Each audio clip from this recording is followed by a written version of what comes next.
Wolves truly taking advantage of the back-to-back Aaron goals. Like game 1 Aaron goal, they had a solid performance and they did 30 points right off the rip, which is huge coming into the finals, which is only 3 days. And the last day, I'm sure it'll get spicy because we got them smash rules, baby. We look gonna smash it. So it is going to be exciting. So to be able to have the opportunity to get some of these points now to kind of offset that risk during the 3-day finals, that is the name of the game here today, PB.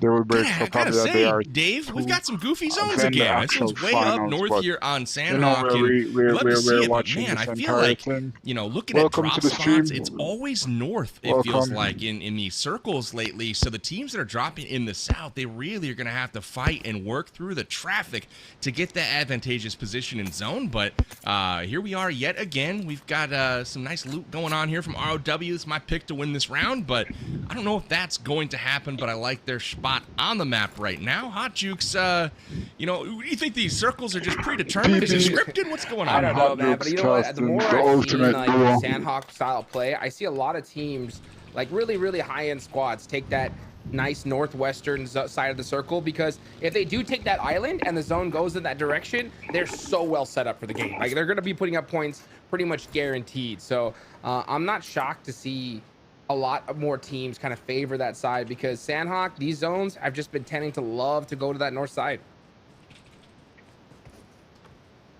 Yeah. Got a nice little loot up sesh going here from 9Z Remix. I want to see if he can put together another great day. Honestly, Mustache Dave, this is one of the players so far for me that's been a bit of a surprise. Like, I know it's not a surprise that, you know, he's a solid player, but he's been a top 5 player in America so far, and that's no small feat, my friend. And I don't know if I would have thought Remix coming into this on a new team would have delivered that type of performance, especially with teammates like Colgo. He's been grinding for years, grinding for seasons. I mean, all that practice, all that hard work, and now you're here at LAN, Hot Jukes. I mean, that is exactly what you want to see from a player to really be able to excel under these pressure situations. But we'll get back to that, because VicTech, Rose of War, this is your team, PB. They sprung their trap. This is going to be the Wolves over here, losing one member early on.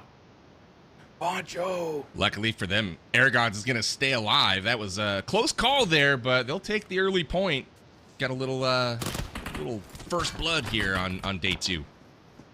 Look at this. Shoot to survive. Come on, shoot to survive. Some more on this island. This is a really good opportunity for them to put up some big points here, because like I was talking about a little bit earlier, right? If you're a team that lands here on this island, if you get that northern circle, you are supposed to be putting up some serious points. So I'm glad that we start seeing them make it happen. A lot of action here at the start, and I think I'm not surprised at all, because a lot of these teams, when they see a circle like this, you got to head there pretty darn quick.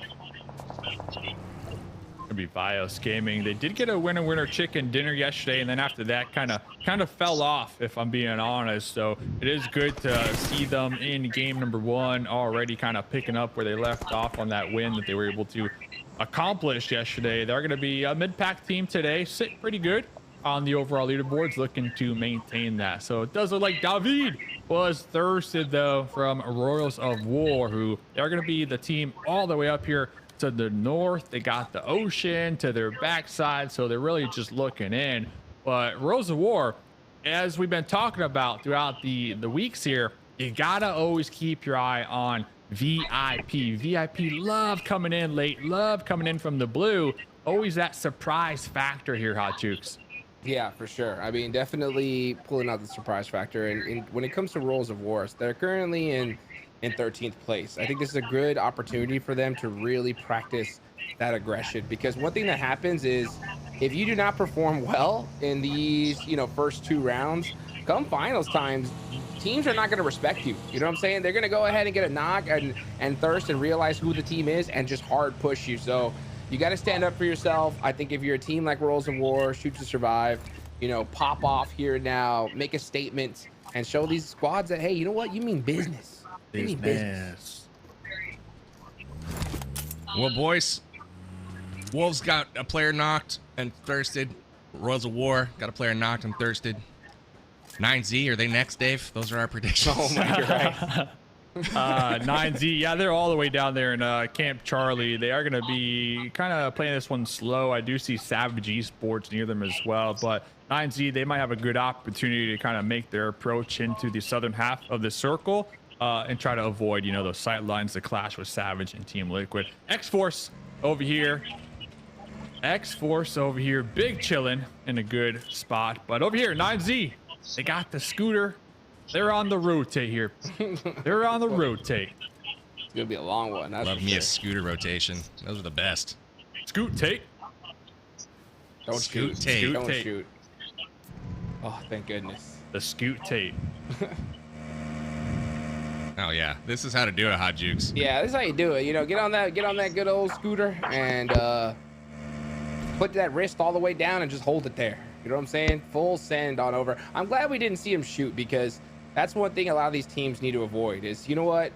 Don't be shooting teams in the blue on rotation unless it's completely obvious, like you can get a full squad wipe, because all it's going to do is just put you at risk, losing players. It's going to delay your time getting into circle, especially in a zone like this. I mean, yeah, heading up even more to that northern side.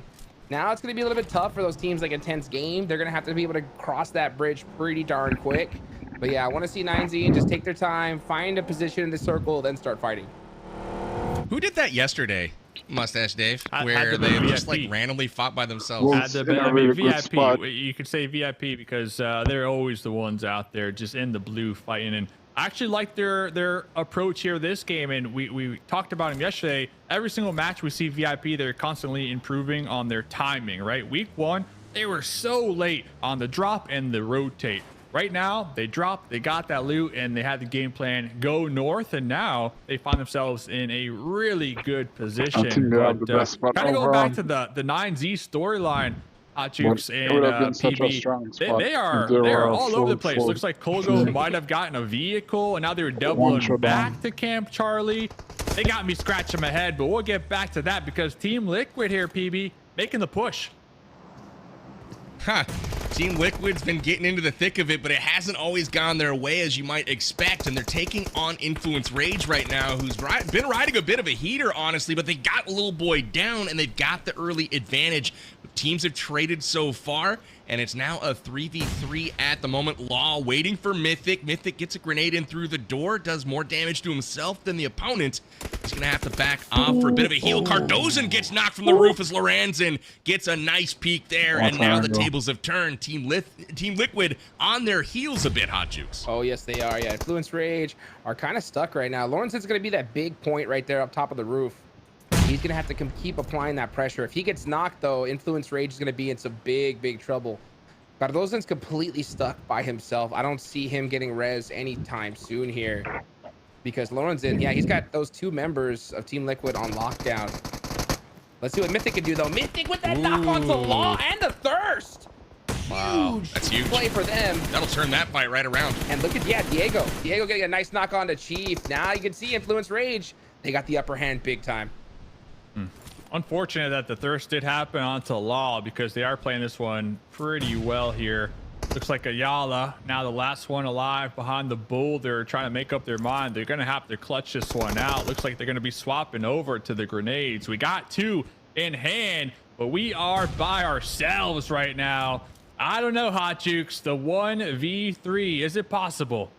No, I mean, anything's possible for sure, but it ain't probable. You know, I think Ayala should have probably just sent it with his squad a little earlier, even though he was in a really tough spot. I think you got to full commit with your team. At this level of gameplay, it's pretty much all or nothing. You know what I'm saying? I mean, we'll see. We'll see if Ayala can possibly sneak a point away. But yeah, I think it's an unfortunate situation here for Team Liquid PB. Ooh, Savage Esports getting gunned down by Alpha 7 on the drive-by here. That's not where they want to be, but Alpha 7 will take it. Some 3 points as the Savage Esports squad goes by, and that is not the only squad that spots them out. Vias Gaming from the other side as well. Savage Esports, they're getting picked on a little bit right now. They're down just one member left standing, but it looks like they will be able to get a reset, except Alpha 7's going to crash and collect those points. It's up to Snacks right now to see if he can hold them off. Man. They backed off. Look at that. Vios Gaming also rolled up as well. So those two squads are going to fight, and Savage Esports is like, thank you, gentlemen, for giving us a moment here to breathe. Yeah, I mean, listen, they still spent 11 minutes looting and then just straight up YOLO sending it to this position without really scouting when I'm looking at Savage. And now I believe Alpha 7 trying to take advantage of that. Savage losing 2 of their members here. They might lose more. They're going to be sandwiched between 2 different teams. Alpha 7 on the outskirts of the new play zone, using their vehicles, repositioning them, making sure they're safe and sound. Next circle did pop, so we are going to have some water in play. The circle kind of shifts a little to the southwest, and well, Alpha 7 probably going to look to clean this one up here and kind of play the edge over here. Hot Jukes. Yeah, Alpha 7, I like the fact that they didn't really full commit to that fight. It wasn't because they couldn't win it, it's because of the timing of it. They realized that, you know what, if we do go for this send, we're most likely going to get third-partied and be in trouble. So, hey, you could even show the best of the best when it comes to fight, showing patience and showing that high game IQ. It's going to work out for them.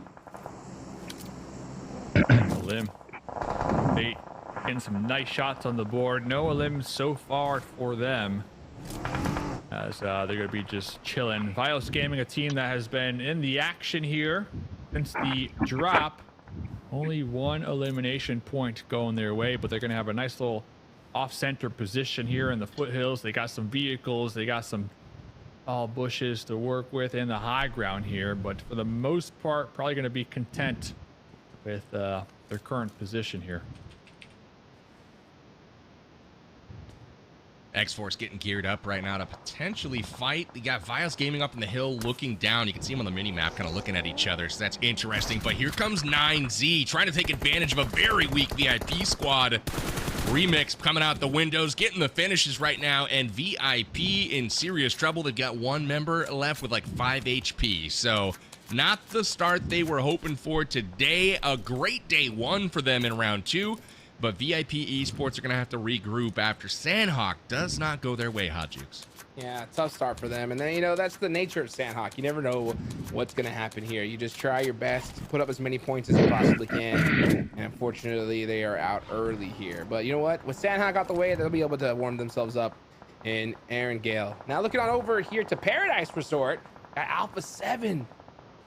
Looking to sneak up here. You can see Revel. He has a good idea where this team is. But I don't think they're going to plan on getting on any fights at all, waiting for this circle to pop first.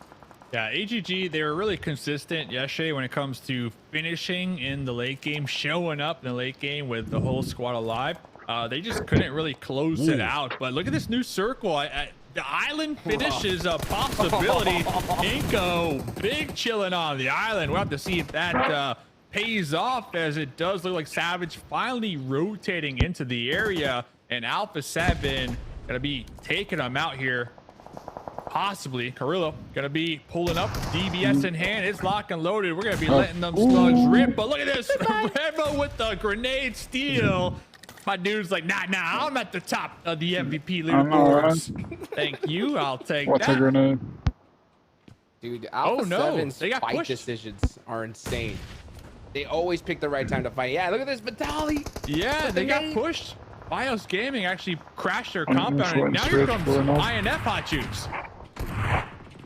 Gotta soak up them points right now. This is a very, very tough circle. So if you can just dominate this island and take it completely, you know you're gonna be soaking up some serious points. So Vitali, look at that.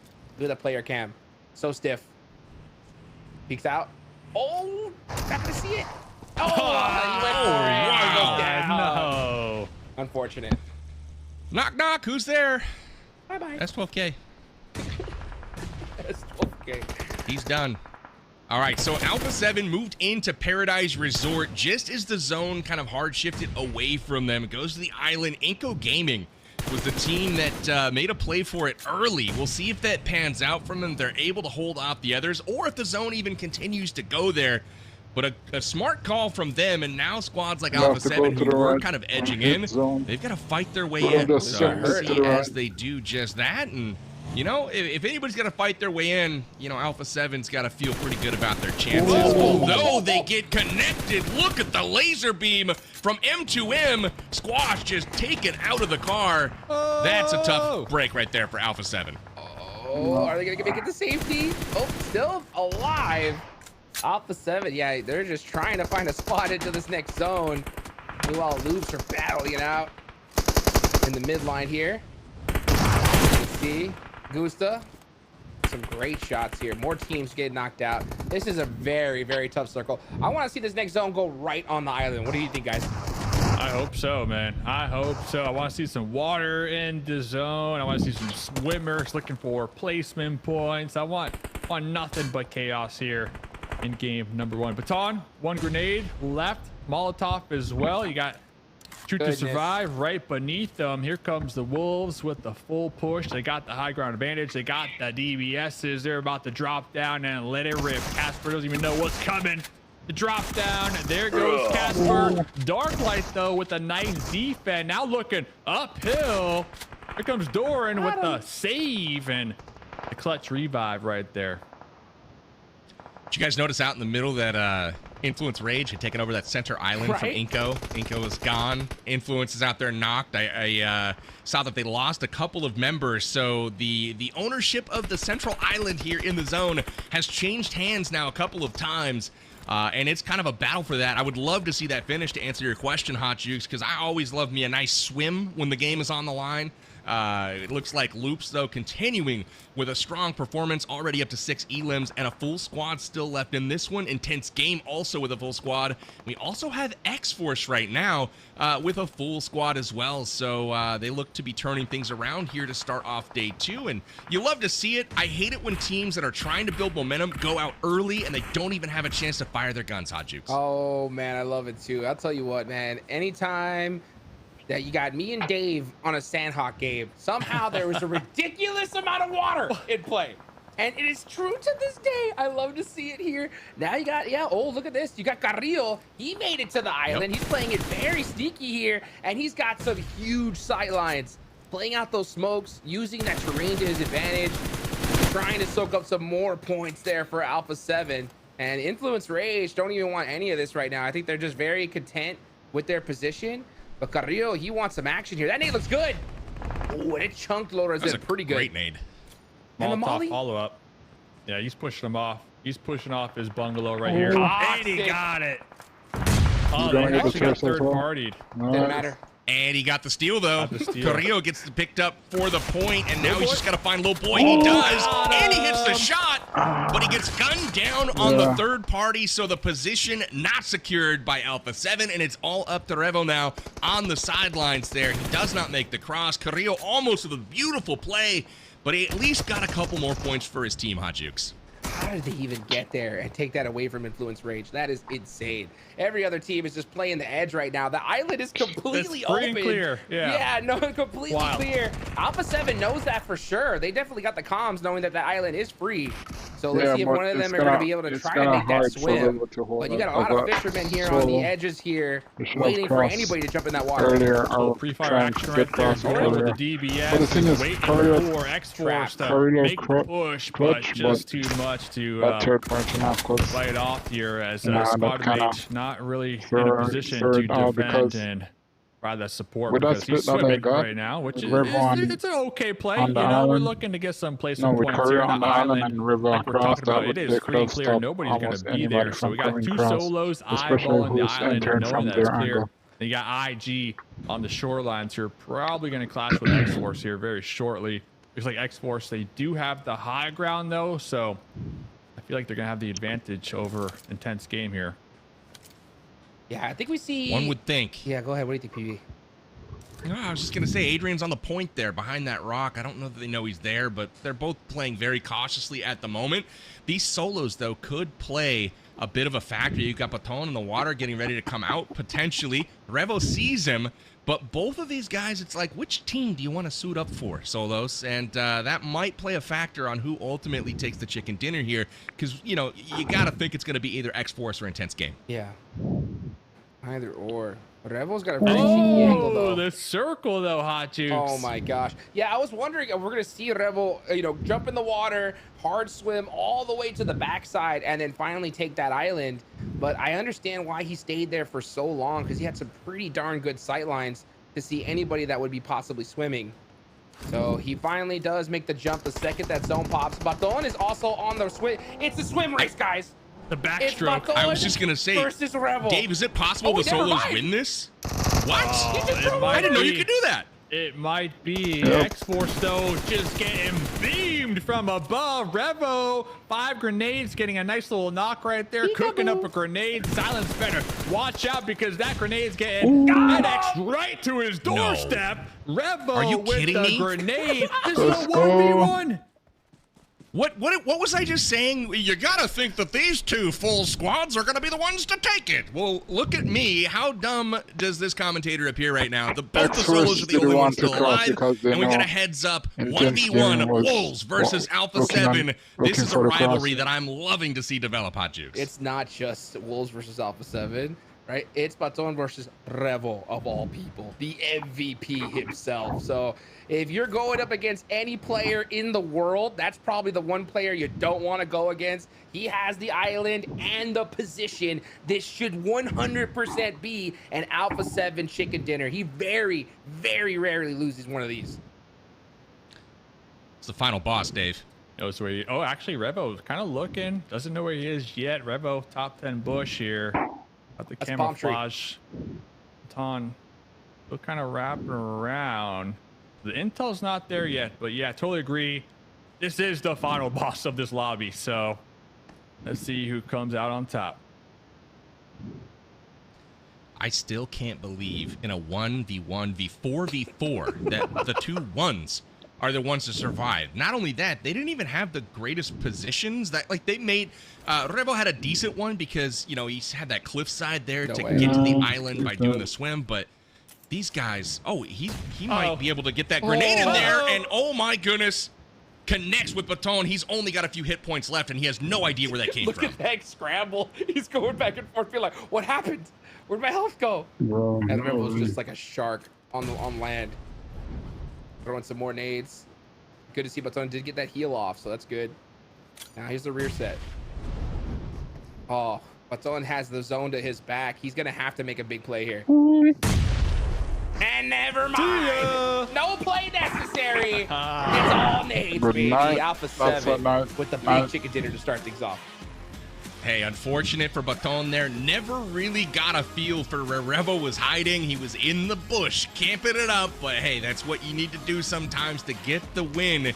And oh my goodness, Alpha 7 picking up the victory. Both of those teams. Not only was it unlikely that the two solos made it to the final circle in the last 4 teams, it was unlikely that they even got there in the first place. If you rewind all the way back to the very beginning, Wolves got shot out of the car. Remember that by ROW? Yeah. And so they played that whole game with 3 players, and not to mention Alpha 7 trying to make their mad dash from Paradise had 2 gunned down as they were trying to get there as well. We saw Squash get lasered out of the car by M2M. So just very, very unlikely candidates there, but 2 of the best players in this lobby, especially Revo, getting a well-deserved win there for Alpha 7. And boys, Alpha 7's on the board already here in day 2, round 2. Dave, reactions from day 1. Listen, the island was wild. We had Inco, they were occupying it. We had Influence occupying it. Vios Gaming occupying. I mean, that island switched hands so many times right there. And then finally at the end, there was nobody there. Everybody there was just eliminated. And then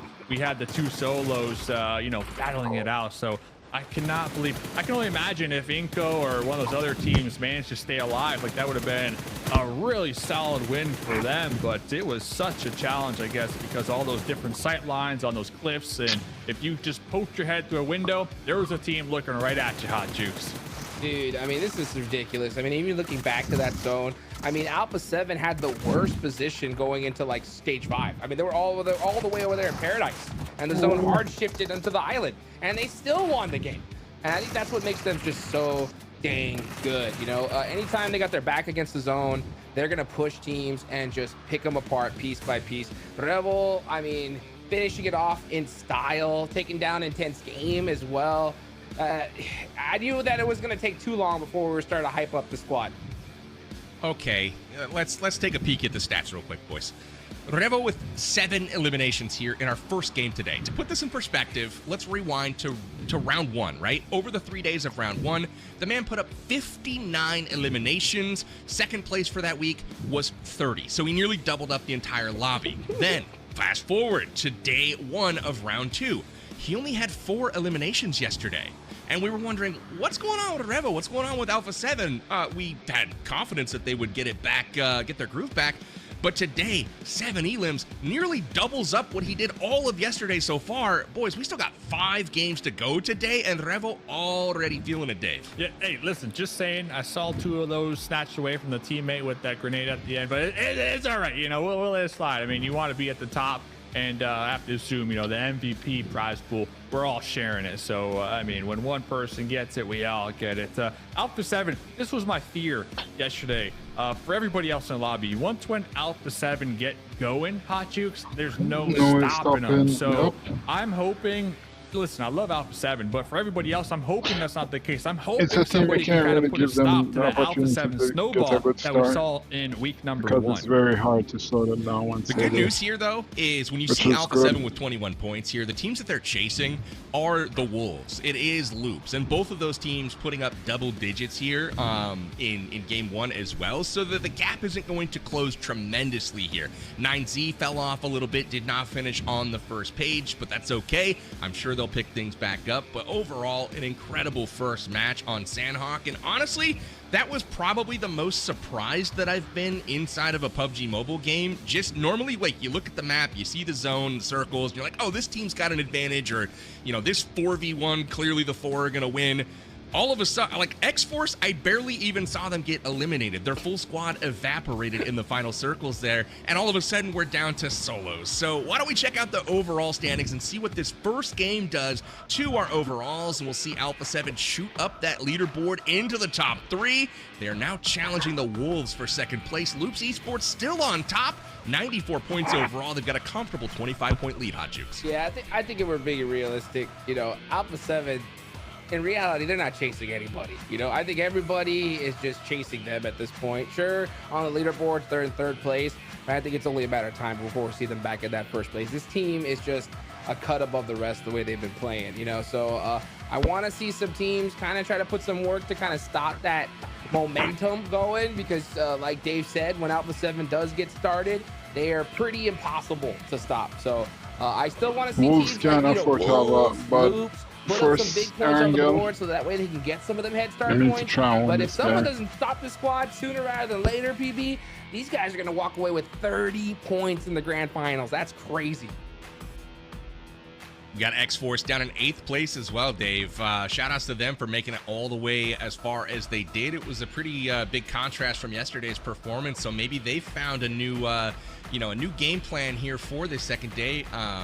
Injury, it didn't seem to affect them too much over on X-Force. Yeah, it looks like they did swap with VIP Esports too. I was commending their rotations and how quick they were in game number 1, but then we saw them in that rotate, kind of send it to a centralized position and just get annihilated. But GG's for them showing up that late game. Kind of just like you said, PB, disappearing though. When they jumped off that cliff, they all just kind of vanished right there. Where did they go? They probably thought the same thing, but I think showing up in the late game with all 4 alive, that's a huge come up here for them. Well, game 1 in the book, Sandhawk is officially done. We turn our attention next to Erangel, but before we do, we're going to take a quick break. Don't go anywhere. We'll be right back.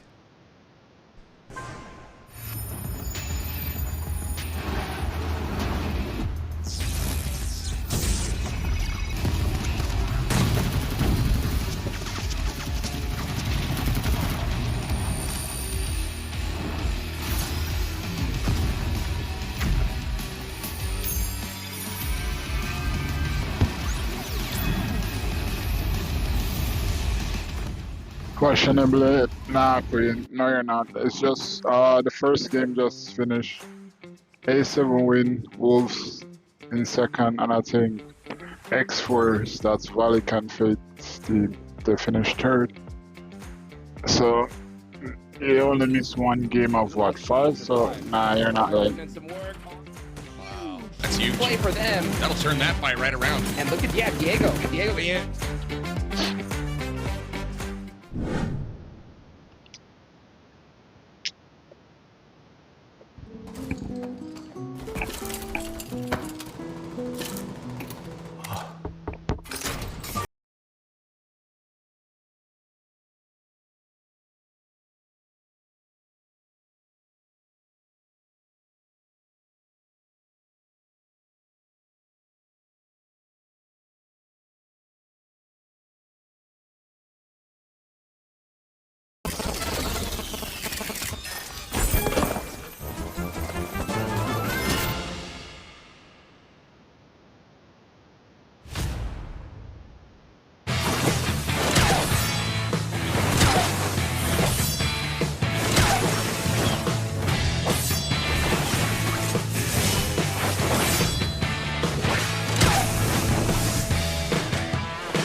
Welcome back, everybody. It's the PMSL America Spring 2025 League Play season. We're here in round 2, and we just kicked off our first game on Sandhawk. It was bananas, as we talked about moments ago.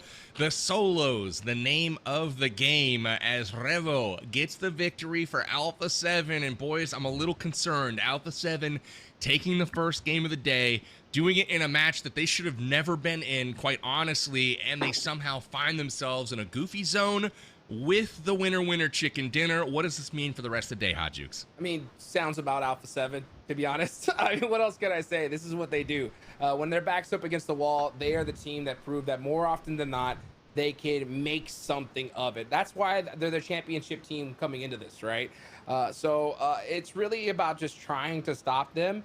And it's hard because if you don't finish them out completely, they're going to heal back up and take you down some way or the other with one player or two, and that's what they do. So when it comes to Alpha 7, it's full steam ahead. Honestly, I don't see them slowing it down. I expect to see them on top of the leaderboards here, but if we get surprised, that's great.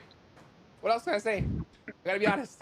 Can't say much. It's expected, I suppose, from Alpha 7. Yeah, you can't stop them. Revo Really. back with 7 elims in the first game. Again, remember, all of yesterday he had 4. Nearly doubles that total in just game 1, Dave. As we move to game 2 on Erangel, we got to be thinking about which teams legitimately have a chance to add significant head start points to that total. A couple that I'm looking at right now are Loops Esports, Wolves, and 9Z. When I look at not only the team's performance, obviously great. They're sitting, in the top 5 right now, all of them comfortably positioned, but I'm looking at the individual performances as well. Vitin, Nizada, and Rafina from Loops, all of them in the top 5 for eliminations in round 2 so far. So they've really stepped up their game. 3 standout players. Then you've got Doran from Wolves sitting at number 2 right now, and Remix from 9Z sitting in 4th. So those teams looking incredible. If you had to give one an edge right now, which one are you going to go with? I'm going to go with just based off of what we saw yesterday on Erangel, and that is Loops. They were the most consistent when it comes to placement points and elimination points. So we're going to be playing this map back to back to back 3 times right now. Loops currently in the lead. They got a nice little cushion between them, the Wolves, and Alpha 7. And I want to see them maintain that lead here because I want to see another team finish this week with those 15 points at the top. You know what I'm saying, fellas? That'd be nice. We do. Nice. I feel like there's a few teams right now that definitely have a good shot that continue to make waves, right? We mentioned Loops. We've got 9Z, Alpha 7, obviously. Wolves. We also got Influence Rage. They're a team that continues to kind of up their standard. They're winning fights that, they're having. We saw them push Inko out of a fortified Central Island position last game, and that was after they went head-to-head against Team Liquid, and ultimately they took a bad situation, they turned it around, and they got the squad wipe. Now, on the flip side there, Team Liquid, this is a team that in the past, this was a dominant team from Brazil. It was them and Alpha 7 that were head and shoulders above everyone else. And unfortunately, Team Liquid just has not delivered so far during this qualifier. We're in 9th place right now, so I've got my eye on them to, improve things going into this game. We'll see if they can do it, but you guys at home, make sure you grab that Amazon gift card on screen right now. Get yourself a nice little treat, courtesy of Amazon and PUBG Mobile. So with that, Hot Jukes, we head to the game. Give me your prediction, Erangel. We got map 2. Who's it gonna be taking home the winner chicken dinner? You know what? Why don't we see some Team Liquid action? I like the fact that you called them out because you're right. These guys were one of the top dominant squads going into this before, but yeah, they've seemed to not have that same kind of pizzazz that we've seen. So yeah, we want to see that chicken dinner now. You know what I'm saying? I want to see. We need that pizzazz. Yeah, come on. All right. Team Liquid, a solid pick. They haven't been winning those squad fights, man. They're going head-to-head with teams and just dropping them. I don't know what the deal is, if they're playing a bit disjointed. But with that, Hot Jukes picks them here for game 2. Now, Mustache Dave, do you agree, or are you going to go with another team? I was going to go with them, too, and I feel like they're going to have a military-based circle here to kind of help them. But nah. I'm going with the Zarky Bros, man. The AKA VIP Esports. This is a team that I've been really impressed with their improvements here, and we saw them on Erangel yesterday show up in that late game just so close. All it takes, in my opinion, is one good team fight to really get it going. And we heard in the interview, PB, they already got the vibes, they already got the confidence. So if they can get a chicken, that team is going to be unstoppable. But what about you, PB? I'm going to go with Influence Rage. I like the way they've been trending. They seem to get stronger and stronger, and they've been winning fights when they're going up against another team. You can see them on the map here next to S2S, next to Inko, and those are two teams that they've tangled with quite a bit as of late. So we'll see if that is something that they do yet again. Now notice on the map you've got Alpha 7, finally, Central Zone. They are going to be able to stay home for once instead of have to do these crazy round-the-map rotations. Alpha 7 finally getting Zone Blessed to start off the game, and that'll be interesting to see how they convert and if they're able to fortify and defend a position versus have to attack and try to infiltrate a position, which is what we've been normally having to see from the Hot Jukes.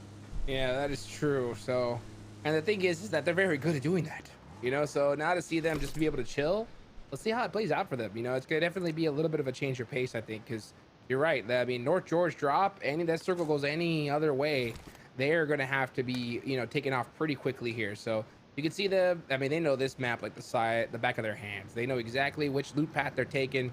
they are going to be hyped and ready to go here. We're going to see Juancho, the legend himself, hop on in, get on that rotation. And I want to see, it's going to be interesting to see Dave, if the circle does go up to Zarky, what VIP will do. I kind of want to see that happen. Not gonna lie. I want to see it happen too. Listen, you dropped there 99 times, that 100th time, it's going there. So let's see. It's not like Sandhawk. You know what I'm saying? Let's see if that pays out. Goes to Zarky. Let's see. It might, man. We just had that. Hey, you and I, we're on the cast today. You get the crazy zones, the crazy finishes. I mean, that's just what we do. By the way, I got to ask you, PB and me, we want a Wolves jersey, Hot Jukes. What's happening here, man? How do we get the hookup? I'm gonna tell you right now. I did not just get a Wolves jersey, right? I got a Wolf? I got a Wolves jersey, hand delivered. Whoa! By the man Juancho himself. Whoa. To the door. Wow. Did he sign it though? Did he sign it? Oh, I didn't get him to sign it. What was I thinking? Oh my gosh, dude! I'm throwing.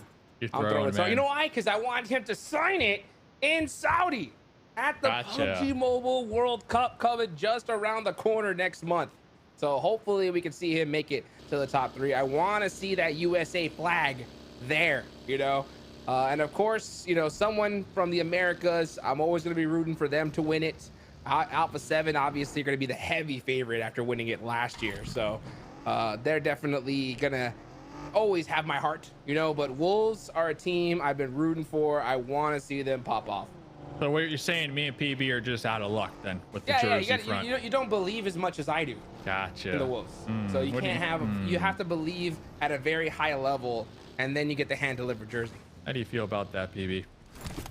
I feel like I need to buy a Juancho a house right down the street from me. There we what go. I'm hearing from Hot Jukes here. So do it. That's the way to get a jersey. A very, very, very expensive jersey. It sounds like. So yeah. Hey, pretty cool. Hey, you buy this house, get a jersey for free, right? That seems about right in this economy. Where the paper set? Oh, look at these shots. Shoot it. Come on, David. You can do it. No inspection. Sees a little. Yeah, right? Little buggy moving down there. He's like, oh, yeah. Easy shots. Doesn't pull the trigger, though. Valak. Hovercraft. The hovercraft, dude. Man, I remember in Titan series. X-Force loves them some hovercrafts, dude. They love them some hovercraft. I want to see some crazy hovercraft wins here today. That'd be nice. They've been using them. We haven't seen the same ridiculous hovercraft plays that we saw in Titan series to qualify for this tournament. But teams have certainly realized the value of this big hulking beast of a machine. Makes for easy transports and lots of cover in the late game. So teams have, you know, if you have a hovercraft going into those final circles, you're almost guaranteed a top 3. So that's something that X-Force definitely knows, and you'll see them packing all kinds of hovercrafts there. Yeah, and we actually saw, I mean, that's such a great point. Like, just getting that hovercraft increases your win chances by, like, probably 75%, honestly. Because we saw the Wolves pick up a hovercraft yesterday on that military base ending, and they got the win. You know, they got that winner chicken dinner. So I think X-Force, one of their strats is always trying to get 2 hovercrafts, though. They like to rock the duo hovercraft comp, and well, didn't see that yet. We always see them with 1 but not 2. Maybe that's what they need, that second one to really get them over the hump. But talking about Alpha 7 gonna be setting up here. Mafioso's still out there looting, but we're gathering some intel right now, Hot Jukes. Oh yeah, just big chilling right now. Keep an eye on Influence Rage. Not a worry in the world. Alpha 7, so we don't need no hovercraft. All we need is some M4s, baby. Yeah, they don't need the hovercraft. That hovercraft is OP. It's really, really strong. I mean, because yeah, you get, you know, pretty much free rotations cover, and at this level, utility and resources are just so dire, right? Towards the end, everyone's out of meds, really low on ammo, and if you're able to bring that hovercraft to end game, someone's gonna have to like blow through almost all their ammunition to try and blow it up. So really, really strong, especially if you have 2. Goodness gracious. Yeah. That's the play. This is interesting fight brewing right now. You can see, look at the mini map. They're just so close to each other, and honestly, the Alpha 7 player is a bit extended. I believe that's Carrillo in the front, and if they realize he's there, which I think they just might have, heard some shots being fired, And Lorenzen's definitely on guard at the moment, going prone. This could get a bit interesting because how does Alpha 7 support Carrillo if they crash on him? I mean, there's going to be very minimal support they can offer from the position they're in. So maybe try to push him out with a bit of firepower or hope that they just retreat. It looks like they are coming up to join him right now, so keep an eye on that as we go over to Octi. Octi's been super clutch so far this tournament. He's had multiple clutch situations. Excited to watch him today and see if he's able to pull another one out of the hat. They need it, that's for sure. 17 points on the board. If Octi can get a really good play going, he could definitely hype his squad up to make something happen. You know, I wonder what Influence Rage is going to do, though, because, yeah, with Carrillo so overextended, you're right. If they don't crash that house, he's in big trouble here. But I think Influence Rage don't want to get into a fight because they know everybody's going to be heading towards their position. The next circle pops. Oh, boy. So the close. plot has thickened.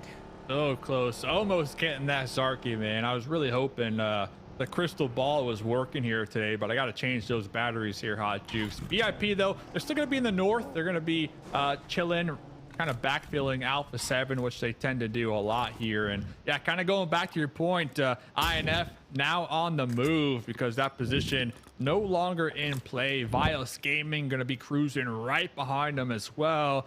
Looking at points of interest, though, PB, looks like Rose of War going to be occupying the very tippity top of Mount Everest right now, which I'm feeling it, man.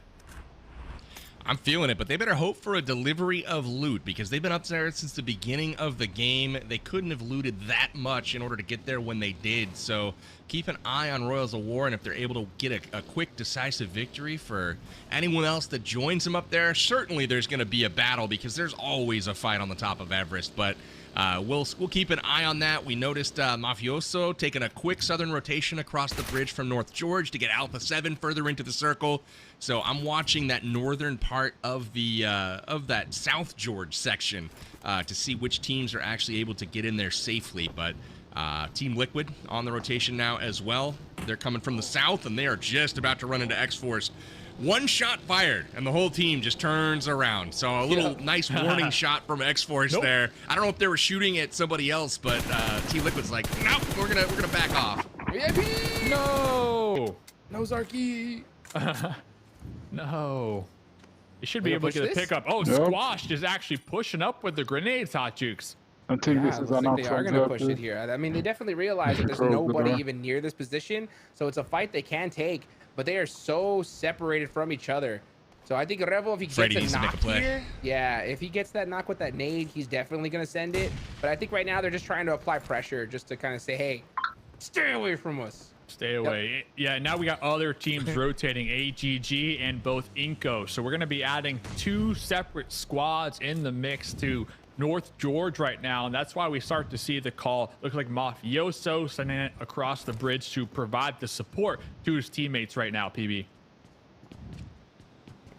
Absolutely. This is a fight that I'm interested in seeing too, because I feel like all tournament long VIP has just been following Alpha 7 around. I don't know if it's like purposeful, but every time Alpha 7 rotates, VIP rotates the same path just like a minute later. So now that they're on top of each other, I'm not surprised per se, but this is an interesting fight that we honestly haven't gotten to see happen quite a bit just because of how early Alpha 7 typically rotates.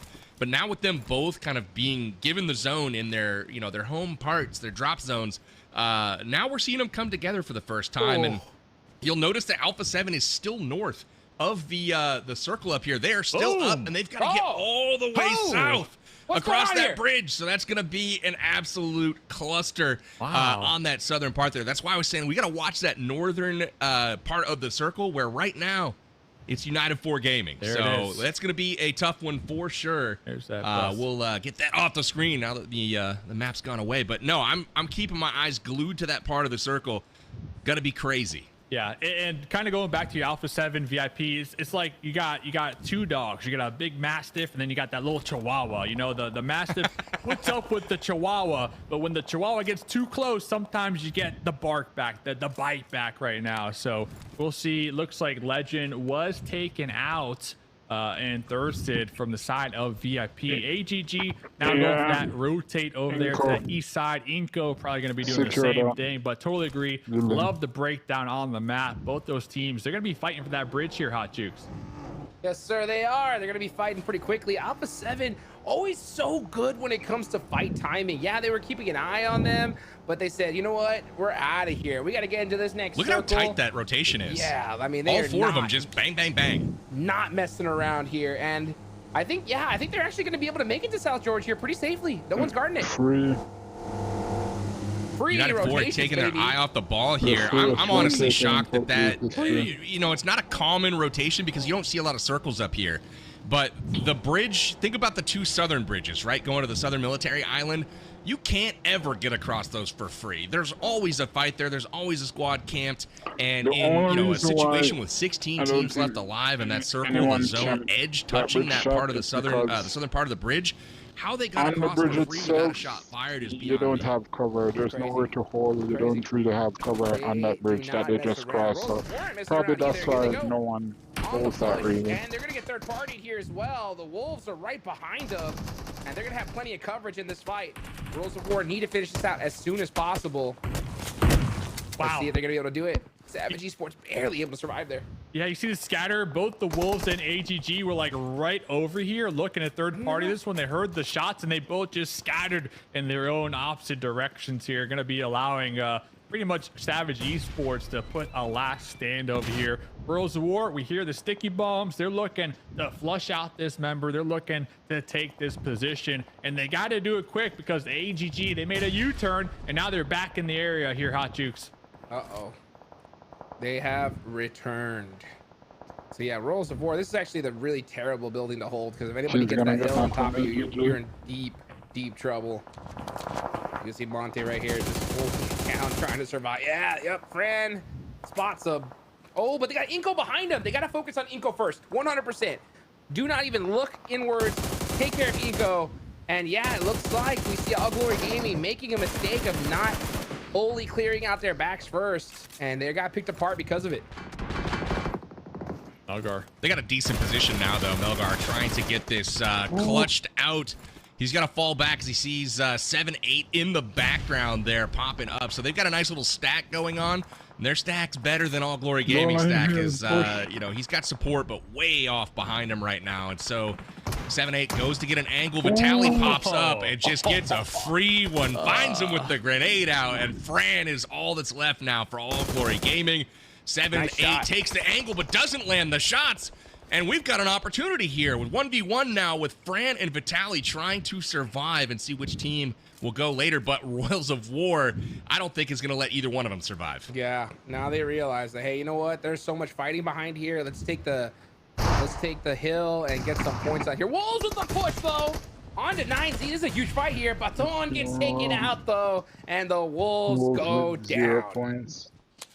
Wow. That was a really impressive push there from 9Z. Did you see how, like, when the Wolves player was trying to get an angle, trying to land a shot, there was no one. It was like a bunch of ghosts. Absolutely no angles at all. And the second he took his eyes off the entrance, he gets shot there from a shotgun. Welcome to the stream. Right here. They're going to be able to get that loot. The Wolves, they tried to get here in time after that next circle pop, and they avoid the sight lines of Shoot to Survive. They avoid the sight lines of Girls of War, but just couldn't make it into here. It was already occupied. Unfortunate for them. So we'll have to keep tabs on how 9Z, how they can perform now. They got a pretty solid position in the circle. They got the whole squad alive, and they're going to be looted pretty well right now. So BIOS Gaming down here in the south up against Shoot to Survive. We got Big Bob getting that last minute heal off. Going to be swapping, taking the shots. High guard chunking up some of the bullets right there, but this team, Hot Jukes, they are just all scattered right now, unfortunately. Yep, just completely scattered out, just trying to literally shoot to survive. Just get some points on the board. Dark Light, yeah, only one elimination. Not the best play, that's for sure. Looking inward to this circle, though. Look at this Rolls of War. Trying to hold this edge. David's got this perfect hill right here. He's got a really, really good position. That nade could do it. Oh, but he gets taken out at the worst time. BIOS Gaming, gotta send it. So I got Fran too, the solo from AGG PB. He's coming over here. He's looking for the third party. He wants it. I don't blame him. Oh, he spots out Aragods. Aragods lands the shot zone. Igor gets knocked here from Vios Gaming. Nunez also down from Ayala. So Vios getting it from multiple angles right now, and it's up to Marlon to try to make it rain for them. He's the last player on the team, but Fran does get into the mix right now. Now he's getting third party. Things are getting crazy from many different angles, and Fran's about to get it in the ear. He does. Aragods, the one that survives. He might. Maybe has an opportunity to help. Nope, he's not going to make it either. So there we are. Play zone plays a factor, but Royals of War out of here. We got a few teams now looking like they are really, really strong. I want to watch if Alpha 7 actually gets this circle. You guys saw them get in on the bridge when this whole area was occupied. But if they end up getting that thing to go west, I'm going to be so impressed with their positioning. It's ridiculous. Those fields were How deadly. do they find such a good position after that rotation? And they get it for free. That's the crazy part, you know? Another team that we haven't really mentioned here is the Loops, right? They're on top of the leaderboards here for this round. They have held this spot the entire time. They have not had to move a muscle. So they already got 2 eliminations. Let's see when they're going to start turning things up a little bit. Solid spot. We saw him taking some shots at those fields down there, trying to third party moments ago. But here comes Team Liquid. They're sending one of their squad mates to wrap around, get behind X-Force to get those grenades. And Team Liquid doing a good job at just straight up opening us up with their utility. Ayala, though, was tagged, was taken down on his knees. Cardoza trying to go for that heal. Chief getting the revive. Alim, though, that sticky bomb in hand. Free point on the second story with the DBS here. So it does look like we got a straight up 3v3 as both sides did lose a squad mate here, Hot Jukes. Loops is out. Yeah, INF got eliminated circling there. Hot Jukes. Let's see. That was a, see what Valley can do with that. Awful push. Let's see if we can make something happen. He's got the angles here. He's gonna take it though. He's gonna take those shots. The Bison off into the pump here. Oh, Alpha 7 with a third party from downtown. That's going to be setting Team Liquid back a peg, and Valak still behind the wall is going to be making the call to go in. There's one. Got the confirmation. Popping back to the hovercraft for the safety here. The thing is, Valak is the last one alive. Alim going to be bleeding out on the second story and making the call to just send it here. Are we going to get the pickup? Team Liquid, they got the grenades. Oh no, oh no. Wrong side of the car that he got out. I don't think that was on purpose, but hey, saves him for a moment, but Mythic realizes what's going on, and there's no longer time for the revive here. He's gonna get pushed. Mythic doesn't have any HP though. He can't push at the moment. Yeah, those stairs are gonna be in the crosshairs, right, of Alpha 7. So Team Liquid really need to use their grenades and Molotovs to try to flush them out. Or just a quick 1-2 right there. Taking their loot, taking their position here in the edge of the play zone, Hot Jukes. Got him. Team Liquid being able to make out alive there. That's pretty good. Yeah, because right when the fight started, we saw Ayala knocked. That was from Alpha 7 off the rip. So they had that pressure on them the entire time. For them to be able to win that fight, considering, was really, really big there. They got a good spot in this next circle, so that is good for them. Alpha 7 are going to be playing that edge, I think, to the last second. They don't care. If the zone goes away from them, they'll push that in there. So right now, they're just going to be sitting pretty as Loops getting a little bit more of a central position here. 5 full squads still alive at this point in time, and look at this. We've got 9Z in the compounds to the south. We got Loops in the compounds to the east. Team Liquid, the only squad that's missing a member right now, and I gotta say the same thing, Hot Jukes. That was an impressive fight win against X-Force. The way it started, they had a member knocked, and then they were able to somehow take the fight regardless. I thought it was another one where, oh man, this just fell apart again. They weren't able to storm the compound. But they come out, still breathing, still alive, and they've got 3 members left to actually give this thing a run for their money. So lots of players still alive, considering that there's only 6 teams left. Yep. My question is, what is Alpha 7 going to do here? Are they going to just commit to this hill and just try to shoot at everybody that moves? Or are they going to go down that line and possibly push towards Team Liquid? Right now, their biggest threat is this team right here, United 4 Gaming, putting on that pressure. And And meanwhile, Revel just eating these points alive right now.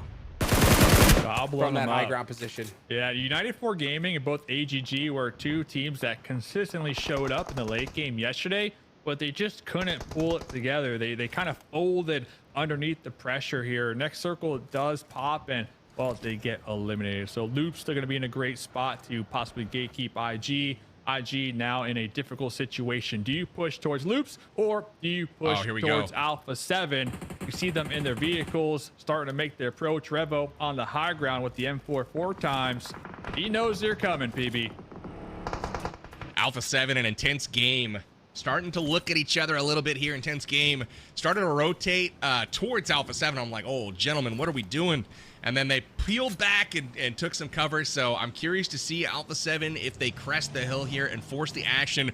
Revo's feeling good right now. I will say this man is warmed up at this point. Remember, coming off a game where had 7 elims, and in this game he's doing equally as awesome, 470 damage so far, and you know that number is about to go up as well. Here come the grenades, and that's right behind Silence. Look at the arms on those Alpha 7 boys, man. They can chuck those nades. Yes, they can.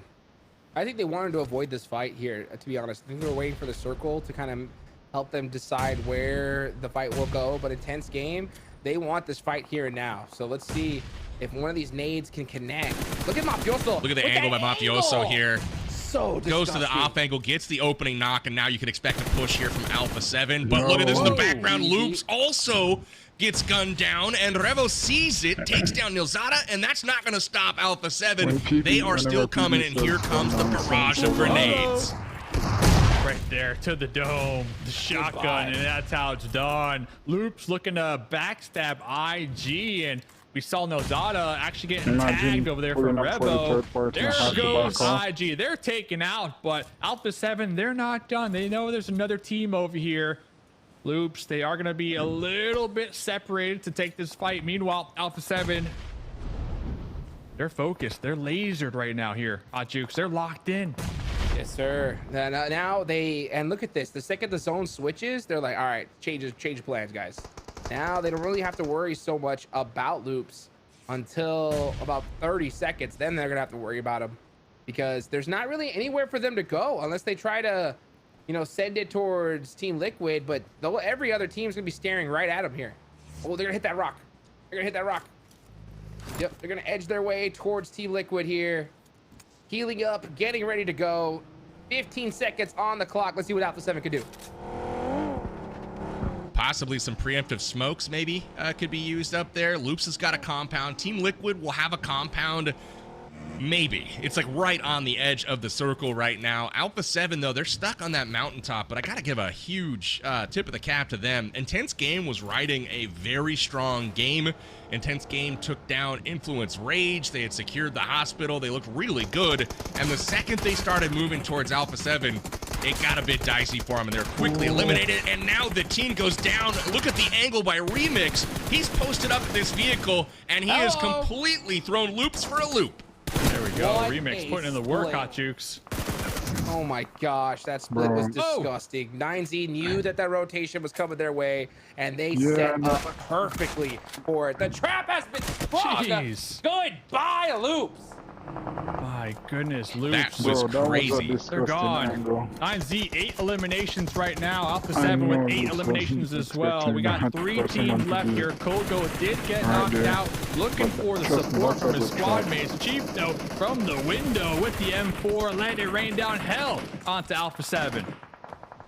If those are those shots right there that we just saw, Dave, those are the type that you have to land on Alpha 7, or it's going to be an Alpha 7 victory. Now, Carrillo finally gets knocked by 9Z. 9Z able to land those shots, and now momentum swings in the favor of 9Z. Milos from the background also getting into Team Liquid, and now holding on by a thread is Alpha 7. They've got just 2 up, it looks like, at this point. 1 is knocked at the moment, so it's up to Squash. But the blue zone catches Liquid off guard here. It's going to force them out. So they are right on the edge of the circle. This looks like it's 9Z's game to win, though, Dave. 9Z with the numbers advantage here. Squash Not up only there. that, the half zone. Trying to get the pickup. Revo's crawling. Mythic knows something's cooking over here. We see the smokes. Revo might be able to get behind that tree to give Alpha 7 the duo, but regardless, I mean, look at that terrain, just an open field, and you got two different teams looking in your direction, Hot Jukes. I don't see Alpha 7 making it out of there alive here, even if they get the pickup. Dude, they're giving them the pickup. I don't think it matters. 9Z are winning this. 9Z, they're playing this so perfectly. You got Remix with these disgusting off angles. Milos gets the knock there onto Rebel. Alpha 7 is completely cooked here. The zone is going to be cresting them any second now. They got every player in the lobby staring right at them.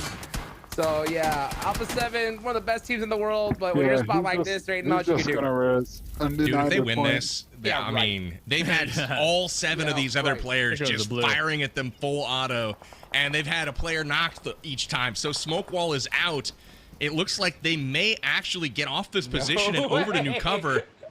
What is happening right now? The rotation's in from Liquid. 9Z doesn't see them, but Liquid does. So Mythic sees them, and Team Liquid definitely knows where they're at. So this is crazy third-party action right now. We've got a real standoff going, Dave. Looks like Kolgo focusing on Team Liquid, letting the grenade just rain down from above. He sees the smokes, providing the soft cover.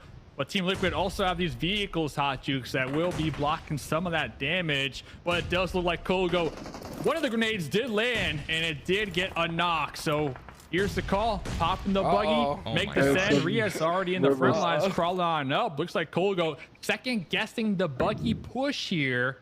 Looks like the whole team, 9Z, we're creeping and crawling up here. This is ridiculous. Alpha 7's still alive. That's wild. They're still alive, and they have now put themselves in a good spot, like a They've very got dangerous nade still. position. This is crazy, Jukes. They've got nade still. So if they get close enough, they know exactly where these other teams are. Expect Mythic to have a nice little rain shower drop in on him shortly if, you know, they stay in that same spot. So here they come. 9Z lands. Mythic is down, and now Ayala's out, and it's up to Alpha 7 in a 2v4. This has gotten wild. It's a Rebel. What's he going to do? I mean, 9Z has all the coverage. Squash needed that knock, and he's not able to do it. He's just spraying blind here, trying to get a lucky hit.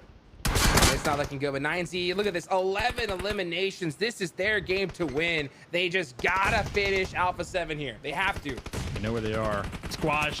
Couple Molotovs gonna be tossing it behind the tree. There goes Remix. Squash turning his attention to Reyes, but 9Z, their numbers advantage just too strong for Alpha 7 to overcome, and 9Z walk away with 13 eliminations, plus the winner chicken dinner. My heart was pounding after that one. What an insane end. Alpha 7 had no business being in that fight.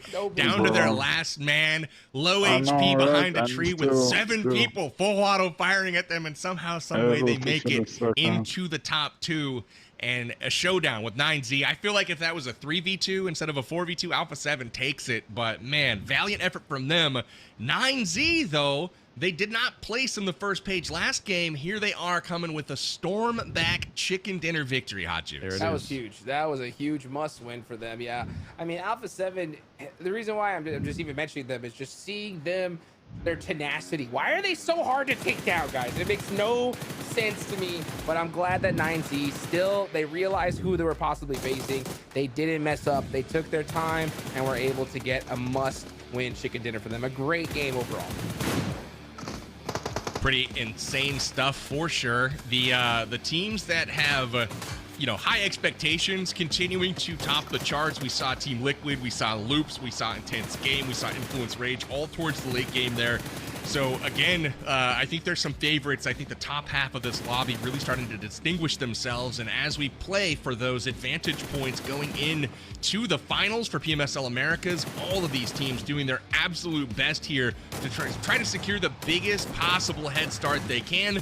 And Revo here, he is on a different wavelength today than everyone else. He's absolutely crushing it, Dave. Yeah, that shot right there, Nozado was trying to get the third party, and Revo spotted him from way downtown, actually getting the laser beam on him, telling him to sit down. But Alpha 7 creeping and crawling, getting that second place with those 9 eliminations.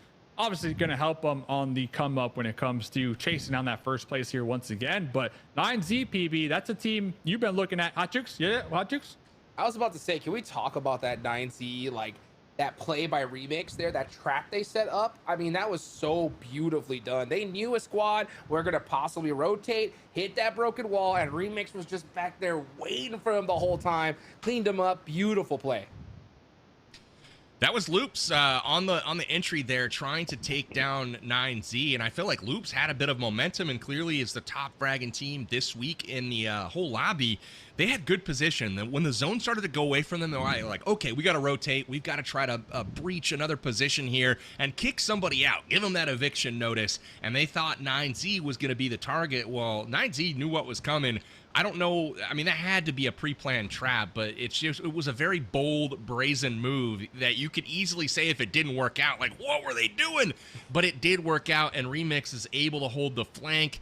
They have both their team on both sides of this other squad, and they just made look 9Z so difficult. But they, again, continue to be one of the strongest teams in the lobby, and I'm so happy that I picked them last week as a team to kind of get behind, because they have not disappointed at all, Dave. 9Z on the come up. Colgo, Remix, Milos, Reyes, all of them putting in an equal amount of work. Reyes with 5 elimination points going his way. This team warming up, and I'm all for it here, PB. Excellent. Well, we've got 2 games in the book. Erangel has been begun, and now we are going to be bringing 2 more of those Erangel matches coming up in just a bit. But before we do that, we're going to take a quick break. Don't go anywhere. We'll see you in just a minute.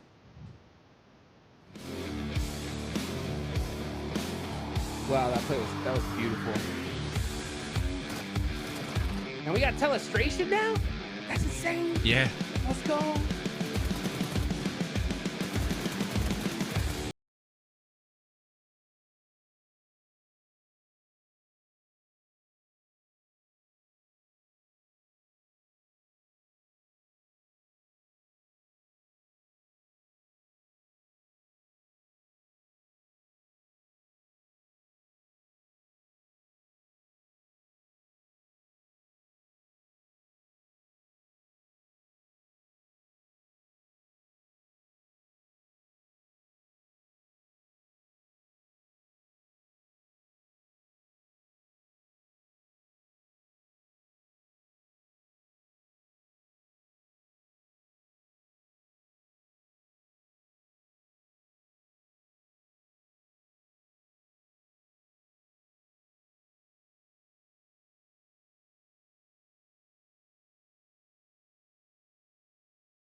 And welcome back, everyone, to the PMSL America's 2025 Spring League Play. We are in round 2, day 2 action as we just finished our first Erangel map of the day. Intense final fight came down to Team Liquid, Alpha 7, and 9Z Global, with 9Z taking the winner chicken dinner.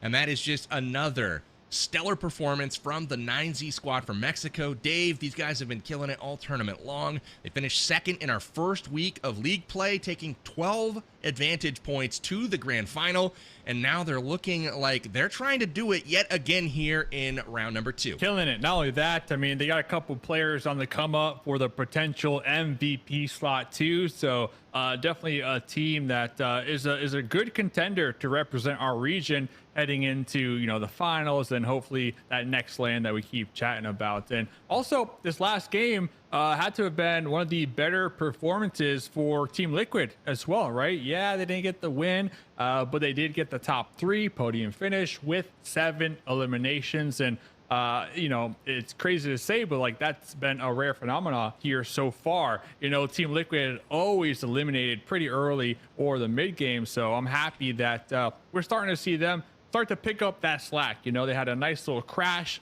this game. The teamwork, it was there. The third party got the better half of them, but I do like that we're seeing Team Liquid show up here as well. Team Liquid, an impressive performance in our second game of the day. Let's check the stats for those game 2 and see kind of how we ended up. It was, again, 9Z finishing up on top once again. Remix leading the way for the team. Colgoat with some impressive elims as well. We also have Reyes, who has been silent but deadly. 5 elims coming here. Really balanced performance from the squad. You can see the damage across the board. All of them with 519 or more damage. That is a really, really scary squad with every single person doing their part, Hot Juice. Yeah, scary is the right word here. I mean, this is what I love to see. If you're going to see a team that could possibly make it to the World Cup, teamwork is going to make that dream work, baby. You got to be able to have almost one brain, right? I mean, you see how Alpha 7 plays. It's like they all know what to do at the same exact time. I love what 9Z did in this last game. It gave me so much confidence in them. That set play that they had there against Loops was gorgeous. Even there towards the end against Team Liquid and Alpha 7, we saw Remix head outside of the circle, outside of that comfort zone, right, to put himself in a very beautiful off angle and was able to dominate from that position as well. So yeah, consistent damage overall. These guys are playing as a team, and to be able to do so in such a short amount of time is so impressive. Yeah, all these players are great individually, right? But when you put all 4 together, you really don't know what you're gonna get until the big show happens. And we got some contenders here, boys. We really do. We do indeed. The 9Z squad looking very scary. Alpha 7 has showed up in a big way today so far. First place in the first game, second place in the second game. Will we see another top 3 from them as this day continues? My gut tells me yes. These guys are looking very polished, very sharp, and clearly a bit upset about a weaker, you know, day 1 of round 2. So I'm looking at them to keep rocketing their way up the standings. So they'll be challenging for the top, but again, remember, it was Loops ahead of both of those teams. Loops, again, finished in 5th place for the second time today, but another decent elim performance from them. They had 10 in round 1, or the game 1 today. They had 6 in game 2. So Loops, despite not, you know, getting the chicken dinner, they're making it difficult for teams to catch them, Dave. Yeah, Loops, you know, the zone here in game 1 and game 2 really getting the better half of them. Because we saw that shift that went towards the south, and they had 2 options: go north towards A7 or go south towards 9Z's compound. So it was just a challenging decision to be had right there. But kind of going back to the A7 topic, PB, that you were talking about, these are back-to-back games where they don't even have the whole team alive in the late game, and they're still getting the placement points, still getting the elims. Game 1, they had a solo. This last game, a duo who I know Jukes and I were like, they're dead. They should have been dead a long time ago, but they just continue to survive. And I think it comes down to just all that experience and discipline here, Hot Jukes, that this squad has. They're so difficult to extinguish. They really are. They always find a way to put themselves in good spots no matter what. I mean, like what we saw earlier, right? We saw them go from North George down to South George for free. No problem in the world, right? Just saying like, oh yeah, normally people camp us out, make it a little bit more difficult. Nah, we're just gonna go ahead and head right up in here into this beautiful position in circle, right? We saw those last 2 players. I thought they were dead to rights, like they weren't even gonna make it to the next position. But no, they're like, let me just go ahead and throw some smokes here. Everyone's gonna suddenly start focusing on each other, and we're gonna be able to walk up there for free. And that's the thing, is that if you give these guys the tiniest little bit of breathing room, they are gonna capitalize it in a very dangerous way. They really are, and a couple of common threads there have been, yes, they've not gotten their zone position really, and they're getting their short-handed, but one of the common threads I see is the player that is still alive is Revo, and that is a guy that, you know, you got to respect, and he makes things happen for Alpha 7. So, as we get ready for game number 3, we got another Amazon card to throw your guys' way, so make sure you keep an eye out for that as we fly in here to map number 3 today. It's Erringo. We're heading in to the forest once again to see if Alpha 7 can get another chicken dinner, or if 9Z perhaps can repeat. And to kind of summarize the overall as we head in, it's still Loops on top right now with 100 points. We've got 9Z in second place with 86. Alpha 7 in third with 78. Wolves fourth with 69. And Influence Rage rounds out the top 5 with 59. So again, things are tight, but it's starting to kind of get a little bit extended because these top teams continue to perform well game after game. So quick predictions, Hot Jukes, I'll come to you first. Who do you think's taking this one in game 3? I got to go back to the Wolves, man. They need to start picking up the pace here. They're starting to get passed up. I want to see them with some good points going into the grand finals. You see them dropping right in the middle here of the map. So hopefully they can pull out a big chicken dinner. And Dave, what about you? Who do you predict that will take this one? Yeah, I'm sticking with Team Liquid. I really like that they had a really come up match this last game, and the 7 eliminations. Hopefully they get the circle this time around, and we're looking at a Team Liquid win here, PB. Absolutely. One thing to keep your eye on right here is Alpha 7 has switched their drop location. They are not going to Georgia Pole, the plane path too far to the east, so they will go to Lipovka. And that'll be an interesting deviation because every single game we've seen teams come from Georgia Pole, or Alpha 7 rather, has come from Georgia Pole and rotated around to the north, up towards Lipovka and south. This time they'll be coming straight from Lipovka, and the zone has gone over to the west where no teams are at. So early rotations may pay dividends here for some of these teams. And as we take a peek at the standings right now for round 2 over on our right-hand column, Brazil looks to be, really dominating right now with 6 teams in the top 8 right now. But we've got the Wolves at number 4 currently, and 9Z crushing it up in second place right now. 9Z honestly looks like the only team that's consistently challenging in the squad fights, but Loop's also hot as well right now, Hot Jukes. Yes, sir, indeed. And Reyes goes down early. Oh, so tough for 9Z. Tough loss. Tough loss. Especially last game, he had, what, 5 eliminations, I believe, going his way. So he did. Yeah. That's too many. Against the law, you'll have to sit out a game. Enforcing the penalty is ROW. Real quick, too. Man, they did not waste any time. Oh, there we go. Big Tex hopping his way away. It's the horse buff, you know? you ride horses, and you get your buff. Come on, bro. This guy needs to go do some equestrian, start jumping over these hurdles, because that was not the way to do it. But Victex, we're going to excuse you guys this time because you did put up an early one against a very, very strong team in 9Z. But, man, we got to work on the horseback riding. Yes, they do. And their rotations are a little bit tough here. They're going to be split looting, just trying to find something here for this next circle. But things are going to definitely get interesting here. Yeah, 9Z losing a player early on was wild. We're seeing a bunch of Brazilian flags up on top, like you mentioned there earlier, PB. And I'll tell you what, I know 7WG is stricken with shock. He cannot believe it. He did not expect any Brazilian teams to be on top. Yeah, he thought they'd all be last. That's right. Well, you know what? Brazilian teams are always going to surprise us. Always going to surprise us. 7 made a bet too, right? I think that's where you're going, PB. I think 7 said he'll dye his hair pink if North America doesn't That's finish where on top. I was going, huh? I feel like there's a little bit of deflection in play right now. Yeah, that's totally where I was going with that next statement. 100%. Yeah. No, I was gonna ask you about United 4 Gaming. They've seemingly had some decent positions, you know, in the circles, but unfortunately for them, they just haven't been able to execute. They've let people through. Like that last game is a perfect example. Yeah.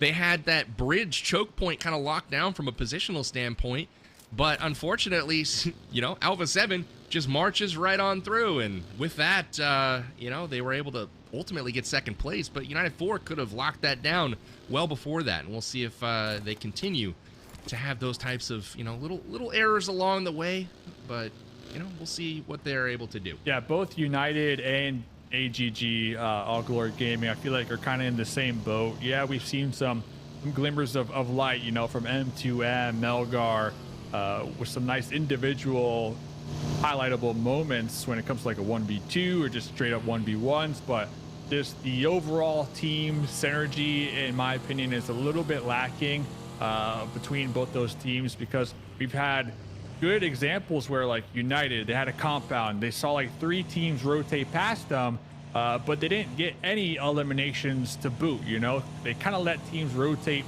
for free, and it bites them in the butt because they make it to the late game, but since they didn't take out those teams that rotated past them, now those teams, there's a high chance that they're going to be gatekeeping moving forward, and that's where they kind of crumble essentially. So I think United 4 Gaming, AGG, they should work on being a little more proactive, a little more aggressive in the early to mid game to try to, you know, get some points on the board and not leave it all to chance come late game. It's great points. Oh yeah. Got a demo derby going on here between Coops and his teammates driving around out near Pachinki. So we did see Alpha 7 rotating in the north part of the map, and you know, one of the things that I'm also looking at this game is shoot to survive. So far, not much surviving has been going on, but they've been shooting a little bit, and early on as well. So this is a team that I'm hoping can kind of get some momentum going for themselves and for the region. But it's kind of now or never for them if they want to secure some points, Hot Jukes. Yeah, for sure. It really is. If you're gonna start, you know, making that path all the way up to the top, it's gonna have to be right here and right now. So I want to see some hyper aggression from them. I don't want to see any of this like separate play. We saw them do that a little bit earlier, right? Just kind of putting some players in some different spots, trying to hold on. That is just no longer valid at all. I mean, you see the top squads like Alpha 7, they commit to the fight completely. Like they are going to be all gone, or they're going to survive with one player up, get the win, and then res everybody right afterwards. So I think that's the kind of play style we need to see from Shoot to Survive if we want to have any hopes of them making it, you know, well, the good amount of head start points in the finals. Certainly the move is not to give a team like Alpha 7 a head start themselves. They've already secured 15 head start points, and if they finish in third, they're going to add another 9 to that total. So that would be 24 head start points going into the finals. And if you're only able to secure 3 or 4 yourselves and you're spotting 20 points to Alpha 7, that is not where you want to be. So this, you know, stage of league play is crucial, because this is where it gives you a little bit of that grace, right? Where, you know, hey, we have a bad game. Maybe the head start points you're able to accumulate, that gives you kind of a free pass for that particular game. So every single point matters, and you never know if it's going to be the point that, you know, keeps you from going to Worlds, and that's what every team here is trying to do. There's 3 that move on to the Esports World Cup in July, and right now is the league phase where head start points are gathered, and they'll take those into the grand finals here in just a few days' time. So with that, the next circle getting ready to come in, and this is a really interesting one because all of the teams grouped up in the center right now, the whole northern portion is basically empty. Wow. And this is really, really crowded right now. I'm very curious to see where everybody tries to find a home. And looks like Inco up north has a really nice opportunity to secure a lot of ground with no one at their back, but I don't know that they'll realize that. So we'll see where they settle in. Let's go. Gonna be a tough rotation for sure. I mean, that northern side, I'm not 100% shocked. Ruins can be a little bit tough, especially if the zone strays away from it to rotate away from. So I can understand why so many teams are heading towards that south position. But yeah, you're right. It is a big opportunity for Inco to capitalize on. considering that there is nobody up there at all. You can see Loops. The shots are starting to get popped off right now. Everybody just rotating into this next circle, trying to find that place they're going to hunker down on. And I'm not surprised to see Loops over here by Pachinki, just popping some shots, letting people know, hey, this place is already occupied. Quancho! Let's go. Are we getting stinky in Pachinki though? That's my question. We had a city finish on Miramar yesterday. What are the odds? Over, under? We're heading to Pachinki here, boys. Maybe. It's looking good right now.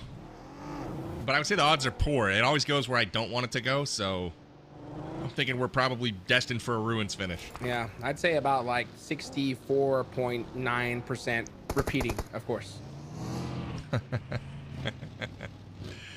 It's a good reference there, Hot Jukes. I like that. You know, I will say though, I don't hate a ruins finish. I know the teams hate it. It's really hard to play, and honestly, whoever's there first kind of has a really big advantage. But it's kind of fun to watch because there's like random stuff to hide behind and weird angles and interesting sight lines for sure. So I wouldn't hate it if it went up to ruins. So that's just my personal opinion. Yeah, I'll take that. I'll take some of that. I think honestly, anywhere the circles, this is a really, really good zone overall. These teams know it so well.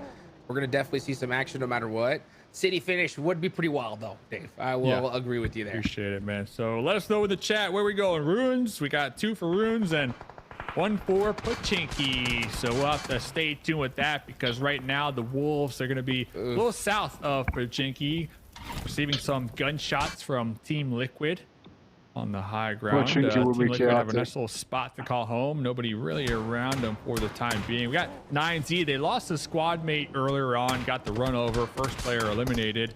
They're going to be playing nice and slow down in the south. Milos already has a position in a vehicle, pretty much just waiting to see where the next circle goes. But Coops, looks like the hovercraft was blown up. Going to be using it as cover right now. I like what Coops did there. He committed so much just to protect that vehicle because that warehouse position is so dominant if the zone goes there, right? If it goes there, you got nothing to worry about. You're going to be putting up some serious points. If it goes away, you need a vehicle in order to leave. Otherwise, your whole team is getting deleted. So I'm not shocked to see Coops commit so much effort just to save at least one of his vehicles. Pachinki is still in. You can't even hardly see it, but here we are, middle of the map. I think we get it. It's gonna be a Pachinki City finish. We're going there. Calling it now. I don't know if that's actually gonna happen, but I'm excited about it. Law goes down. Alpha 7 starting to build that momentum. They get their first elim on the board, and he's about to run into the rest of the team. You see Lil Boy on the retreat. Influence Rage is like, nah, we don't want none. We're gonna back off, give you guys the position. And Doran now getting into it with Octi. That's not good for Savage Esports. Octi is the last player that you want to go down first from the team. Really severely limits their chances, Dave. Yes, and Savage, they already had a spot in the southern part of Pachinki, and it looks like Doran was able to spot one of their players, knock him down, and then regroup with his squad mates who are going to be occupying that compound now as a 4-man unit. And that's pretty much dead center when it comes to this new circle. So even if we head towards Pachinki into the late game, this is a great spot to possibly catch some teams off guard. You have to assume a squad might opt to actually crash this building that the Wolves are holding down. So Wolves, they are just straight up on defense mode right now, and they're going to let the eliminations come to them eventually. And now I bring you the great battle of Potato Hill. Hot Jukes is narrating. Here we go. As you can see, we have a Wild Inco Gaming going into the blue zone to leave Potato Hill and possibly make it to safety. And it looks like Vitali may be doing the same exact thing. Bumping buggies, very important on Potato Hill. You know, sometimes you have to cheers the buggies for good luck. And it looks like that's exactly what they did. Vitali sensed it. Shoot to Survive sensed it, and they said, we are out of here. Very well done. And that is the end of Pachinki with Jukes. Oh, never mind. Potato Hill is getting lit. Here we go. Bob, straight to the ground. The great General Klaus calls a retreat, and the insubordinate soldier Bob says, alas, no more, to battle we go. And into it goes Shoot to Survive. Klaus back on the scene. But Fate from X-Force has rolled up as well, and Shoot to Survive is not doing much surviving once again, Dave. You know what? They got Bumpin' Buggies the soundtrack there, all right? And that's a win. But X-Force with the third party rolling up onto Potato Hill, trying to backstab Inko. Meanwhile, intense game over here in a heated engagement with Worlds of War. Got the shotgun. VicTech with Bison. Gonna be popping out. Yeah, gonna be mowing him down. IG eliminated. Popping back to the Potato Hill engagement. Looks like X-Force, they pushed out, took some shots, and then doubled right back because the new circle did pop. And, well, Pachinki is still in play, but X-Force, they're going to need to reposition now, Hot Jukes. Yeah, they're going to have to take off here, possibly into Pachinki. There's not very much options for them. They can try to go up that hill, but we're seeing already so many teams. Keep an eye on it here. So you got Team Liquid there on Pachinki Hill. There's three distinct battlegrounds happening right now, and one is on each peak on those hills south of Pachinki, and one is in the dip. You got Alpha 7 and 1 here. They're battling against VIP. These guys are always tailing each other. It's so funny, but VIP about to get it here from Alpha 7. Frayden looks out the window, connects with Revo, and gets the flush. That's a huge swing of momentum for VIP. Got the P90. That's all they need right now is the P90. But Squash knocking down the door with the DBS. Squash needs to get the heal. Here comes the support from VIP. Freddy still in the front line. Going to be pre-firing that P90. They know he's up the stairs. Squash, though, one grenade, and that's it. Freddy ready to go.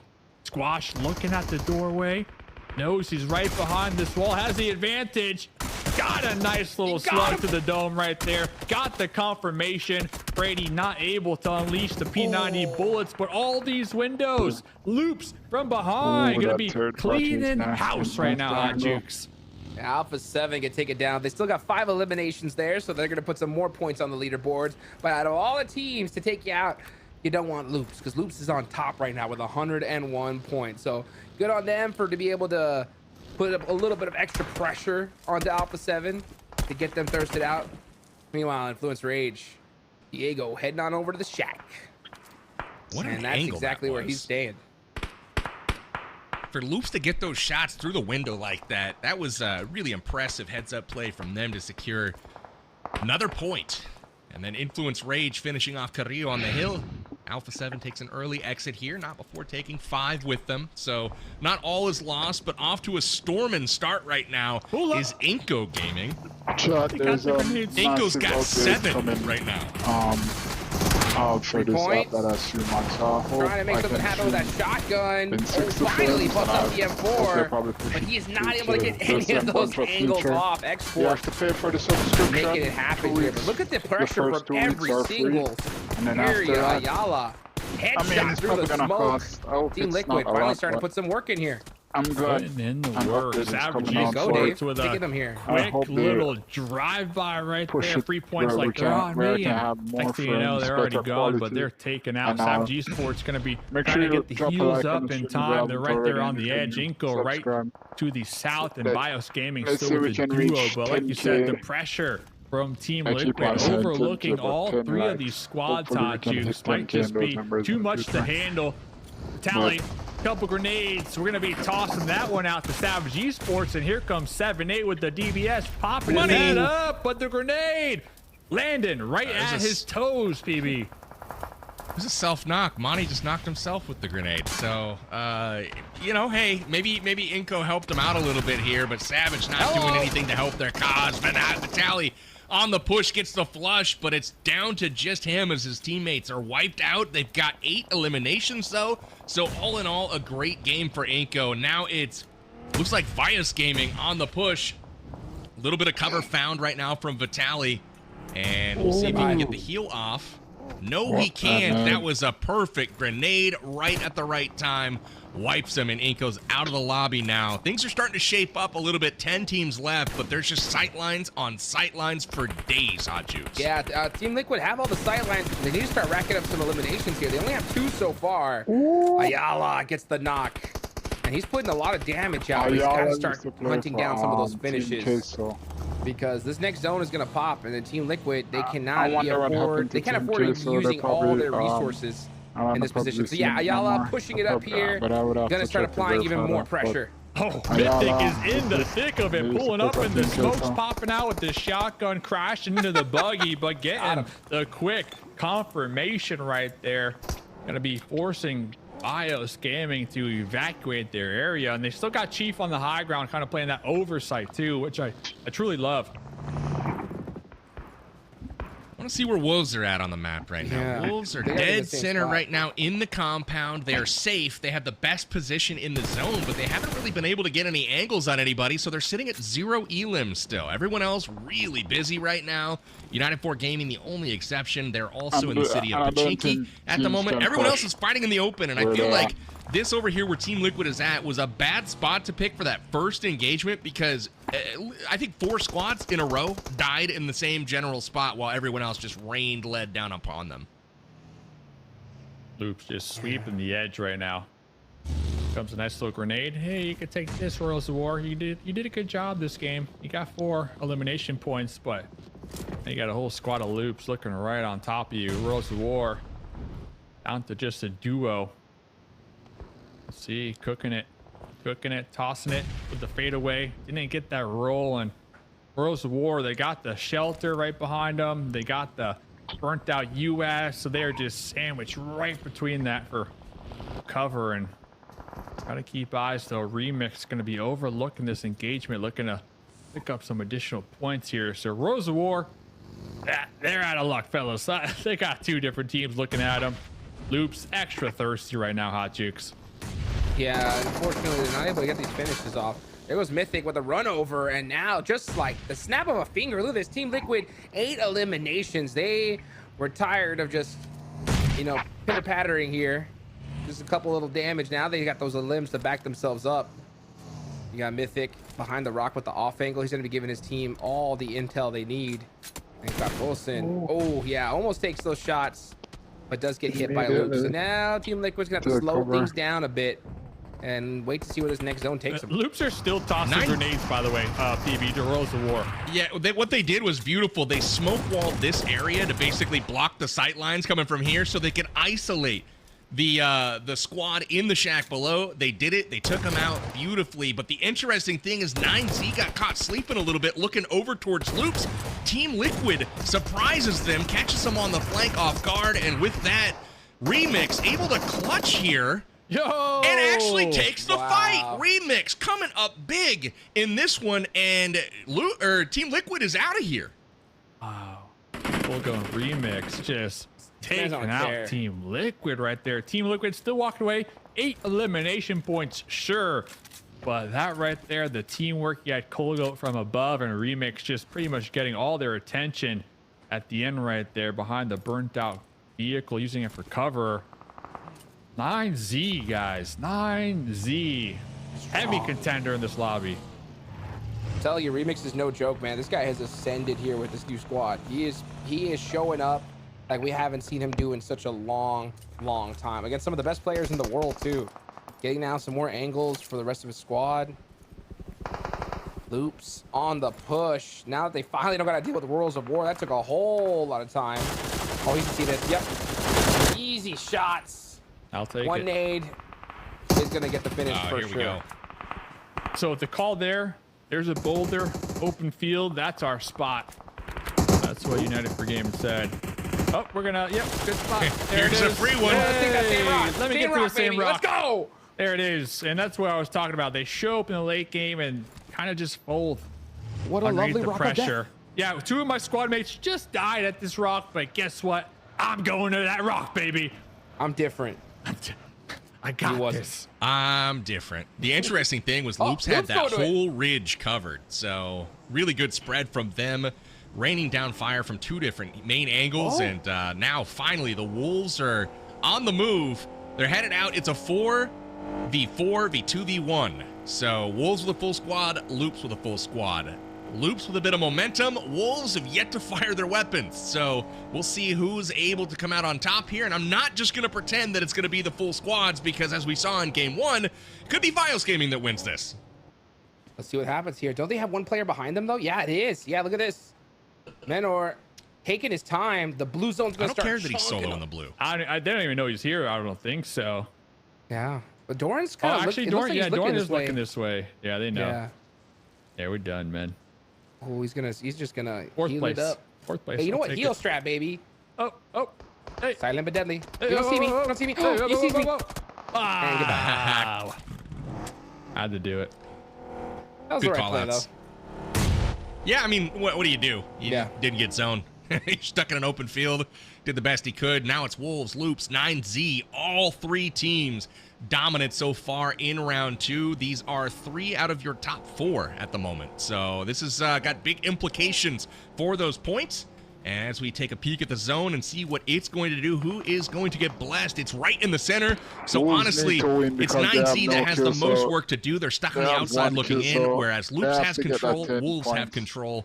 And we'll see who is able to exert the most from it. And I'm curious to see, though. I'm not going to count 9Z out. Remix and Colgoat, 2 of the top players in the lobby. If anybody can do it, these boys can, Dave. I would love to see Remix and Coops just 1v1. That would be great. But yeah, I'm looking at 9Z, like you said, Colgoat, Remix. They got that synergy. They are a deadly duo. Remix rocking the Tommy gun as well. Coops did some scouting on that ledge moments ago. Sent it a little center here. Going to be overlooking Loops, and that's going to open up the back door for both Remix and Colgoat. They each have their separate vehicles here. So I believe Wancho and Doran might have heard that. They called it. You could see Coops had a nade cooking. He was about to throw it and engage Loops. And then Remix on the top makes, or not Remix, but Juancho hears them, makes the call that, hey, we got activity, and Coops immediately puts the nade away, hauls butt back, and now they're going to try to take on 9Z, it looks like. Smart play. By the way, big up for Wolves to leave that warehouse when they did. Even though it's still in circle, they realized we want to win this game, and it's not going to happen inside this warehouse. Let's take off. Let's get a dominant position on this hill and start fighting it out. But right now, they are kind of stuck between 2 plays, right? Yeah, do we take on 9Z first, or do we deal with Loops? 9Z, the obvious play here. Colgoat saying, yep, it's time to fight. Let's get after it. But Wolves with this hill, there's not much they could do. They don't want to expose themselves to a third party. Oh, here comes Loops. Loops is rotating in behind 9Z right now. Yep. Yeah. Now Zada like did the Wolves same thing thing crazy. last game too. The same thing when he got beamed by Revo. So looks like this time it might work because Colgo and Remix they're just lasered in right now on the Wolves. So a lot of the situational awareness from all of these players, it's like a pendulum, right? Where the momentum goes one way and then swings back immediately the other. But Coops with the opening knock on Colgoat. Now it's up to Remix, but the Wolves are on the prowl. 4 of them head up the hill. Doran takes damage. Loops coming in from behind. We're going to see 9Z get sandwiched, and then a face-off with Loops and Wolves. Things are getting a bit interesting now as Neil Zada's on the push, Dave. Coops with the P90, they're winning this, man. You put the P90 in Coops' hands, that's it. That's a GG. But Remix, still going to be alive, going to be taking off the backpack. Make their profile a little bit lower in the grass right here. Both teams definitely aware there's still going to be a member up here, but they also have to keep in mind there's a whole other squad right across the way. Stage 8 right now, Hot Jukes. Very interesting. Yeah, I don't know if they realize that Remix is. I think that the Wolves have a good idea, but after so much time has passed, they could definitely feel that, you know what, Loops is going to be the biggest threat. But Loops is definitely keeping an eye right there. Yeah, they know that Remix is there. They are waiting. So things are going to start tightening up here. I think that none of these teams really move until stage 9. Yeah, I think we're going to go all the way to the end here. And we're just going to hurry up and wait. Unless we see some kind of crazy angle that maybe Coops is able to find. He's pushing himself in that tree. That's very dangerous. Remix keeps pulling the pin in that grenade. I'm waiting to see if he lets it fly. He did. Looks like he sees Neil Zada back there. Lands a grenade. It chunks him pretty good. Neil Zada says we're going to have to back up. I don't know that he's aware Vittini is right in front of him right now. When does Remix pull the trigger, though? That's the problem. He can start to push him out. Yeah, that's it. Never. Yep. Never pulls the trigger. Now it's a 4v4. 4v4. It is Loops versus Wolves to wrap things up in game 3. Both these teams desperately need the chicken. Big implications if Wolves can take this one, as it will potentially put them back ahead of Alpha 7.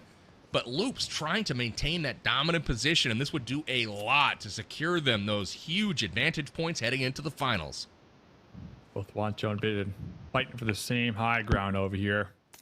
Crawling up here. Looks like the other 3 members of the Wolves will be grouping up, looking to wrap around. Rafino, we saw moments ago, has 1 grenade, has 1 Molotov. There goes the initial toss of the utility. Rafina in the smoke, still managing to survive. But they're pushing him out right now, Hot Jukes. Yeah, I think the Wolves are doing a great strat of just grouping up together. They said that, hey, you know what? Loops are super spread. Maybe we can get a 1v3 situation. They got to be careful with those nades, though. Yeah, 1 bad nade, Molly, or even Molly, can be troublesome, but it's really difficult to land on this kind of hillscape here. Juancho! They didn't see the 3-1 coming. Juancho with the off angle puts in some work, but Niels Dada slows down their momentum with that nade onto Doran. 3v3 action. Juancho, it's really up to him on his off angle. He's got to make a play. No, it's Vatine's time to shine as well for Loops. He's doing the same 3-1 split, and at any moment he can peek his head over that ridge. We'll see if he impacts the play. Wolves are going down one after the other, but so are Loops. It's a 1v1. Vatine versus, it looks like, it's a 1v2. Juancho. Now he's got Coops back in the fight as well. Now we got 2 up for the Wolves. You have to push and him. Where is his health bar? There it is, finally. You couldn't even see it. There he goes. And it's Wolves taking the victory. Dave, this is a much-needed victory for the North American squad. Much-needed victory. You put a P90 and Coops hands at the end, close range like that. They only walked away with 5 eliminations. They were holding down that compound for pretty much the entirety of that game. They defended it, and it was great. Hey, showing up the late game with 4 alive, you can't ask for anything else, honestly. So GG's to the Wolves. I believe they got a win yesterday too, right, PB? If I'm remembering correctly. So 2 wins. Yeah, 2 wins so far in round number 2. That's great for North America. It really is. The Wolves with the 2nd chicken dinner. They're the 2nd team to do it after Alpha 7. So actually, no, 9Z picked up 1 as well. So really impressive game, though, for the Wolves, as they are one of 3 teams now with 2 chicken dinners. And both of them on Erangel as well. So that's a map that they're starting to stand out on a little bit. And big tip of the cap to Juancho there with that off-angle play at the end of the game to secure that victory for the Wolves. That was a huge opener. And an action started off early in this one. Shoot to survive, getting into it early with Inko here. They got a few elims, but they were eliminated early. Once again, the North American squad struggling to find any momentum. And X-Force getting into it as well, also being eliminated. What a nasty fight. VIP, Alpha 7, once again, Dave, get into it. I know, the squash is just becoming a one-man wrecking ball. The whole team popping off without a doubt, but we're starting to see squash just no fear when it comes to breaching compounds with the DBS. We saw the same thing yesterday. The situational awareness from that player in particular is just on another level. And this was a great one too. Remix with the Tommy gun, taking out Team Liquid right there, Hot Jukes. They should be in 3rd place after that one. Beautifully done there, man. I mean, this play towards the end was just absolutely insane. I gotta give props to Remix too. I mean, Remix just applying that pressure constantly from that hillside until the zone finally pushed them out. But the Wolves, baby, they do end up the victors right here. I love that 3-1 split that they did. They realized that, hey, you know what? This Loops team is a little bit too spread out.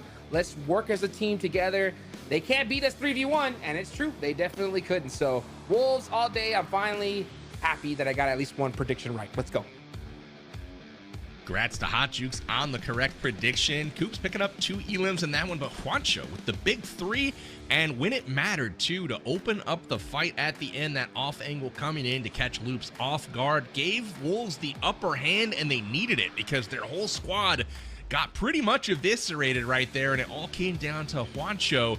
Coop somehow survived, had like literally no health on the hip, on his HP bar, barely could see it, but Wolves getting the chicken dinner, and that's going to do some interesting things to the rankings. We'll check on those here momentarily, but Loops once again makes it into the late game. They don't get the chicken dinner, but they do finish 2nd, and they have more eliminations there. and more points. So 17 for Loops. That doesn't help anyone close the gap on them. But perhaps Wolves with a first place finish and Alpha 7 nowhere on the front page. Maybe Wolves catch up and take over third place. We'll see in just a moment, Dave. Yes, sir. And we saw the same thing yesterday, too, for Loops. They got that second place, a lot of elims to go with it.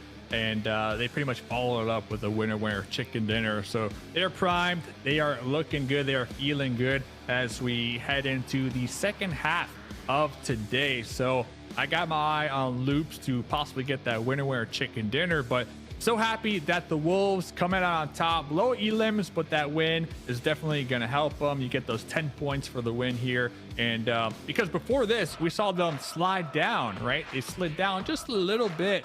And it looks like they're going to be overtaken Alpha 7 here after this match, by 1 point, so they have to catch just up. 1 But point really separates the teams all now, and interestingly enough, it's not often you place. see Alpha 7 with an arrow going in the downward direction. So Wolves doing something that no one else has seemingly been able to do thus far, and that's catch Alpha 7. But it's only for a game. We'll see if they're able to maintain that lead moving forward. 9Z, another decent round there. They're going to finish with 97 overall, but they're still 20 points behind Loops, who's making a strong case to get those 15 head start points, Hot Juice. Oh, yes, sir, indeed. Yeah, Loops looking really, really solid here. I mean, even when we don't really talk about them, right, they're putting up points regardless, right? We always see them in that end game one way or the other. Last Erangel, they got blessed with Circle. This one here, they did a great dominant position here on Pachinki Hill and waited out towards the end. So even though they didn't even get the chicken dinner, they ended up with the most points. You know what I'm saying? So if you're Loops, a Loops fan, you're definitely hyped up for sure. I think if you're a Wolves fan, you got to be excited as well, man. I mean, they really pulled out a chicken dinner right when they needed to. They really did. All the Brazilian teams in that left column right now, which is strong performance from the region as expected. 9Z Globant, the top LATAM squad here in round 2, sitting once again at number 2. The Wolves, the top NA squad, sitting at number 3. So again, things are pretty close at the top, and they're pretty close in the middle of the pack as well, but we've got 2 distinct groups forming at this moment in time. Gentlemen, we're through 3 games of play. Any surprises so far that you've seen through the gameplay so far today? Start with you, Dave. All I know is last week, Brazil, like, hey, Vios Gaming, tighten up. You know, you need to be on this side of leaderboards. Now, the whole first page leaderboards, all Brazil across the board. So everybody else, yeah, we got 2 teams up there, Argentina and USA. But everybody else, Hot Jukes, they need to step up, man. What do you mean? That's my biggest surprise. I'm so shocked Brazil was on top. I didn't see that coming at all. You know, what can I say? But you know what? I'll tell you what. Brazil dominating. We saw that coming. Let's be real, right? But none of them saw Juancho coming. That's all I'm going to say, baby. That's the big surprise. Let's go. Juancho moving to that front line. And now we're seeing Wolves on top. Let's go. Well, big plays coming in from Juancho as he leads Wolves to their second chicken dinner of the round. With that, we're halfway through our second day of round 2. About to kick off another match on Erangel. But before we do, we're going to take a quick break. We'll be back with you in just a moment.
Liu, tem cara comigo, me ajuda agora. Mano, segura um pouco, Lau.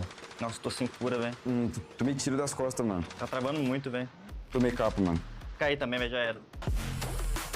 Ah, eu sabia que vocês iam perder.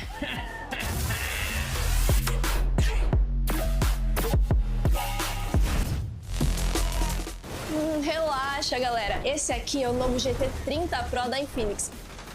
Como que esse velhinho faz isso? Brabo demais. A situação de clutch, 1v3, não erra nenhum tiro, tá acertando todo mundo. Ô, louco, vovô. Matou 3. Que isso? Como ele tá fazendo isso? Esse vovô é insano. Eu acho que ele é pro player aqui. Winner, chicken dinner. Ah, ganhei. Agora eu vou deitar, chega. E aí, vai encarar? Com o GT30 Pro, até o seu avô vira uma lenda.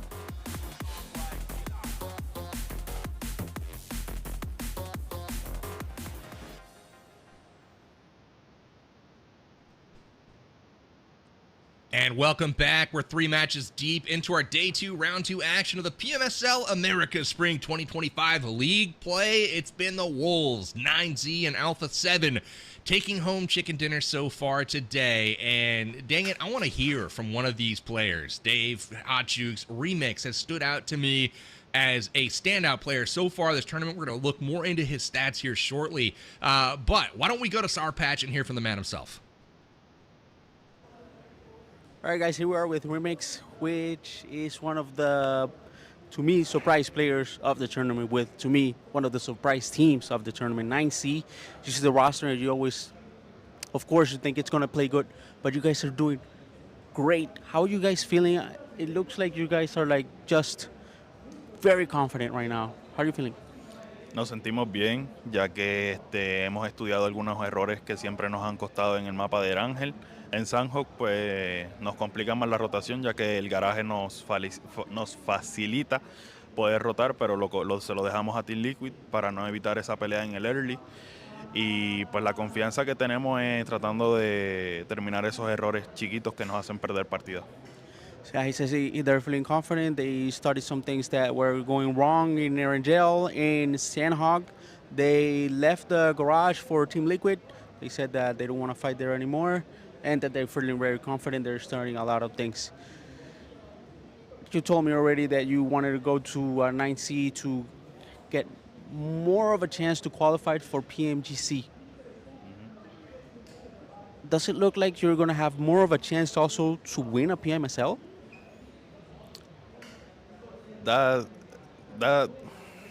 Es interesante, sería bueno. Nos los hemos planeado en la mente de quedar campeones, pero obviamente es mucho esfuerzo, ya que también de contrincante tenemos Alpha 7. Hay muchos equipos también como Inf y G, son muchos equipos. Entonces, pues eso está en nuestra mente, pero vamos a ver qué pasa. Porque están allá arriba, mi rey. Estamos arriba, pero pues vamos a ver qué pasa. En la final se dice todo. Yeah, that would be very interesting to think. That's something that we have in our mind, but there's a lot of hard teams here like Influence, Alpha 7, but let's see what happens on the final. Pabi, muchas gracias. Let's go. I like the interview. Hotjuk, sin palabras, no words from Juancho there, or not Juancho, but Remix, trying to answer those questions about do they have a better opportunity not only to make it to Worlds, but to win. He's saying we can win this whole thing, possibly take home the PMSL America's title over Alpha 7. So I want to see him head-to-head against the final boss. That's Revo from Alpha 7, who had an amazing first round, but second round was quiet day 1, but he's come storming back on day 2. So let's look at the head-to-head here. And Hotjukes, I got to ask you, I mean, this is a comparison of just this round. And Revo started, again, slow. 4 elims yesterday, but already 12 today. He's averaging 4 per game today. But Remix, he looks like he's stacking up just nicely next to him. Look at the average survival time. He's looking listo, baby, ready to go. I mean, I love his answer, too. I mean, the survival time is crazy. The eliminations are phenomenal. His off angles have been what's been really, really surprising me so far this day. I mean, he is really putting himself in the best positions possible. And I loved his answer. I loved his answer. At the same time, he's also being very, very humble, right? He was talking about the different errors that they were having there on Erangel, that they were able to fix some of those here.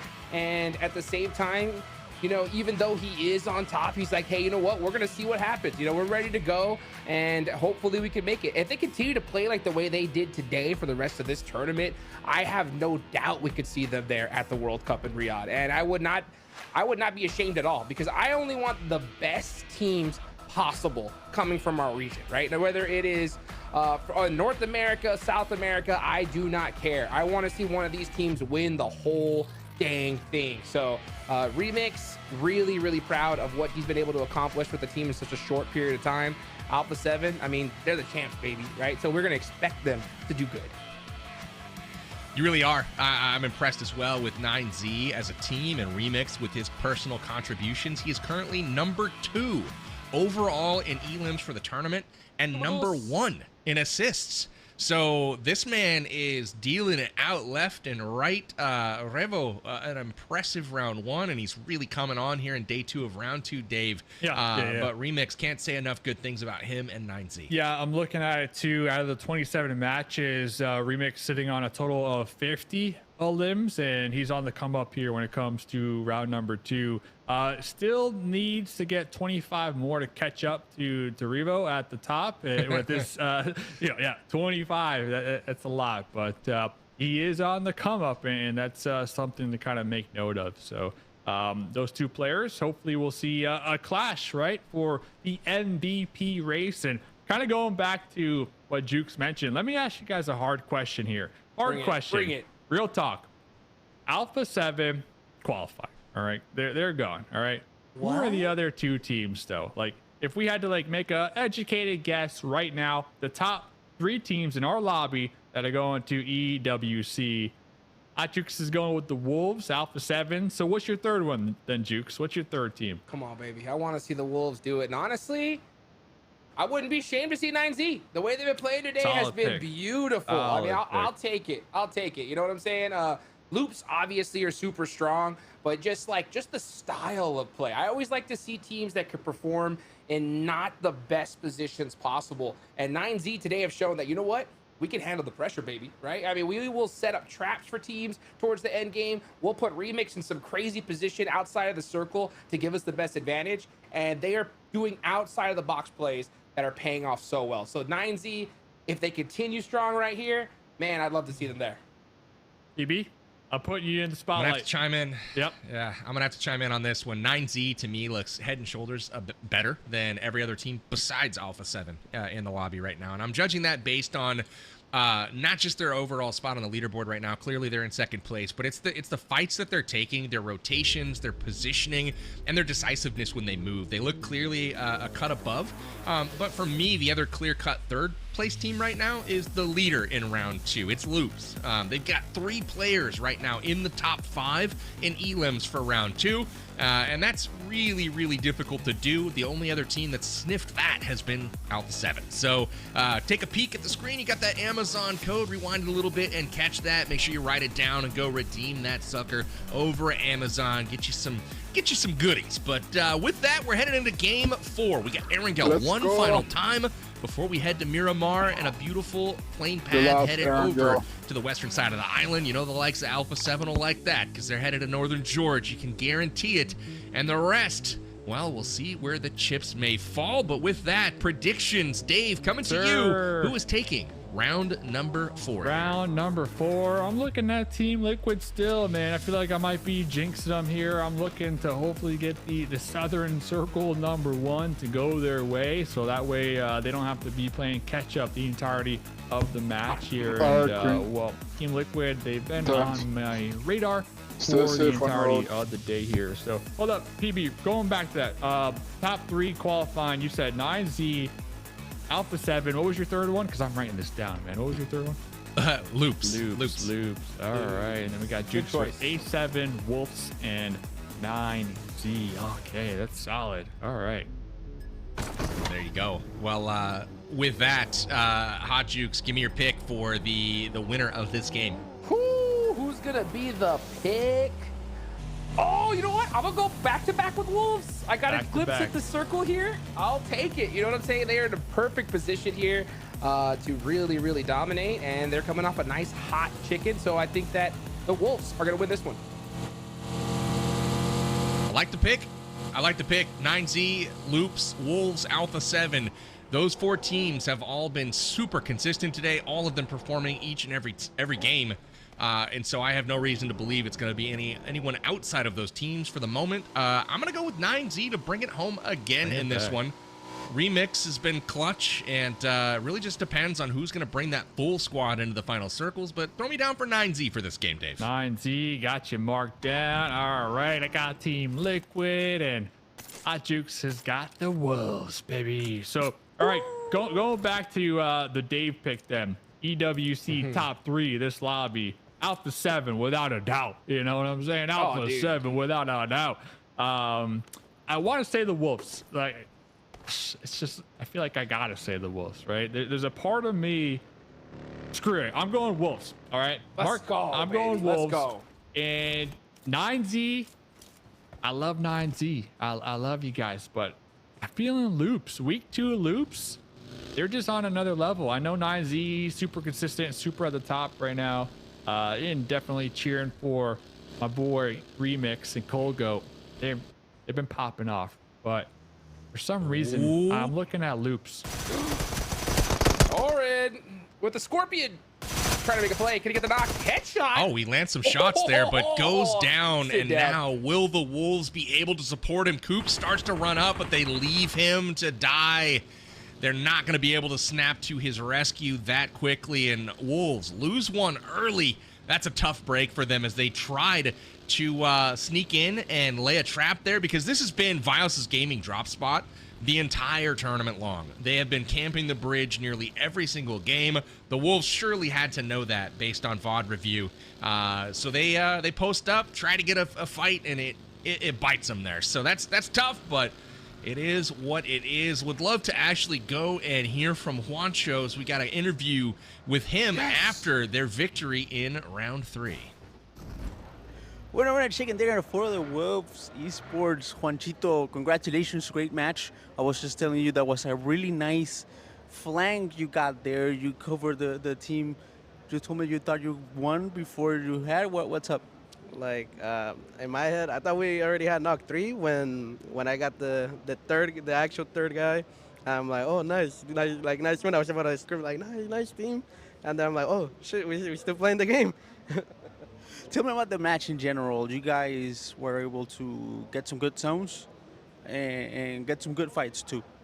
Yeah, I mean, you know, we just got zone bliss. I mean, it's not like we just took the comp and we worked, you know, around the map.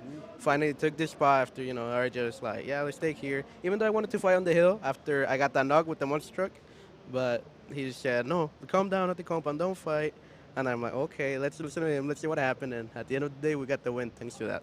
You gotta listen to the IGL, bro, especially if it's, we can't see him, he's behind us, but that's Coops. Bro, bien papi, felicitaciones. Watch us funny, man. Hey, we're going to teach him to count before it's all said and done here. But Baton, Coops, they're hanging in there for the Wolves. But I just hate to see this from the Wolves, man. The early challenge like this, they didn't really, I don't think they needed to try to get an edge like that in the early game. They've been playing so well, and it's just such a huge risk. Easy to say that in hindsight. Had it worked out, we probably would have been singing a different tune. But again, a challenge from the Wolves does not pan out. And now we've got Alpha 7 on the move. Interesting little tidbit from Alpha 7, Hot Jukes. Oh my gosh, as they get into it with United 4 Gaming, from range, they immediately take down Isku, and they should be able to pick up some points here. They've got these guys are not scared to fight. United 4 way out of position right now, so this is a nice little trap from Alpha 7. I don't know that they even were looking for this. They just saw some players that were kind of down there that they could shoot at, and, well, they did. Revo's going to go pick that up. But Revo, on that note, he started out day 1 of round 2 with just 4 elims, as we talked about. And through the whole of round 1, he averaged 3.25 elims per game. So the dude was just on an absolute terror. Well, today he's averaging 4. So he's even stepped that pace up. So if it continues, Revo, look for massive elim totals from him as today rounds out. Yeah. Revo's a monster, but even Lions have to take a break from eating. You know what I'm saying? They got to rest. So I'm not at all scared when I see Revel have an off day, because I know when the time comes down to it, he's going to perform. And he's already performed today. Let's be honest, right? I mean, Alpha 7 started off so strong. We saw a little bit of a lull in the past game, right? But now we're here in the final match of Aaron Gale that we're going to see here today. I think they're going to definitely start ramping up the pace. Yeah, and the rest is great too for Remix, right? On the come up when it comes to the MVP race, and Remix has been having a really solid day number 2. So let the lines rest is what Remix is saying here. And interesting, we're starting to see some rotations now. X-Force, not even surprised. Oh, I'm a little surprised they got the double hovercraft going on right now. But I was gonna make a note that Team Liquid, instead of using the East Bridge, they actually rotated on the west side here. Oh, whoa, hey. Oh no. I like this. So subbing in 24K. So they swapped out 3-point. They might swap him back out if he loses his hovercraft like that. But looks like he's able to save it. Not really. He's not able to save it. This thing's done. This thing's done. What a bad mistake there, driving from 24K. He's going to have to bail on it. And now they're taking on 9Z in the wild. But Remix has been knocked. X-Force able to force their hand a bit, but Fate gets returned on. He's able to hop out. Milo's down, chunked around half of his health, and this is really dicey right now. No clear victor between 9Z and X-Force, but I don't think this was a fight that really either one of these squads wanted. They're not in position, but they're going to try to make the most of it, Dave. There we go. A limb 4 grenades. Going to be trying to chuck that one across the way. Riaz behind the tree. Got a little smoke. This tree, though, I don't know if it's big enough to provide optimal cover. Here comes a monster truck support from behind, but I do see the wide flank coming on out right here in the hovercraft. Looks like both teams pumping the brakes a little bit. Let's go. They see the That's next the right circle, and it is Wolves for the win.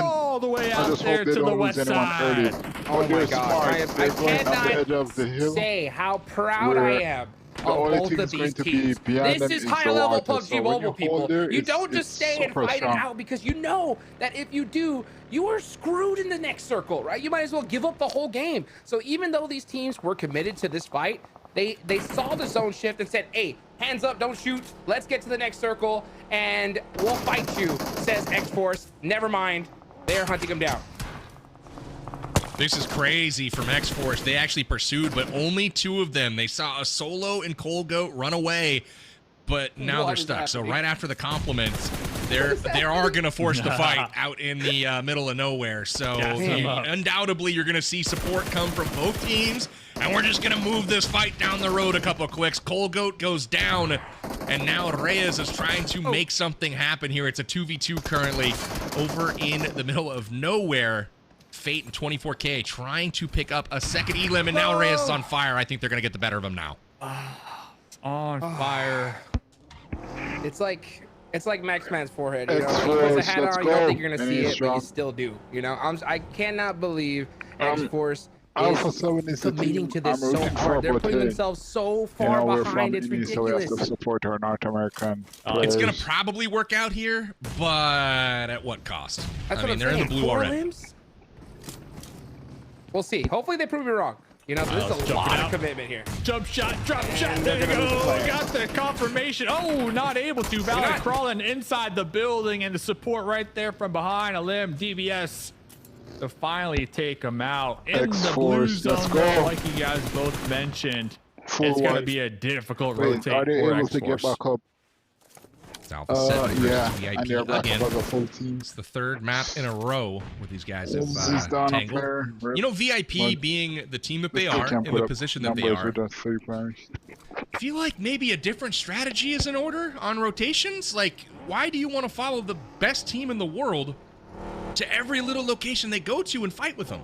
I don't even think they're trying to do it, but it's just like a really coincidental thing at this point where these 2 teams are always getting into it with each other, and it's VIP that's the later rotating team that's kind of forcing that action. If it were Alpha 7 and they're chasing another team, like, well, that's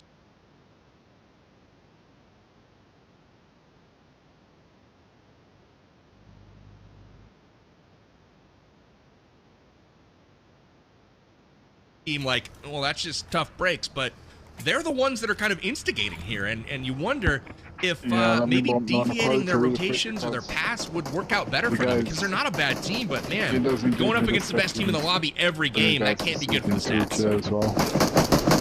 Can't be at all. Look at the spot on the map where Alpha 7 was able to reach all the way over here, and they came from the top of the zone. So they actually achieved zone control on that eastern side. Very, very impressed that they were able to get there.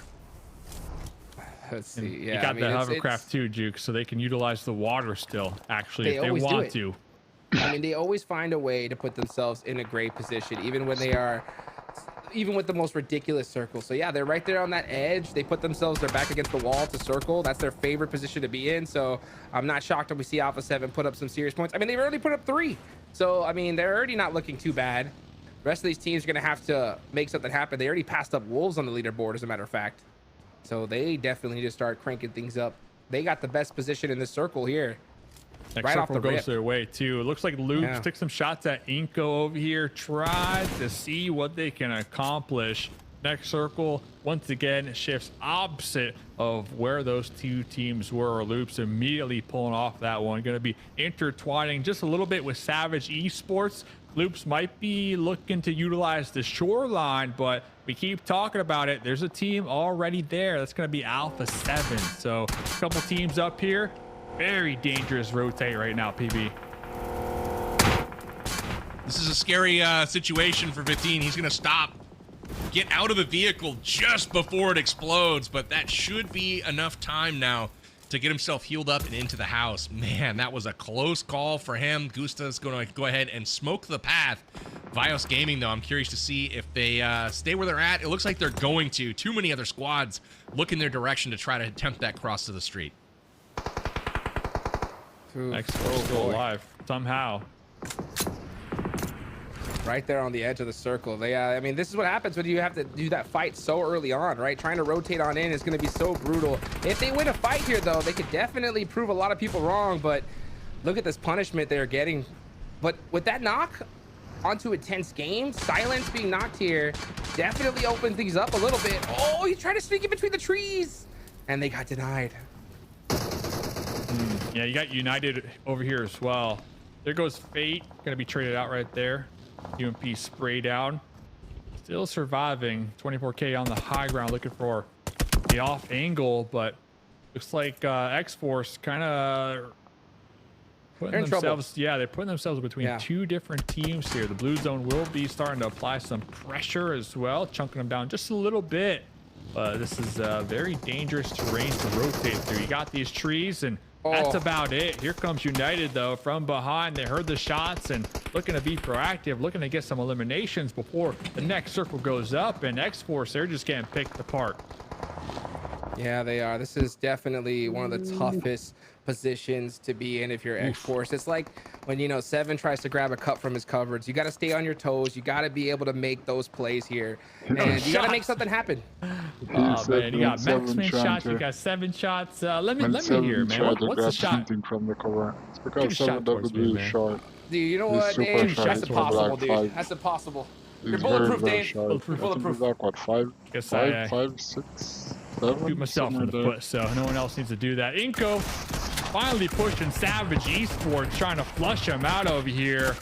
Once again, circle just going opposite direction of both these teams. Both Loops, Inko, no luck here this game when it comes to the zones here, as we got about 5 different teams just on the struggle bus on that East Coast right now. And honestly, I'm looking at Alpha 7. They're looking, and they're going to be rotating around all the violence, the mayhem that we're watching unfold right now. As it looks like shoot to kill, going to be finding themselves in a challenging position. You got Alpha 7, you got Loops, you got the Wolves. Shoot to survive. They're going to die well, soon. Who picked 9Z to win this game anyway? Right? Goodness gracious. Just like that, out of there. Man, tough one. It's the interview. Hate to see hard shifts at this point in the match too, Jukes. It's like everybody's got their positions. Like, oh, never mind, yoink, back the other way. These circles can be brutal. Look at Loops. Yeah, Loops are having a full send it. They're gonna probably stop right here at this dip. Yep. Nope. Never mind. They're actually gonna be pushing even more forward. right onto the shoreline here. They're going to have to blow up that vehicle for sure. Yeah. How are they going to defend behind them is the question. This is going to be really hard to defend behind them. Like, obviously, they've got the ridges in front that they can work with, but once A7 kind of creeps up, that's going to be a world of hurt for Loops. But they don't have a whole lot of choices here as Wolves try to get into safety. Able to break in through a window, minimal health remaining. Inko not able to punish them on the approach. The Wolves are going to sneak in, but they do not have zone here, so they're safe, but for a moment. They got to move here pretty shortly. Oh, yeah, Wolves definitely starting to get punished. They're going to have to fight their way out of this one, but they are surrounded by too many teams. It's going to be really, really difficult to press on through this. No vehicles, Coops just on foot. Yeah, it's not looking too hot for the Wolves here. Surprised they took so long to move out of their position. Honestly, it looks like Inko trying to surround them here. A couple grenades getting chucked out there in the distance, but Wolves getting sniped from a distance. Alpha 7 being proactive with the new circle, kind of avoiding all that mayhem wrapping around the shoreline. Now going to be looking at all these squads trying to break their way into the play zone. Rosen rolling right up to two members of VIP Esports, just scrambling inside the first story, popping out, donating a elimination, in my opinion, right there. VIP Esports, I don't know what that was, but here comes McGrellin. We've seen McGrellin 1v3 squads before, cooking a grenade, getting ready to toss it out here. Oh, in the wide open though. No match for Alpha 7.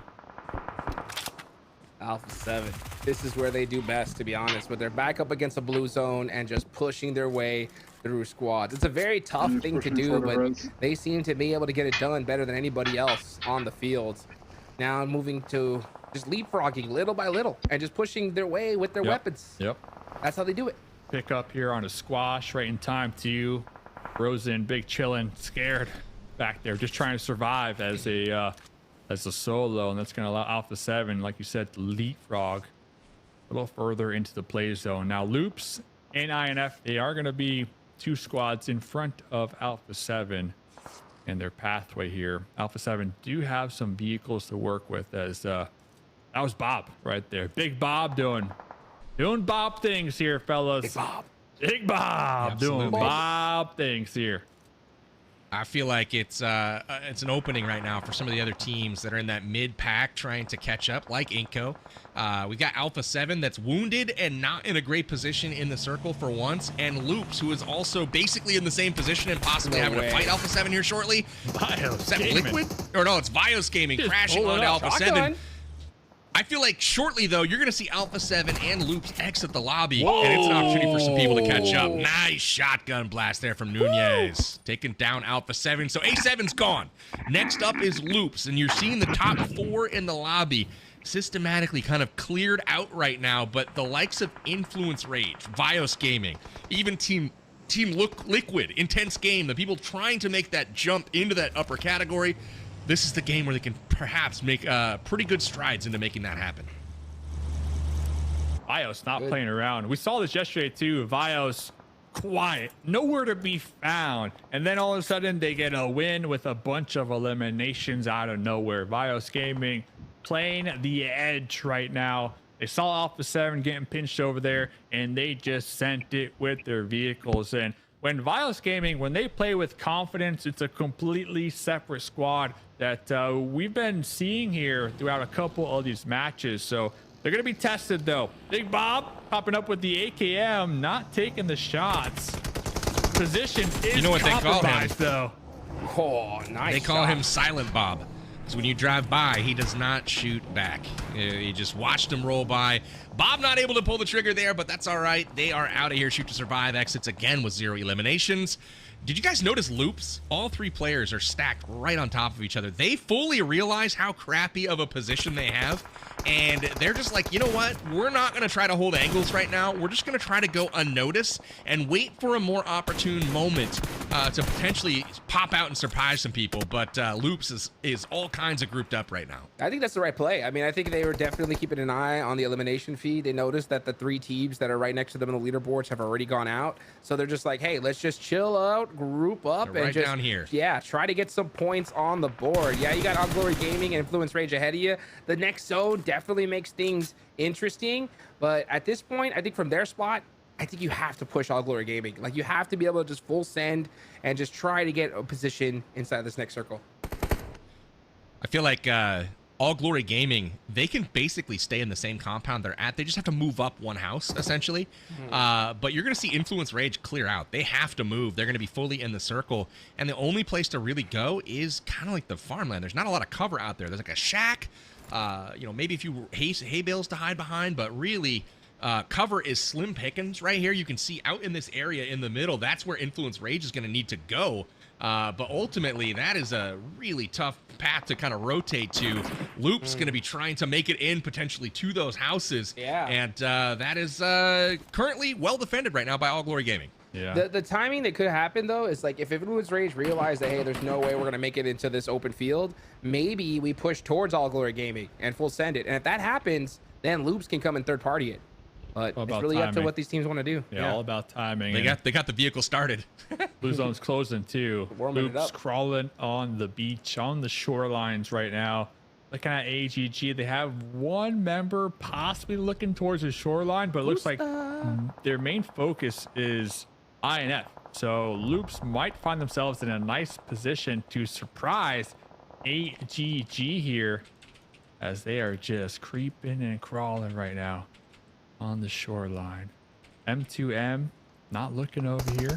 M2M though is going to be spotted. Yes, now they know, hey, there's a team behind us, and M2M had such an important position to safeguard the beach. So getting knocked right there, that's going to allow Loops to push up into that warehouse. Good push here from Loops. Oh, almost made it. Didn't quite have the momentum to get all the way to the building. Patine though, he can get the finish. Didn't even get the third. Melgar, where was he hiding? He just came out of nowhere. Loop's dreams end right here. But like I was saying before, the top 4 have been wiped out. They're gone. This is the moment. BIOS, Influence, Team Liquid, Intense Game. I'm looking at you. And here comes Influence Rage to third party. Elgar, no HP, popping out with the shotgun. Little boy's like, hey, move out the doorway, let me in here. Little boy now has to face off against 3 members of AGG, all with shotguns looking in your direction. The pull-up not successful for Influence, as they just get eliminated to the hands of AGG, currently sitting on 9 elimination points. You said it earlier, Dave. It was all about timing, right? And the timing was completely reversed. Influence Rage was actually the team that third partied it, but just a little too late. All Glory Gaming was all locked and loaded, ready for them, and they punished every single team that tried to third party them. Let's go. Peek at the zone here. Vios has got pretty good control of that upper part. Aleem's clinging to life in the center of the field right now, but All Glory Gaming, they've been able to weather the storm so far, but they are going to have to move. And so is Intense Game and Team Liquid on that western side of the circle. Really, Royals of War better get ready for some action, because people are coming for that particular location. Oh, boy. That's it. All the top teams are gone. Yep. Just like that. Big game. Big game. Big opportunity, yeah. What do you want to see win this game now? I would like to see AGG, because I've been harping on them and just kind of pulling it together in the late game. But right there, I mean, making the same mistakes. One of your squad mates, they pull up, they get flushed, and you know what? Let's all do the same pathway. Let's all just test our luck right there. And that's what I'm talking about. The pressure at the late game for AGG has just been getting the better of throughout this tournament. And they just came off of a 2 successful defense pretty much up against 2 different teams, so they got 9 points going their way, and just kind of flush it away just like that is unfortunate here. Thanks for hanging out. Yeah, what after this it's what, yeah, they're happy. You can see he's a little happy. He's a little happy. Yeah, you can see he's rubbing them hands together like a fly, dude. He was like, I want to sneak some more. But Vios Gaming starting to make a bit of a move up the leaderboard right now. 10 elims so far this game. They've got zone control on that northern part of the circle as well. Next on their sights, they've got Influence Rage. They need just 6 more points, and they're going to get at least 2 of those from their rank position so far, even if they do go out next. So they're getting into it now with Intense Game. Intense Game also trying to catch up to some of those ahead of them. Remember, all we're playing for in this round is head start points, but those are absolutely crucial for the grand finals to see which 3 teams will move on to the World Cup in Riyadh, Saudi Arabia. Vios with 10 elimination points going their way. They got the zone control up north. Everybody just kind of waiting to see where the next circle goes. But Yala from Team Liquid, they're looking to flush out IG down range, tossing some grenades, tossing some Molotovs. Meanwhile, Rose of War kind of also looking in the direction of IG, trying to third party it here. Rose of War, I see they got a MG3, I believe, up there. Tonka smoking that position. Doesn't even matter because after that knock, Team Liquid just full on sending it right now. Tonka trying to defend their position, jumping up after getting a nice knock right there. But Team Liquid, the entirety of the squad, when they have their mind set to something, they get the job done. Can they get this chicken, though? That's going to be the question. Wait, let me post this out real quick. I just dropped off. Worlds of War, I mean, that position, it was inevitable. It was going to get pinched. And last team standing over here is Team Liquid. Intense Game chooses to rotate late. Probably isn't going to pan out for him, but at least buys him a couple more rank positions. But now they'll try to weave their way into position, but they've got the full attention of Team Liquid. Oh my gosh, the punishment is crazy. Alim gets caught with a nade in his hand. That's brutal, but Chief trying to catch this angle. Does he spot him? When's he gonna take these shots? There we go. I'm about to say he's got so much ammunition. He could just keep on shooting here. Never mind, doesn't even need to. There we go. These guys still one member of AGG alive. The solo out there just thriving. He's like, yeah, this is good. Everyone's fighting each other. We're good to go. You keep doing you. Team Liquid, though, this is their match. They got the numbers advantage. They currently have 5 elimination points. Vios with 12. Vios are just racking up the points here. Mythic on the high ground, though, on top of the roof. That's a juicy position right now, fellas. Sightlines are definitely in favor of Team Liquid as they have both angles and elevation covered. Guapo just trying to hide a little longer, trying to outlast, get that 1 additional rank point. Maybe he pops up and tries to get an elim here. We'll see what happens, but I can't imagine Team Liquid letting this one slip given their position. And also, they have kind of a de facto off angle with Guapo because Guapo doesn't really have sightlines onto Team Liquid, but he does on Vios. So we'll see how that works. If he comes around this side of the truck, I guess you could see Mythic, but as you can see, Mythic clearly has pretty good cover. He can duck behind at any moment, so position favoring Team Liquid at the moment, Hutchins. Quite a bit. Yeah, quite a bit, that's for sure. But at the same time, this circle is going to go central. So all these teams are going to have to fight pretty much at the same time. I think Team Liquid are going to be keeping a good eye on the clock here to throw some smoke from the center. But that off angle they got from Cardosen, I think is going to be the biggest payoff. So this should be a Team Liquid win unless something crazy happens. Could be. And Vios Gaming also pretty low when it comes to the meds, when it comes to ammunition. And 2 of those squad mates already getting knocked out. There goes Vios Gaming. There goes AGG. There goes a Team Liquid winner, 9 elimination chicken dinner here, fellas.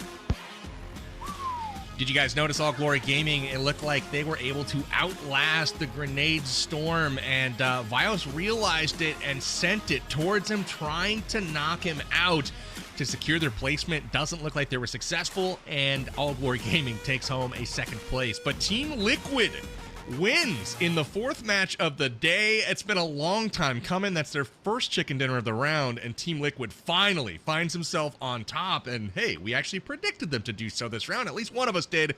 Not this guy. So Hot Jukes, again, Team Liquid comes up clutch here in round 4. What did you make of the action? Let's go. I mean, this was a crazy game overall. The zone was just ping-ponging back and forth and back and forth. Alpha 7 got even caught out there. I think we saw some good surprises as well. We saw some teams that were in that mid-pack perform very well here, which is really huge. And for Team Liquid to get a chicken dinner right here and right now, I think was just absolutely massive for them. Hopefully they can repeat it here today.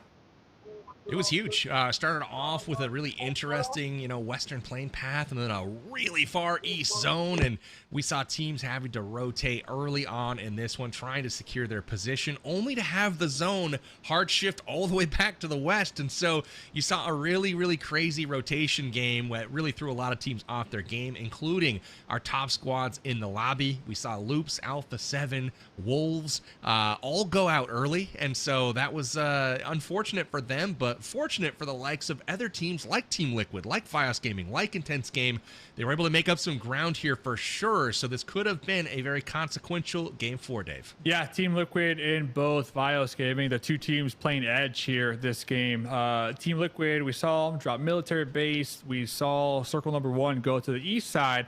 Instead of taking the direct path to the zone, taking that east bridge, crossing through AGG, instead they went to the opposite bridge, the west side bridge. They tried to possibly gatekeep a couple squads out there, get some early game elimination points. And right when we saw the next circle pop, they doubled right back where they know was safe and secure. They used the west bridge to get to Milton, pretty much played nice and slow up until the end. And also, shout out to Fios Gaming too, because there was a moment where the zone didn't favor them.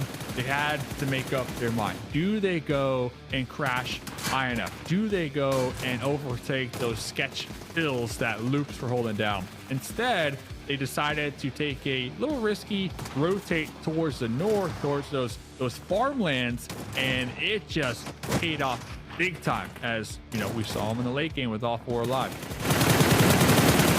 Felt a little crazy watching all these teams rotate into the same spot and battle, honestly, for the same house, the same position, the same haystack. And you can see here, Team Liquid actually got the better of Royals of War. Really nice job from them, and it gave them the dominant position on the southern side of that zone. They were able to get height, get elevation, get those angles, and the nades rain in here. You can see Higor realize All Glory Gaming, oh my gosh, he's still alive. Yeah. I got to make a beeline for him. He landed a grenade, but it left him still with about like 5%, 10% HP, and All Glory Gaming able to outlast, able to survive, and really impressive stuff for Team Liquid to get the dub in this one. So, Todd, I got to ask you, what does this mean for a Team Liquid, right? This is a team that comes into today's, round feeling, I don't know, maybe a little dejected. I don't want to speak for them, but this hasn't gone as, past tournaments have for them. Is this a team that you feel is resilient, always knows that they can perform well, or, is this like a really important event for them where it's like, okay, cool, we're back on track, we can build on this? How do you think they're kind of perceiving this moment? I mean, I think they're definitely going to be confident here. I mean, they're in their homeland. You got Coach Knight behind them, one of the best coaches in the game. He's pumping them up. I think they just need a big confidence boost. Like, a good chicken dinner here is great. It's unfortunate it wasn't like against some of the top teams, so it wasn't like a win where they're like, yeah, baby, we're back. But you got to be able to take those dubs when you get it. Hopefully they got that one player on the team that it just hypes them up regardless and makes something happen for them. Awesome. And Alpha 7, once again, looked like they were in a good spot, but the zone hard shifted away from them. They made the most of it. But finally, we see them have kind of an off game, Dave. Do you think another one's coming, or do you think they're going to be right back on that dominant tear that they've been all day long? What do we see in the future for A7? Yeah, hopefully for everybody else in the lobby looking to get as many advantage points come tomorrow. Alpha 7, keep doing, finishing in 11th. But the thing is with Alpha 7, even though they got a low placement, and they've been having low placements today, they're consistently getting eliminations, so these eliminations are going to keep them afloat on the overall leaderboards, and all it takes is one really big win, which we've seen from Alpha 7 multiple times last week, to really just shoot them right up to that first place spot. So Alpha 7 finishing in 10th, finishing in 9th here and there. Everybody else loving it. The thing is, though, Alpha 7 still within striking range, and that's my fear for these other teams, because I love Alpha 7, but I want to see another team this week finish in first. That way we have 2 teams with the 15 head start points, and not just one team with the 30 to go to boot come finals time. So I think 9Z, they kind of been up there here today. 9Z not doing too hot this game, walking away with the goose egg. Loops also with the goose egg. And same thing for the Wolves, which really opened up this game for those mid-pack teams. So I think Team Liquid, AGG, Vios Gaming taking advantage of that here. Love to see it. Alpha 7 currently leading all teams with 31 eliminations today. Second place, surprisingly, is Team Liquid. So they have had a dominant day. They win Game 4 on Erangel. We'll see if that can continue. We have Miramar, 2 games of it coming up next. I'm so excited to get into the desert. It's my personal favorite map. We'll see who is able to take the cake on that one. We've had 4 games in the books now. But before we come back from Miramar, we're going to take a short break. Make sure you guys go to the restroom, grab a snack, and we'll see you guys back here in just a moment for Game 5.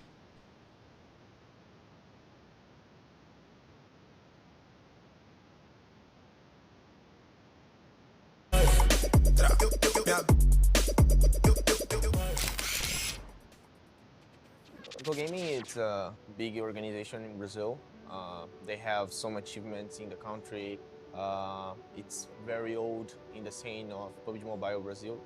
And for me, it's an honor to play in Inco and to start my new journey in this team.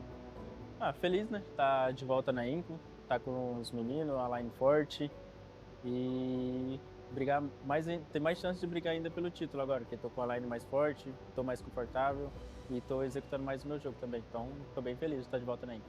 É muito bom estar aqui de novo. Eu acho que a Américas precisa da Inco. A gente está muito preparado para esse campeonato e, se Deus quiser, vai dar tudo certo. Eu estou muito feliz com o meu time.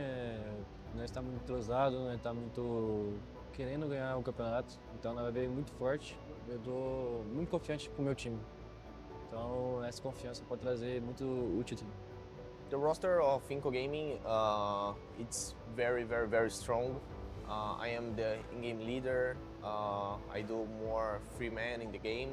I have 7, the support of the team, and Vitaly and Magrelin in the front, doing fragger, both do the same position. Cara, eu tô achando bem forte. Tipo, é um time muito forte que tem Brunozinho, tem Magrelinho também, que é o campeão da PMWC, tem o Vitaly também, que tem muita bala, muito skill. O GYRO também está sempre ali com a gente.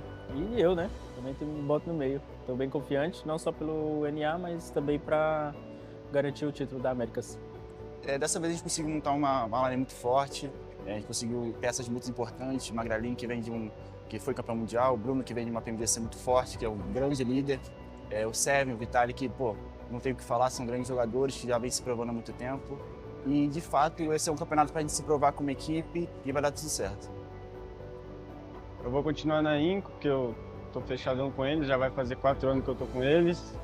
E eu tô muito feliz com a nova line que a gente montou. O Seven já era daqui, mas aí voltou. E o Magrelo, que veio para reforço, e o Bruno, né? Tava na final da PMGC e representou muito bem o México na vice, e é isso. Eu tô muito confiante, igual eu falei. Claro que quer classificar para EWC, mas o foco principal é ser campeão.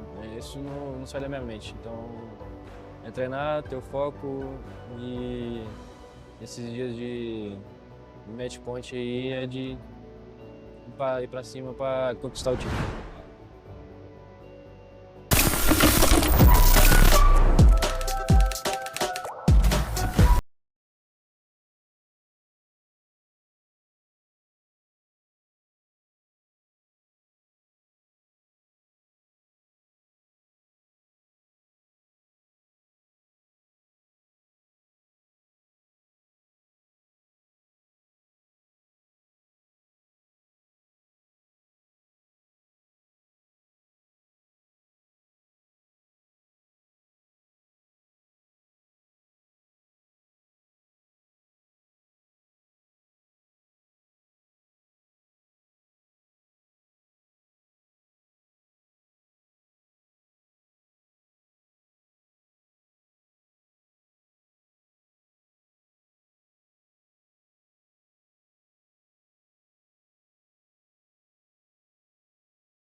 Yes, so my team consists of 5 players. Myself, the IGL. Fate is our free man. 24 is our main fragger. Alim is our support, and then Freepoint is our other fragger. With this new roster, I think it could go either way, honestly. I think we can have a chance to perform if, you know, the right pieces form together. You know, I think we are gonna have a different play style as well, especially because we have a new IGL. I wouldn't be IGLing. I would be more focused on fragging out. So we'll see what happens. I'm happy to be in Brazil again, so I'm feeling good and we are ready. I feel good to be playing in Americas again, playing with Fate. Мне нравится моя команда, хоть и у нас есть языковой барьер. Я не очень хорошо говорю по-английски, но я думаю, мы сможем победить. Yes, so this is my first time in Brazil, being at LAN. I'm really excited. Obviously, I've played against these teams in the past online, but to be at LAN for the first time is really exciting. I feel pretty excited, honestly. I think it's my 3rd time coming to Brazil, and I am playing for a different organization, different players except for 24. So it's a familiar feeling, but at the same time a new one because I am with a different roster. So yeah, I've been playing with him a long time, so it's easy to play with him. Both regions are so hard because in Europe we have both Team Spirit, and here also we have Alpha 7 and Team Liquid.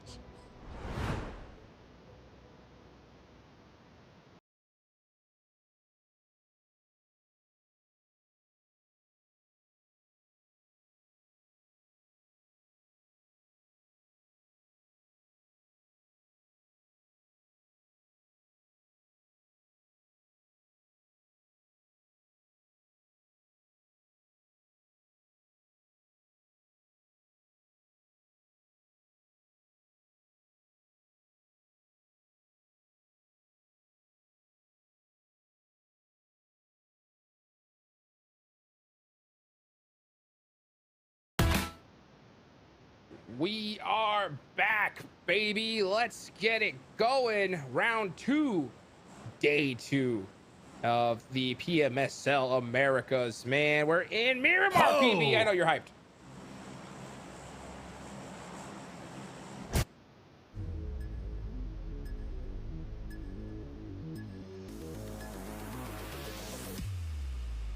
Predictions. The prediction master. Well, based on yesterday's 2 Miramars, it's a toss-up between Influence Rage or 9Z. I'm gonna go with Influence Rage. We saw them a couple times here tonight, very close to having a podium finish, and with Miramar being one of their better maps, lock me in for INF. What about you, Hot Jukes? Oh man, I don't even know who to choose here. X-Force, honestly, I'm sensing an Alpha 7 win here. Alright, I so think that whenever they competitive performed decent in the last game, but with that circle, I think they're a little bit frustrated. And they got a good zone here. So X-Force, Alpha 7 chicken dinner. That's what we I got were to in the same tournament. We end up Alpha winning 7, that fight. Well, I got a peek at the zone. I think we got like 2. It was they didn't they're not gonna have 2 bad games at in the a row. time, They're but just, it was they're the too same on players. it today. Even with So an off game in last game, we they're still got tops in the 2. lobby for Elim. Then So I think Alpha 7's back there. They're the team that we I know think and one love. of their players got third And I party, think they're gonna and crush it then here on the Miramar. next one So ended we'll up see. running. Influence Rage has been really dominant though on Miramar in the past, the whole tournament. Really, they've been doing pretty good.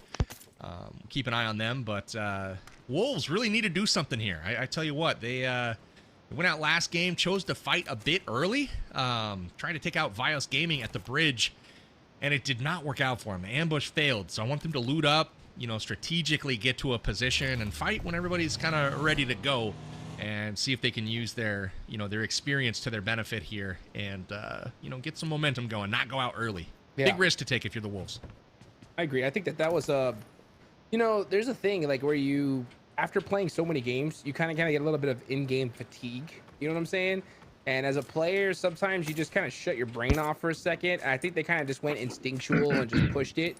So they learned their lesson pretty quick. But I'm glad it's a lesson they learned here, because you gotta stay 100% focused and stay diligent 100% of the time. Like we see Alpha 7 do that, right? We see times when they have an opportunity to do a push, but they just realize that, hey, it's bad timing right here. If we push this, we're gonna get third party. So they just wait.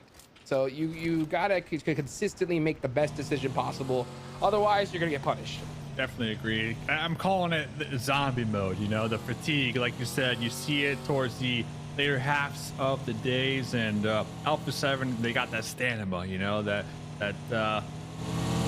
gusta, you know, what's needed to get the job done. So other teams, though, that we do see that fatigue from might be UT, might be Choose to Survive. We've been seeing that a little bit here today. They've been finding themselves in some awkward positions, some awkward situations, but come this game, they're gonna have a nice position when it comes to the circle. They got trailer park, they got the whole west side of El Pozo, so they got first dibs essentially on where they want to hunker down. So looking at these bottom teams here this game to really get that come up.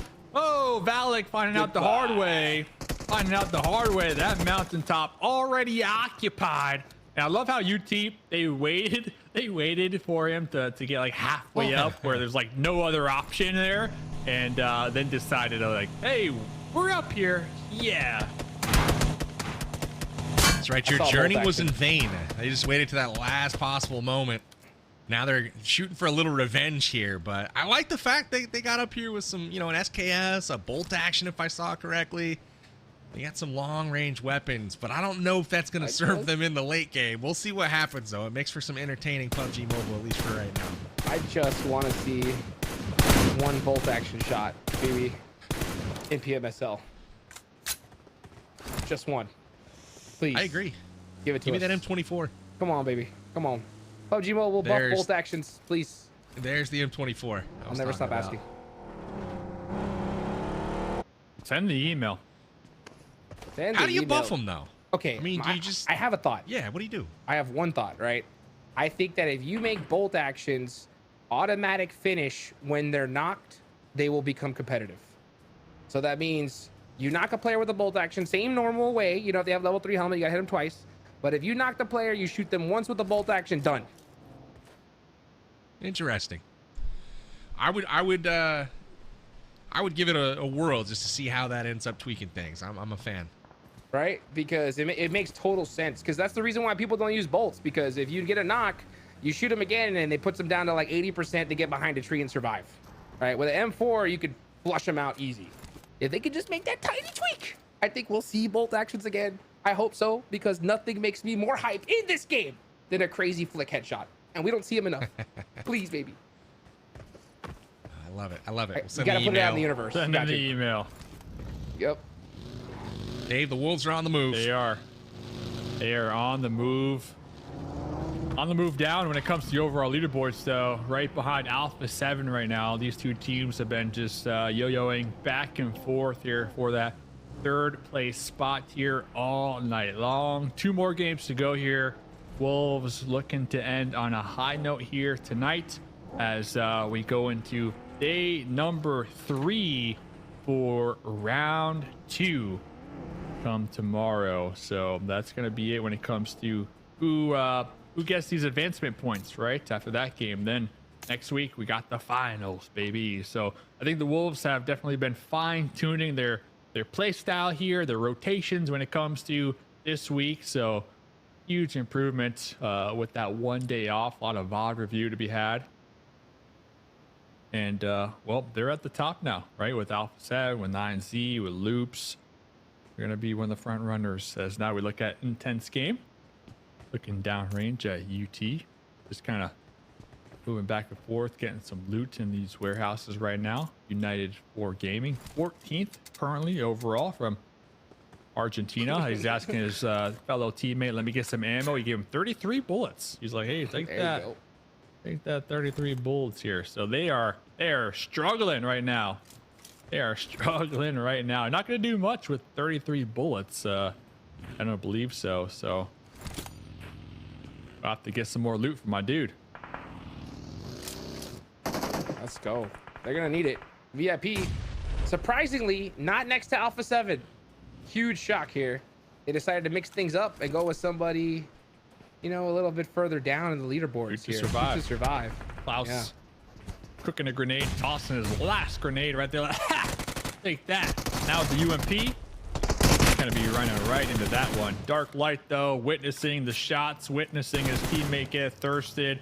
Gonna be taking some shots out of range. Yeah, pop their tires.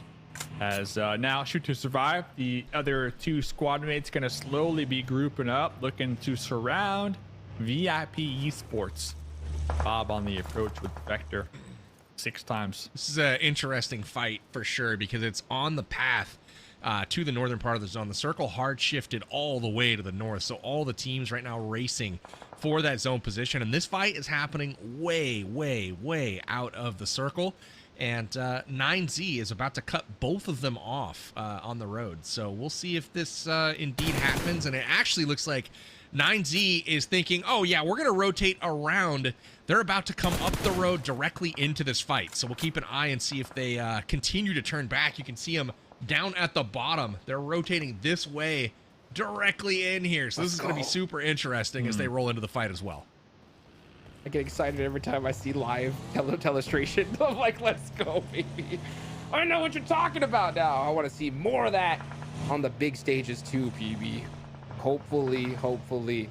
Man, that's going to be a tough rotation, though, considering right now, looking at that map, you know, with it going up to La Correia, we're going to have to see Loop's edge in there from the corner as well. Alpha 7 in a great spot. Not a lot of shots happening so far. So teams, I think, are definitely realizing the position they're in this tournament. Next circle pops all the way up there toward north, like you said. So all three of these teams just in a cluster, and it looks like 9Z looking to rotate around them right here. But oh, we were talking about Team Liquid on the come up here after the last game performance. That they kind of just out here running and doing some scouting, getting caught right there. Instantly flushed. 9Z was trying to play edge, and they're like, what are these two clowns doing? What are they out here doing? They're trying to go around. They're blocking our path. Now we got a fight going on against Liquid, and Liquid is eliminated 16th. That's the second time today we've seen a 1 to 16. Earlier it was Vios Gaming going out early. And oof, tough one there for Liquid, but here we are. We've got SVG taking on All Glory Gaming from across the way. They are into zone right in the center, and it's a battle for position right now, but it's interesting. 9Z has finally made it by that skirmish unscathed, so they were able to get by, and they're gonna make it to zone. But yeah, I mean, I was thinking, how do you squeak by without getting caught up in there? But if we could see the map at some point in the near future, they're still going at it out there. It's hilarious. They're quite literally still fighting all the way in the south. I mean, we're about to see the circle close. The zone's going to get crazy, but these two squads, very bottom, they're still going at it. VIP, we've got S2. They're not leaving each other alone. We can see Bob here just eagle-eyeing it. VIP wants to leave, and so they're like, you know what? We're out of here. S2S isn't going to let it happen. They're not going to let it go. Not Alpha 7. Yeah. Not like this. Freddy with the underhand Molotov right there, trying to flush out that player from behind the boulder. Casper from downrange though with the suppression fire. Here comes Dark Light popping up with the UMP, trying to blow up the UAS, trying to get that splash damage. Freddy finally taken down and out to the hands of Casper from downtown. But Casper going out to the play zone. Oh my goodness, things are just crumbling right now for both teams. Who could have ever seen this coming? It's almost like there's a reason we're sitting 13th and 15th in the standings, choosing to fight 400 miles away from the safe zone. This doesn't matter. 9Z, the second team in the lobby, you saw them roll up on a fight with two inferior squads and be like, nah, we're just going to keep going. And they go around the fight all the way to circle, and we'll see how it pans out for them. But you can see the difference in discipline between the squads for sure. Ooh, there it is. Hot jukes. Oh. There it is. Circle has popped as well, and 9Z rewarded. They have they own the zone, basically, is where things sit at the moment. Let's go. Yeah, I think that fight outside of circle. Remember what I was talking about in-game fatigue? I think that's what's happening right there. I think the brains got turned off and just said, "Oh, let's push." Definitely could be a thing. And United 4, they'll be sent out a second in the lobby. Intense game, getting another elim. So they'll pick up 3 from that squad. Need a replay on that headshot right there. I want to see it. Just replay that the whole time. Replay. You know what I'm saying? That's how you do it. Call that the Infinix GT30 Pro play of the game. Absolutely. Vios Gaming and 9Z potentially about to clash as well. You can see them starting to get position there, but 9Z's got quite the spread. They're in the hills. They're on the west side of the circle, and they control about a third of the zone right now where their position is. Finally, Shoot to Survive pulling off that fight with just Bob and Darklight, by the way. So they're going to be rolling up into play zone. And I believe VIP with the duo. So we'll have to see how successful they're going to be here into this Miramar map. Meanwhile, Loops, though, in the trenches on the roadway right between the split from Inko here. Looks like Loops did lose one of their squad mates, Rafina. Thought he was safe, prone behind the vehicle, but those toes were just so far out there in the open. Now Zada pulling up with the shotgun, but the double spray down right there from Inko, flushing out Loops. Look at the control from 9Z. Dude. I mean, they rotated early, and that's what S2S could have had if they had gotten out of there. But impressive stuff. We'll see. There's an opportunity right now for teams to potentially fight 9Z because they are quite spread, but they're well aware of how much real estate they actually have because of how wide set their team is at the moment. So really heads up play from them. They're just going to take up some positions out in the dunes. See what they can do to work with it. We got Influence Rage getting into it now with Savage Esports, and they make quick work of them. Yeah, they walked right into that doorway, and there was a shotgun looking right at him. Diego's thirsted. Mafioso, Mini. How in the world? You see what I'm talking about? Bolts need to do that right there, dude. Goodness gracious. That Mini thirsted him quick. That was crazy work. He, like, what, he have an elbow flap, hanging out of that window? That was crazy.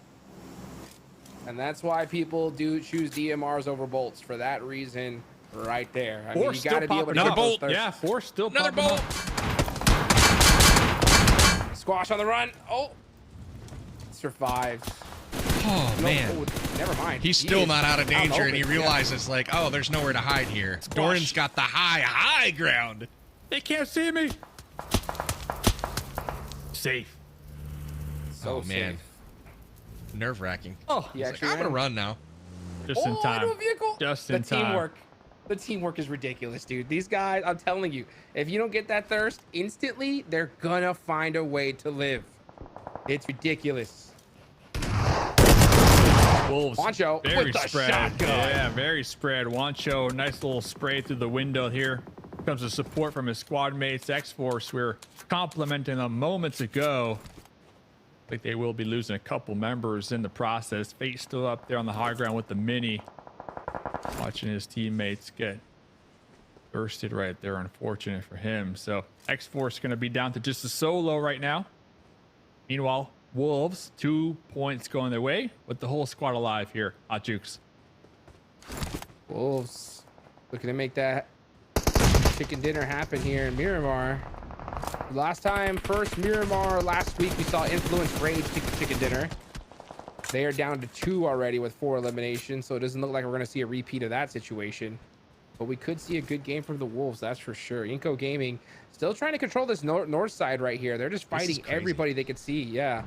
Look at Inko. I mean, they've got Vios right in front of them, but look at Reyes from 9Z. The amount of trust that 9Z. Gosh, so lucky. Wow. The roll. That's crazy. The roll right there. Now they've got to regroup and try to get back into this fight, but this may be an opportunity for Reyes to peek his head up. You can see he's right on the bottom of that mini-map right there in the green. And so he's like just chilling, waiting, and 9C is going to be rotating potentially north to take advantage of this third party here. It's Inko versus Vios, though. Inko takes down Marlon in the back row, and now it's up to Nunez to try to make a play. Nunez swaps with the gun, man. I know you're trying to get the grenades, but you see him right there in the open. Wolves is 2 split. I don't like that 2-2 split. That's kind of too one more far. grenade, and now look at this Reyes. You Need were to talking regroup. about him. PB gonna be They popping should up, take some regroup. shots downrange for the third party, and I feel like Nunez could have had that. They just swapped to the N4 right there at the end. I That can don't know, cost Hot them the Jukes. What do game. you think about that play? Oh, man, I mean, it's a tough one, that's for sure. Tough one. I'm looking at this circle right now. That's what I'm really staring at. It 9Z with all their position. They only have 1 elimination so far. Like the stream, My if question you is though, haven't is when are they already. going to decide to finally group up here And and if you're start new, hit that taking subscribe. teams on? I think now's the time. They really haven't made a commitment yet, have they? I mean, they've got 2 different PMSL compounds right now Americas. under their control. So we're gonna And do they've video had party 3 tomorrow players out, and kind of the just hunting, finals like looking for as those well. third parties. And honestly, And they then could have after- had a well, couple there from Inko. I'm gonna stream but some unfortunately, Inko was Attack able to on rebound, Titans get the tomorrow last, before we like go Bruno's live got that nade with the GYRO elim party. on, So tomorrow it's 2 streams the tomorrow. toss over the hill there. And And then unfortunately, what looked like I was going to think be a it's free just steal gameplay. for 9Z, it ended up going the way of Inko. Now Inko's got Can we major see another momentum Wolves going win? from that Yeah, northern I know, side, right? and they are just I about need to them to win crash onto a Queen. And the thing two-man is, of 9Z. they have a So we'll super keep tabs on that 2-2 fight, but split, Inko which up is to so 7 risky eliminations because right now, and you then can get quietly on crushed the other so side of the easy when circle you're is that Worlds of far War, away. For also with example, 7 if a full eliminations. squad crash So the these duo, teams that's are it they're mixing basically. it up. They're And getting especially serious. if they don't have Only 3 sideline on mans each other where as they well. can They've got cover. each with a member down. Oh, Nice shot. quick little pop him up slipping. right there. Caught him slipping. Doran on the high ground, looking for Doran to over peak that. Make sure Coops doesn't get thirsted, but even if, I don't see the revive happening. Revo going to be using his should be able to grenades to hop flush this down. out. If he has a vehicle, he can get down, but Okay. yeah, it's not looking good. Yeah. Hmm. Oops. Going to be thirsted here. Another I member think down. Wolves got to stick with the basics. I think Wolves got to stick with just like rather than going on these splits, just stay together as a What squad did I say? and just fight teams What one by did one. That's I when they just really say? work their best. You can't have a super 2-2 split. That's going to cost Survive. you Still surviving number too. 1, They're, PUBG They 101. snuck their way into the circle. So hey, Rule number they 1. survived You're an early fighting, game. You survive, but when it's late game, you several fully miles into stack the on blue each zone. other And here and we full are. angles as a Still full a squad. 2-man making it in. Long range Makes it shots so here from easy. Revo, landing headshots across the way. And now A7 is under some serious pressure. Vehicle explodes, and Wolves, that's Doran up on the ridge, getting some shots off, trying to get revenge for Coops, and they are doing just that. Wolves now with 3 eliminations this game, and it's up to Mafioso and Revo to try to get their squad to victory. Squash is there to support as well, so Alpha 7 still very dangerous as a 3-man. They've got 6 elims so far. Yes, sir. 6 points going their way. Squash might have recognized Bob and Darklight out there. Going to be on the hunt right now. So Shoot to Survive still with the trio. Going to be playing the edge. They might have spotted Squash too. Squash kind of on their own little mission, trying to get as many points as possible. The only team still fully alive is going to be 9Z with their 2-2 split. Now, Reyes did get knocked out. I don't know if Remix has a vehicle to go pick him up all the way down there. Reyes just might have to bleed out. Ooh, Milo going for the... Milo was going for the clutch pickup, but Reyes is going to be thirsted. So 9Z had the whole squad alive. Well, now they only got a trio, but they got 1 point. 1 point. Yeah, there's not a single team in this game right now with a full squad up, so it's nothing but trios. So not the craziest loss for 9Z. They could still find their way to win this game. It's crazy how Alpha 7, every single time you see them kind of out of position and just kind of like in a weird spot, they're just like, all right, let's just decide to take out everybody. Let's just try to get as many eliminations as possible and see what happens. And the crazy thing is like watching and sometimes see that strategy go from that to winning the game. Pretty wild to see. It's like they could flip a switch for sure. They're just like, oh yeah. X-Force is the lone solo right now. He's got that shack just kind of peeking out at the other teams right now. 9Z finally regroups. It's sad that they lost Reyes because they kind of brought that one on themselves. Like he could have had cover, but he drove around out in the desert by himself, just kind of as eyes for the squad so that they didn't get ambushed from any direction. And he just drove around in the buggy for a little bit too long and finally got spotted and wasn't able to win the gunfight. But 9Z has position. Influence Rage, probably the best position right now. They're the purple squad on your mini map, and in the distance there, here comes the Molotov. Fade has been discovered. Can they get it in the window? Not quite. But you know he heard it. He heard that glass break and that liquid spread. His hand is stiff, though. His hand is stiff. Got him. A stiff Beautiful hand. Molotov there. He ran out the window into the other Molotov, and he burned down awful quickly. So nice elimination here from Shoot to Survive, and that does move them up into the lobby. Now 7 teams remain, and the only solo that was left is now gone. So every team has at least 2. All but one have 3, though. Calculated. He didn't realize that first molly was an eviction notice. Hate to see it. Dorn still on the cliff side, or the rooftop out there. Popped in their vehicle finally, the buggy. Shot. Looking to regroup with his squad mates. Looks like Mafioso did get knocked out right there. So this might be the opportunity for Dorn to group up. But Darklight, yeah, I mean, we were talking about Shoot to Survive, fighting in the blue for at least 10 minutes, where they're going to be showing up here in the late game with a couple elimination points. Not a lot of ammo on Darklight at least, but yeah, playing the edge. They're getting a little aggressive though. It's gonna be Bob looking to push 9Z. Darklight on the remix. Let's see what Darklight can do with the UMP swapping on over to the M4. Darklight putting in some work. Kolgo right in front of him, gonna be spotting him out. Kolgo soaking up a lot of damage. Kolgo though using this ridge to his advantage. Looks like Darklight gonna be popping back here, trying to get the heal off. Casper thirsted. Darklight swapping to the UMP, trying to hunt down Kolgo. Kolgo finally taken out at the hands of Darklight. And there goes 9 elimination points over to Shoot to Survive.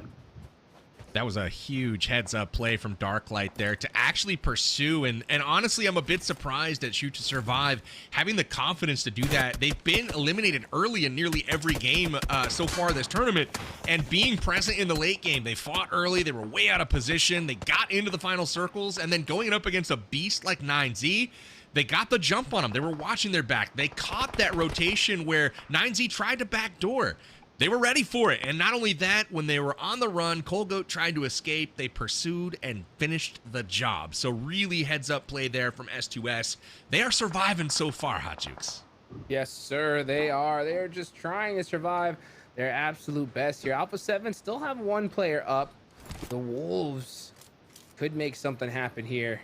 But this is definitely that calm before the storm. But we got a few teams. Inco and Royals of War are going to have to get into this next circle. They're going to battle it out. Yeah, they're pretty much done for just due to circle here. If they get into the zone, it'd be a miracle. They're crawling. Even Squash Boo's in trouble. Yeah, Squash trying to get behind Bob. Bob's going to be looking back there. But Royals of War spending a lot of time here trying to make a game plan, trying to make a move. But they're just gate capped essentially from Inco. Yeah, Inco getting some more elimination points this game. 10 points going their way. Darklight though on the rooftop, got some ammo, got the 4 times level 3 vest, level 2 helmet, looking pretty good. The thing is, Darklight needs to be cautious because remember, behind them we still got the solo here, PB, from Alpha 7. See them? There he goes. That's exactly what needed to happen. Spotted. Very, very astute for him to turn around when he did, but now they're definitely aware of his presence. Bob is down and the push is on. Dorn leads the way for the Wolves. They push up, but this is an opportunity. Darklight, if he can get a knock here, he has a chance. Not going to be able to pick it up, and now they have the angles. It's going to be tough road to hoe for him, and Wolves get the elimination to put them in the top 3. And now Influence Rage sitting in those shacks still. Central Zone, they have the best spot currently. They still do. And Brunozin is eliminated. It's a 2v3. Wolves Influence Rage, and the fight has begun, on James. Let's go, Wolves Chicken Dinner. Looks like we're going to see it here. Let's Influence Rage can make something happen with this off angle. But yeah, he has nowhere to go. He's going to drive out into the open and get blown to smithereens. So Gyarados lowers in, 1 player left. Another chicken dinner for the Wolves here, man. These guys have really stepped up their game. Send it off the ramp. They're looking Send it off the ramp. Do it, Macho. Come on. Off the ramp. Jump out. Boo. Oh, come on. Come on. That's what it's for. Dude, that would have been that would have been epic. They're sending off the ramp. What's he gonna do? Oh man, that would have been so cool. Complete the whole jump. Evil Knievel style. Little Missed boy, though, looking up the opportunity. ridge. He gets half his hit points chunked right away. Look at the angles they have. Juancho's going to be throwing in the nades any second. And it looks good, but a little too far. Little boy going to get off the heel in time. I don't think it's enough time. He's going to get... Oh, it misses. It misses. Little boy's still in it. Still in it, but for how long? Yeah. What's on off angle, pre-fire through the smoke. GG. Yep. That is it. The Wolves get a chicken dinner. Could have gotten double points if they went up the ramp. They choose not to. But 2 chicken dinners on the day, PB. These guys got to be stoked. Yeah, Wolves looking really good. That's their 3rd chicken dinner. Both of them round on 2. So the Wolves been the team to beat so far. Really impressive stuff from them. You know, we didn't see a lot of loops that game, so that's a good opportunity for Wolves to gain some ground, perhaps, and we'll see how much they're actually able to gain. Didn't seem like a huge game from them, eliminations-wise, but they're there at the end of the match, which is all that counts, Dave. So they'll secure 10 from the chicken dinner, and they got a few handful of elims to boot. I believe 8, so I'll take that all day. And they lost Coops pretty early on as well to one of the members, Revo from Alpha 7, who Alpha 7 walked away with 6 elimination points here this game. So shoot to survive. Listen, fellas, we were harsh on them. We were harsh on them, which for good reason. But they got 10 elimination points this game. Darklight really putting in the work on that ramp at the end right there. Aim on point. Inko as well, another team who they're going to be happy, right, with their Miramar game. 10 elimination points going their way here, Hot Jukes. Yeah, you know what? There's a phenomenon in this game, too, where, like, you know, you're down on the leaderboards for so long that suddenly, like, the anxiety of the game just leaves you and you finally start playing your game. And I'm hoping that's what we're seeing from Shoot to Survive, right? They're finally just starting to get that confidence back, playing what they do, because we know this squad has the skills. I mean, look what they were able to do even with Klaus out early, right? So if they could replicate that here in this next game, I think they're going to definitely be a team that we could possibly see pop off tomorrow. But I mean, it's good to see a sign of life from this team for sure. Impressive stuff, though, from the Wolves. Eliminated Coops early. They got the revenge. Coops was able to coach him from the sidelines to victory. The Wolves picking up another big victory here. Coops out with 0 elims, but Baton, Doran, they pick up the slack for sure, delivering 7 from themselves, and Juancho getting it done as well. Gets that vehicle explosion for his elim as well. The Wolves picking up their 3rd chicken dinner of the round. League phase is heating up. We are through 5 out of 6 maps here on day 2 of round 2. And remember, all of these teams playing right now for head start points that they can take in to the grand finals of PMSL America's Spring 2025. It's going to be happening here shortly, but 7 matches left to go in league phase, and Wolves have got to be smelling that chicken. So they're almost there. They're moving up the rankings, and they add another 18 points to their total. And as you can see, no loops on this page, so they will gain some ground here. But Alpha 7 also putting up 9 in this game, Hot Chicks. Yeah, Alpha 7 always finding a way to put something on the board. That's why we see them so far up the leaderboards there. But the chicken dinner from Wolves Esports is definitely the big standout right here. 8 eliminations with the chicken is definitely going to push them up. You know, one team that we didn't really talk about here at the end, but one team that really... oh, I felt like a little knife in the side was Team Liquid. You know, Team Liquid, they got that chicken dinner in the last game. I was starting to get really stoked to see, man, they were going to gain a little bit of momentum. And then, boom, we see them here. 1 elimination, bottom of the leaderboard here, Dave. Yeah, such a shame. Usually when we see teams get that winner chicken dinner, they're feeling good, they're confident, and they roll into that next game, like you said, with that momentum and an instant, you know, stop of momentum. The momentum killer is dropping in game and getting taken out within 5 minutes. Team Liquid, they do walk away with only 1 elimination point. So let's see what that does to their overall after their last winner chicken dinner. So they moved down a couple spots, but guess what, PB? Look who is on the come up in that 2nd place spot. That's big. Wolves catching up to 9Z. 9Z had every opportunity in that game, and fortunately, Shoot to Survive just had their number on that little backdoor play, and 9Z falls. And that means for Wolves that their victory, along with 8 eliminations, is enough to vault them into second position with one map left to go today. They're still within striking range of Loops Esports as well, who maintains a 18-point margin of victory right now with only one chicken dinner.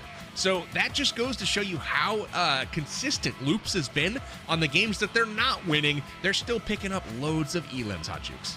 Yes, they are. And I'm telling you, that Loops, they always find themselves in a good spot in this circle. I think they play that very grouped up play style. It is working for them here. So I want to see them, you know, continue with that here in this last game. Only one chicken dinner so far. And to be all the way up on top, considering that Wolves have 3, is pretty crazy.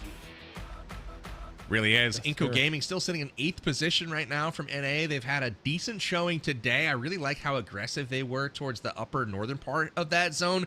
They had a good fight with Vios there, and unfortunately for them, they just lost too many players. They got kind of entangled with Vios for too long, and Bruno's unable to finish the fight, but they picked up some elims once again. But I would love to see Inco kind of claw their way, you know, onto a podium finish, so to speak, as to finish out one of these rounds. So as we close out our first map on Miramar, we've got one more coming up in just a moment. But before we get there, we're going to take a quick break. We'll be back in just a jiff. We'll see you guys then.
And we got Wolves with 2 kills, 2 wins, I should say.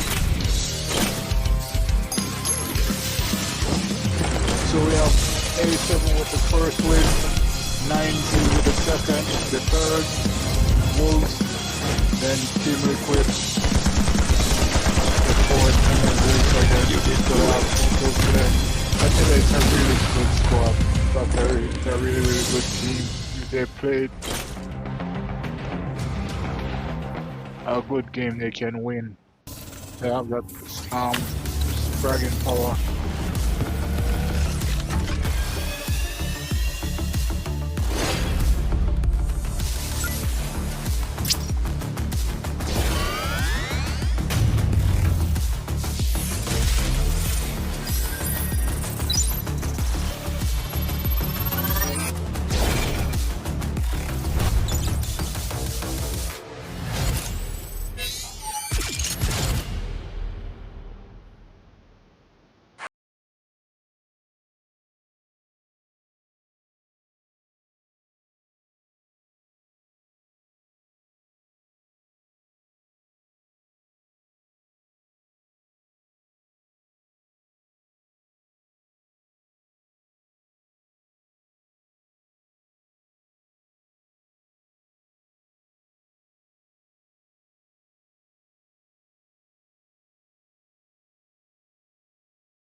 And welcome back to PUBG Mobile's PMSL America's Spring 2025 season.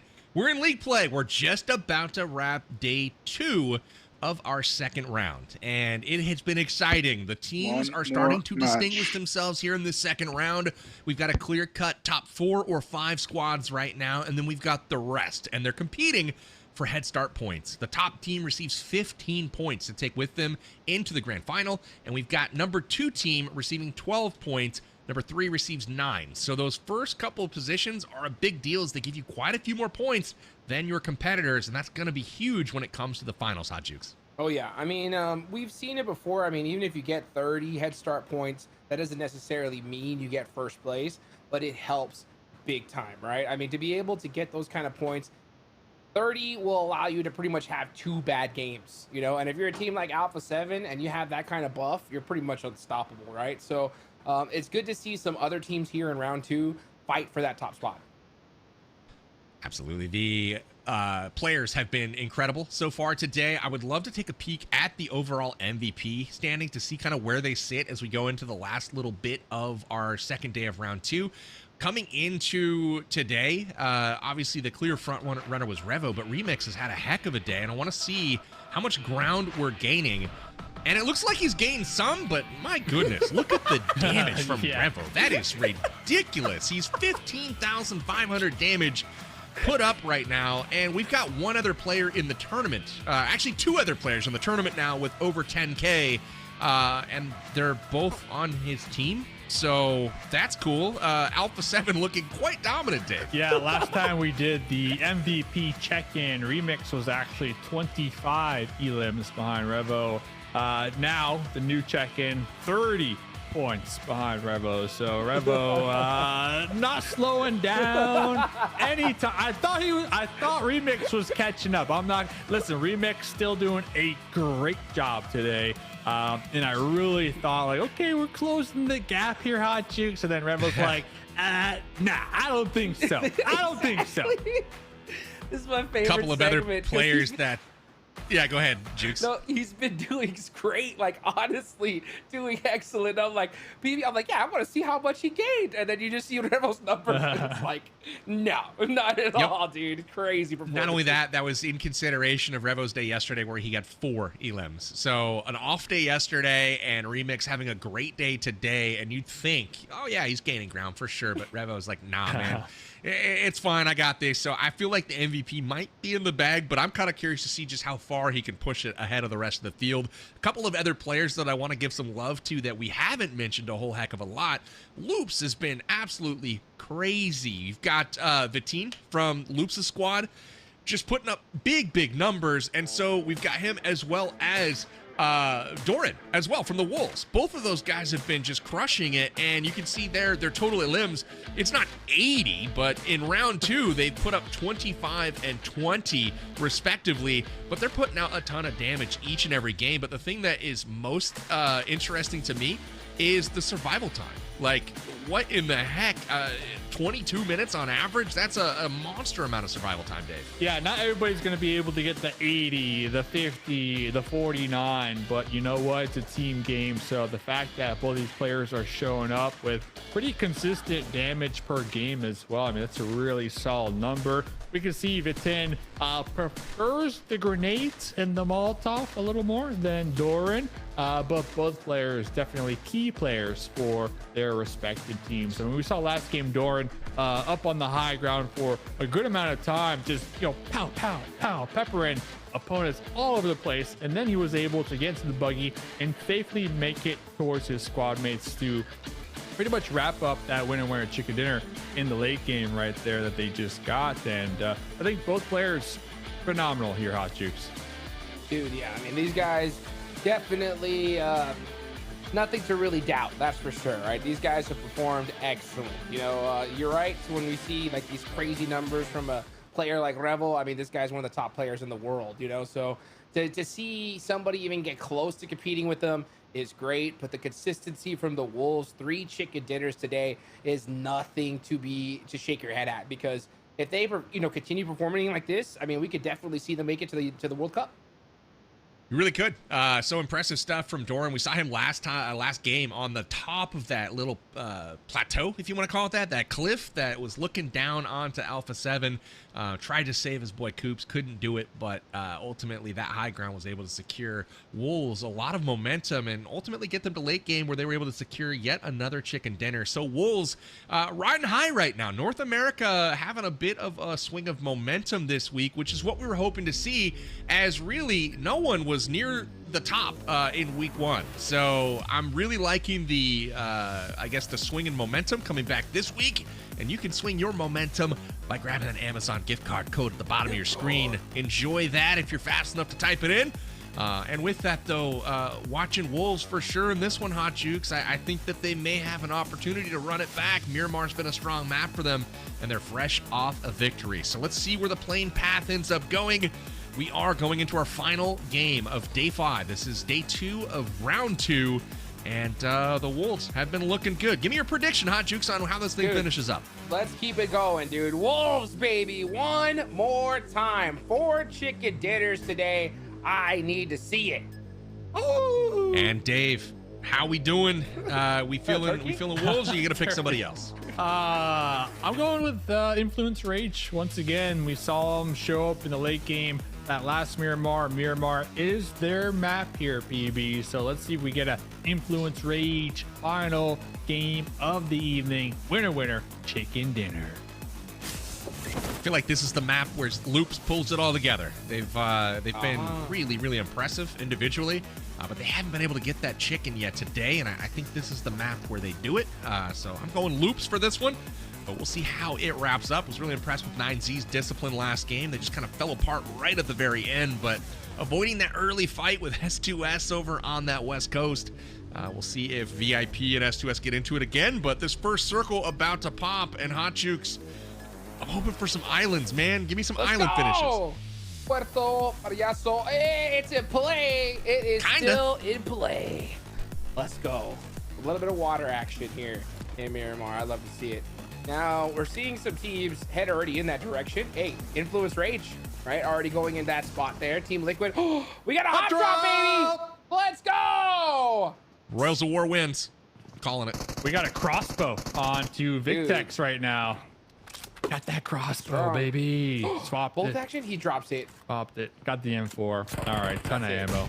Oh, and that's what you get for picking up the M4. That's what you get. You should have stick with the crossbow. Uzi taking him down, Hot Jukes. Pistol. Oh, yes, it doesn't finish him. Tonka, you can see him just. Whew, that was way too close. Yikes. TB called it. Royals of War. It. Well, I mean, all I was doing was playing the averages. They're averaging. I don't even want to go with the averages. Savage hasn't scored a single rank point today. So, you know, the numbers tell me. Today? Nope, not a single rank point. So that's tough. Not a single time in the top 8. No, so I figured this wasn't going to be the round to start it. You know, if you're rocking knives to start the match. It's not West Side Story. Oh boy. So Jukes, let me ask you. I mean, you competitive player back in your heyday. You're at the bottom. You know what I'm saying? You are at the bottom. You're in the trenches. How do they bounce back? We're looking at Savage. How do they bounce back tomorrow? I don't know, man. Honestly, these guys, they need the pep talk of all pep talks. They need some of that Bugs Bunny secret stuff. You know what I'm saying? They gotta drink it, and they gotta come in tomorrow feeling like, you know what, we're the best in the world, baby, and just go crazy. I mean, honestly, why not? When you're this low on the leaderboards, just push everything. Just go crazy. Don't hot drop, but push. Oh no. We've got homie up on the ridge with a mini, and this man's got a crossbow firing uphill. So we'll see how this fight ends up working. But I have a feeling that Intense Game may have the upper hand in this one. We'll see if they choose to drop. I mean, they know where that squad is, and they know that they're short on loot, plus a little banged up from that drop that they had, and they know they're short-handed. So Grafa there giving that intel to the team. Curious to see if the rest of Intense Game will take advantage of it, but it's quite a commitment to drop off those cliffs as well. So it's also likely that they just say, you know what, we'll take the 1 free point, we'll go do some other stuff.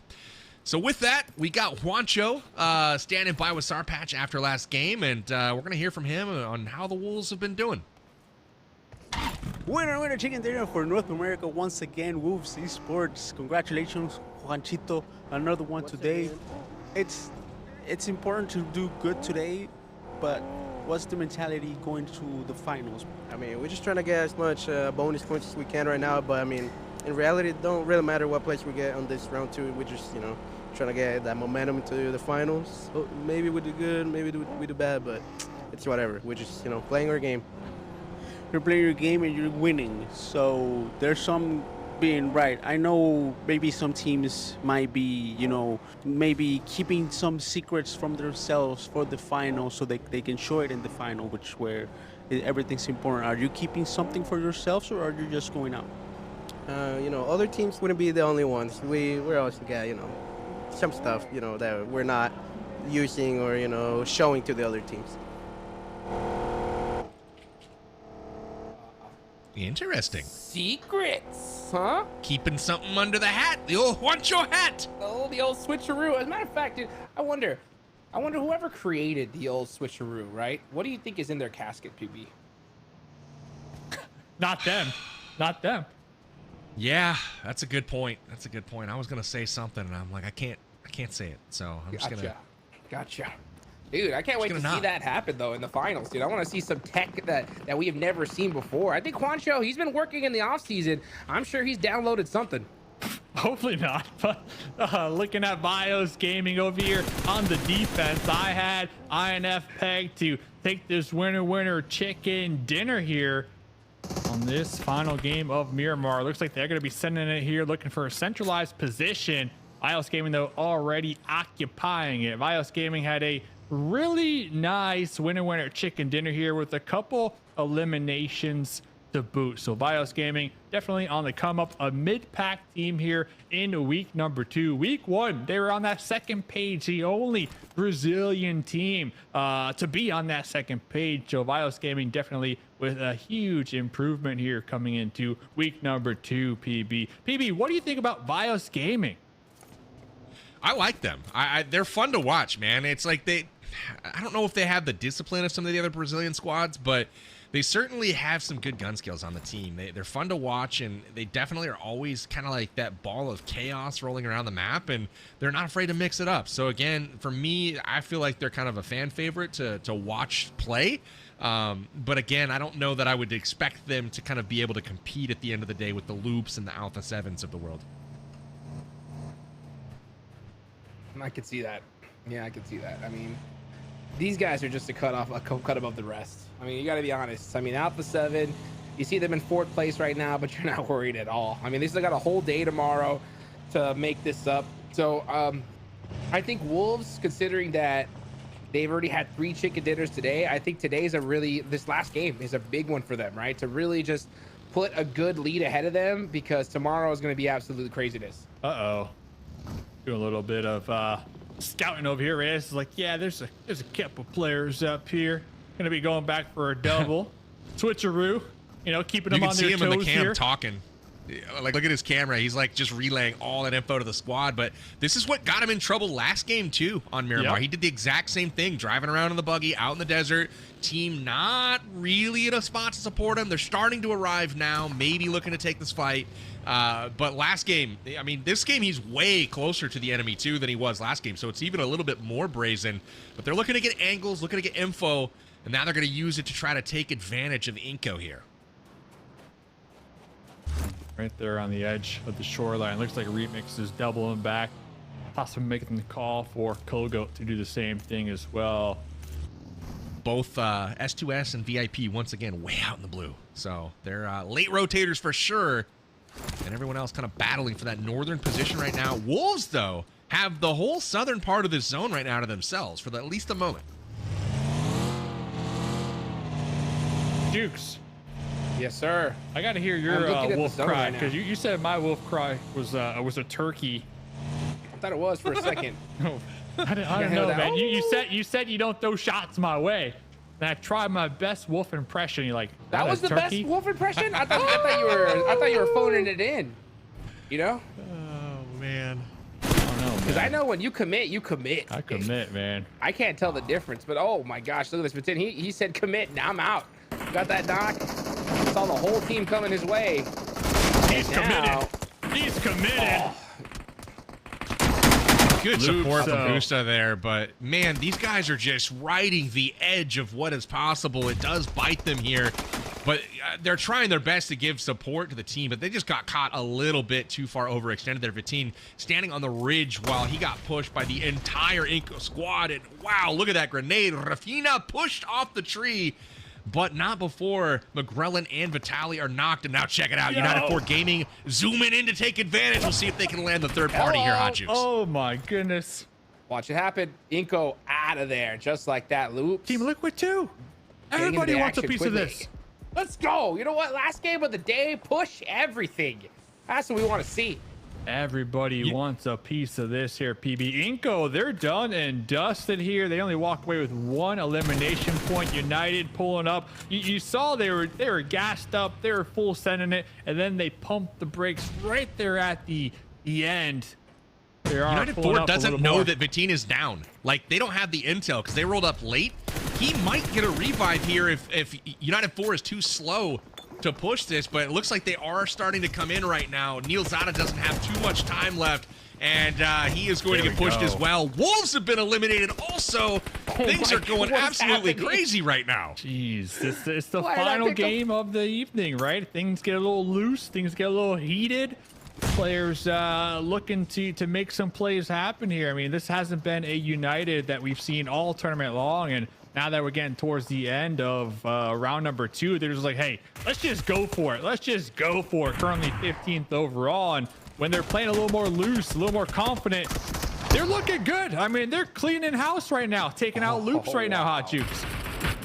Loops out of there. Top 2 teams deleted, just like that. I think Alpha 7 and 9Z are giggling right now. They're licking their chops, Hot Jukes. They're getting ready to do their best wolf impression. Drop a like and look, on the VIP, stream if you haven't already. Let's see if we can get to 10 likes. but next to 9Z. And if you're new, please You know they're going to subscribe. push this. Hit They're that not leaving us subscribe. alone. There's no way. You got to. VIP, they Is it in know. the blue zone?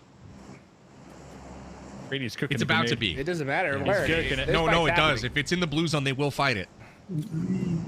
If it's outside the blue zone, they're fighting it. That's what I mean. Oh, yeah, you're right. If we're outside of zone, the fight will happen. They will push. That is correct. I think we're just barely outside of it. Listen, yeah, look at the curve. The only thing that's going to make it better is if Shoot or Survive also come over Definitely here. All right? 90, That's what I want to see. probably Alpha 7 is going to pass up. Freaky missed some action here. This is 9Z taking on Wolves. Golgo, Milos push in, make quick work of them. So it was 9Z that eliminates the team right ahead of them, and that evens the score. Check it out, 103's up on the board, and obviously 9Z, if they can make it to the top 8 or secure one more elimination, that will move them ahead of the Wolves in the standings right now. And that's a big deal because second place gets 3 more head start points than third place. So that's a spot that these teams will covet, and now Influence Rage into it with BIOS Gaming. The action is real once again, and Alpha 7 lurks on the outskirts right now, trying to pick up the scraps. Push it. Let's just see everybody push this spot right now. Why not? Got Law, DBS, Nunez going for that last minute heal with the UMP.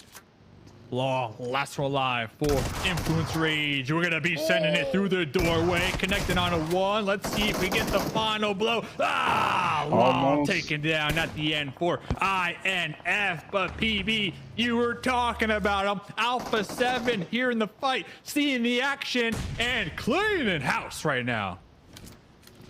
Man, you just see it coming. They were kind of lurking, waiting for the action to kick off. It did, and they are very, very quick to take advantage of a weakened team. You know, BIOS Gaming wins the fight, but not without taking some damage. Felt bad for poor Nunez there. Stepped out in front of his teammate who strafed out first, and he ate the DBS shot for him. It wasn't even meant for him. But they are able to pick up one squad wipe there, but unfortunately quickly wiped by Alpha 7. Oh, boy. You know what's crazy? It'll take that all day long. What's up? Alpha 7 now with those elims, look at them on the leaderboard. They're at 102. They're 1 point behind, so we've almost got a 3-way tie for second at the moment. They're going to be in second, I think, after this, for sure. Unless 9Z does something special. 9Z's under pressure right now. They're getting shot up. Royals of War has took a chunk out of Colgoat. Oof. They might just leave him. And they're out of there. Yeah. Remix is out too. Unfortunate. Milos is in the blue zone. Not a very good position at all. He does have this hillside to work with though, so let's see how he decides to play it out. Maybe he's heading towards a different spot in the zone. Yep, they're gonna be full sending it. They should just commit to a good central position here, but they're gonna lose Kogo in the process. Now Squash goes down. What is going on? Alpha 7's got their kill mode engaged at the moment. Hopefully All Glory Gaming can put a stop to it. They do connect with a grenade on a Carrillo, but Mafioso is going to try to play the hero here from range. I don't know that he's in a position to support. This is going to be a really tough pickup for him. And United 4 Gaming, once again, is on the third-party action. Props to them. They're in 15th position, but they have been on it when it comes to smelling blood in the water this game, Dave. Yeah, props to them, but you can see they want to send it, and then they just stop at the very end before the complete commitment right there. Looks like they threw out a couple grenades and then just doubled on back right there. And you gotta, if you're gonna commit, I mean, they were already in the play zone and they decided to head towards Junkyard, just full send it at that point. So we'll have to see what they end up doing. But Brady from VIP Esports, still with their squad mate Legend and Poppy Sour, they're gonna be over here on the edge looking to take out Rose of War here, Hot Jukes. Yes, sir. Rose of War trying to send it away near Minas Generales. Big Tex finds a shack, and that is where he's going to park himself. Last player alive for the team. Just going to try and survive. 5 eliminations. Nothing to shake your head at for sure. Whoops. Alpha 7. He's got no... Look at this. He's the only one left from those team, and no, he goes down. Alpha 7 out as well. 7. They got 7. And they've moved into second for the moment, so Wolves will get passed up, but by how many teams? There's 9 left in the lobby. If 9Z makes it one more place, they will secure at least one more rank point. They've got 2 members left up. All they need is 1 point to move into third, and just like that, the Wolves go from second to potentially fourth in just a half of a game here. So crazy action so far on our last Miramar of the day. Who else is looking strong right now? We've got UT with 4 up and really, really good movement so far this game. It's not a name that I thought I was going to be shouting out, but they've been impressive here in Game 6, Hotchukes. 9Z. Yeah, they have. And Team Liquid. That's crazy. Got their whole squad up. They're big chilling. 9Z with 2 could still make something happen. They're not in a terrible spot. But now Team Liquid... once again, like Team Liquid seems to have success, but it seems to be only when all the top teams are taken out here, PB. Well, it's a good time to do it. You know, make up some ground, maybe. Yeah, that's true. That's true. I mean, a good chicken dinner here, they could be in play. They could be in play, you know, tomorrow for sure. They really could. I think they've snuck all the way up to 5th in this thing. They're down to 6th right now, but I think they've snuck into 5th at one point, and now it's just like, okay, do we have enough juice in our final day to maybe take a crack at the top 3? I mean, right now, good shots here from Intense Game. They're the other team with all 4 players left up, and so they're trying to be the strongest in the lobby right now. They've got a chunk taken out, and they'd spot All Glory Gaming as well. Nades in from Silence. They've got good angles right now, but I don't know if they know that they're engaged with 2 squads, so that's going to be really interesting to see as this fight develops, Dave.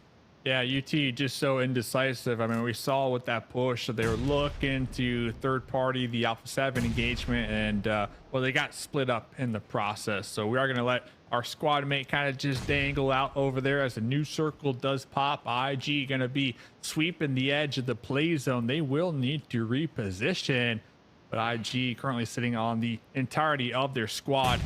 M2M literally watched that grenade get tossed, bounced, made sure it doesn't get next to him. Again. M2M. I love this. Look at, hey, make sure you see where it goes. Okay, right there. Back up just a little bit. M2M not phased at all right now from IG's grenades and Molotovs. Plus 1,000. Use all that util. Oh, that one. They can't catch him. They can't catch him. Dude, he's cool, calm, and collected. He doesn't care at all. He's watched every one of these grenades fly in, land directly next to him, and he's just like, meh, I'm not even going to move back for this one. Oh, there's flaming gas at my feet. Well, maybe I'll take one step to the right. The second he drives away, just gets deleted. Maybe that's why he was so cool and calm. He just knew that was the safest spot to be standing rather than trying to rather than beating feet, you know, trying to get out of there. That was crazy. That was wild. Oh my gosh. Intense game. A very well-earned elimination right there. 2 so far. Team Meanwhile, Liquid. Team Liquid. I'm looking at them. Chilling. Yeah, they had that one win, a lot of eliminations, and then followed up with a goose egg. So now they're here showing up in the final game of the evening. The whole squad alive right now on the edge of the East of the play zone as we move into stage number 5. We already lost a lot of teams. So much action. Mythic with a little drive-by, leaning out the side of the window. Fate gonna be catching a couple bullets, popping back into cover right now. 8, the last one alive for the squad. I'm shocked that Fate's put grenades. Put up as much of a fight as he did right here, like by himself, and he's single-handedly pushing Team Liquid back and interrupting the rotation. Yeah, look at that. Fate popping the meds, holding it down there for X-Force. Last player alive with the injury too. You know what I'm saying? Yeah, with the injury, holding on. That just shows unruling tenacity here. Really? I mean, I thought he was going to land on the 15-day disabled list, but here we are. I mean, if he goes out right now, he's pushing that bed again. I'll tell you that right now. In the heel, everybody wants a piece of this. Here comes Shoot to Survive as well, trying to chuck some grenades over here, but it does look like Team Liquid are going to be pulling off of that one. Ayala did get knocked, so Fate might be able to survive just a little longer here, fellas. 9Z has made it to the top 8, so they'll receive at least 1 rank point here, and that's going to put them ahead of the Wolves. The Wolves slipped to 4th, but interestingly enough, Fate, he lost his hand wrap, it looks like, as well, so he's really playing loose out there. Let's go. Recovery. Good zone with that control first aid here IRL. from IG. Yeah, right? Ooh. Huge. 9-4 has been on it all game long, and they've got center position in the zone. Got that nice little building. It's a tough one to vend, but they're all in there ready to make a stand out of it. We'll see if they're able to do so successfully. Intense Game owns the northern part of the circle, but that high ground means nothing as they have to rotate and come down to play. They'll be looking to take on United 4 here in just a moment, it looks like. They're on the approach now. 9Z, they got to the circle first. They really secured. They were up on that the Minas Generales, I think, and they were up on that ridge, and they just bolted for it, left the fight, and said, "Give me that compound," and they were able to get there and hunker down with just 2 members, and they're still there, fighting strong. I'm glad to see teams moving because Minas, there's so many different places that you can hide, so much coverage in this area. So I like to see teams just move pretty early and just try to get one of those positions, and they definitely did here. Intense Games gonna be doing some gatekeeping onto Team Liquid. You can see Silence using the mini because bolts aren't buffed yet, and doesn't get the shot off, takes off. I mean, I sent the email. I don't know what's taking so long. Come on, baby. Do it now. Do it now. Fate is still getting busy. Got a knock on Cardozo, and he's just been a thorn in Team Liquid's side. I don't know if he's going to be able to get the finish here, but definitely making it difficult for him as he's still big chilling. Now he's going after Mythic. He is indiscriminate with his fire, but it's all at Team Liquid right now. They're going to try to pick him up. No more utility. Fate is just costing so much. Got the pickup. Heads up. Yeah, heads up play here for Liquid to pick him up because they knew he's been stranded in that shack for a long time. Watch this. 5, 4, 3, 2, 1. Swing. Out the window. Yeah. I was off by 2 seconds. Enough of this, Fate. It's time to meet your maker. We're coming for you. Like, this is ridiculous. You've knocked 3 of us. It's enough. Go punch the bed. Ooh, does look like Chief was knocked out over there by the hands of IG. Mythic, Cardozo, last 2 alive for Team Liquid now, trying to crest over that hill and take some shots at Adrian, take some shots at Silence. They do have the vehicle to work with and a little bit of smoke as well to hopefully avoid the sightlines of UT down there in the distance. Our 15th place team with 4 points so far. VIP, a big game right now for our bottom teams, honestly, to try to catch up and be one of the mid-pack squads moving into tomorrow. But we're really still looking at Team Liquid. Everybody's got their ticket. Everybody's looking to flush them out here. Ooh. Oh, Mythic. Yeah, that was close. Close call for sure. That'll rattle the eardrums. He's probably seeing stars right now like they do in the cartoons. Mythic, though, is going to live to fight another day. One of 2 Team Liquid members still in the fight. A lot of short-handed team members right now. The zone goes again to United 4 Gaming. They're in a really good position, and there's a lot on that southern side that's available, but there's just no cover there. So VIP, S2S look like they might have to come together yet again, and 9Z likely going to be able to hide out in that compound and just buy some time. So we'll see how this works out, but Team Liquid's got a long road to hoe here. They're stuck on the outside looking in right now. Yeah, definitely. Back against the wall. They got to show a little bit of what their Brazilian brothers Alpha 7 do here in this position, right? All you got to do is just push forward and eliminate everybody with your weapons. And that's how you win. Dark Light. Oh, 9Z pushed out. They decided to go for elims. Oh, look at this angle. Right behind VIP. Milo's trying to take some shots with the Scar. Riaz, the alternate angle. Blue zone is going to start to close in, though. We see the smoke cannon. Going to be tossing that one. Oh, running right into danger, though. Just the YOLO stand. Can we get the run over? Popping at the vehicle, but VIP lock and loaded, ready to defend right now. That was crazy. Last ditch Interesting play. Right? I mean, I like the angle, but they drove into the blue zone. Like, it wasn't like it was a safe piece of cover. Maybe they just misjudged it and thought it was going to be in. Miscalculated. Hard to say, but they were going for some elim points there. Oh, man. They do have VIP go down in front of them. That was S2S picking up those elims. Darklight doing work, and now Team Liquid chiming in from the side. All chaos is breaking out right now in the southern part of this circle. Everyone vying for the position in the zone, but only one team's going to emerge victorious here. Bob cooking a grenade. Bob's looking to toss that grenade right on top of VIP. Bob getting a little too antsy right there in the wide open. Poppy Sour taking the shots towards Bob. Bob able to get behind the vehicle, get that heal. Still 3 more grenades. Bob versus the world right now. Bob chucking it. It's cooked. It looks good. There goes Bob, and then Bob shot from behind, taken out at the hands of Mythic. 1v1 v 4v4. Obviously, the 4s win, right? Like, I feel like we've said this once before today. Obviously.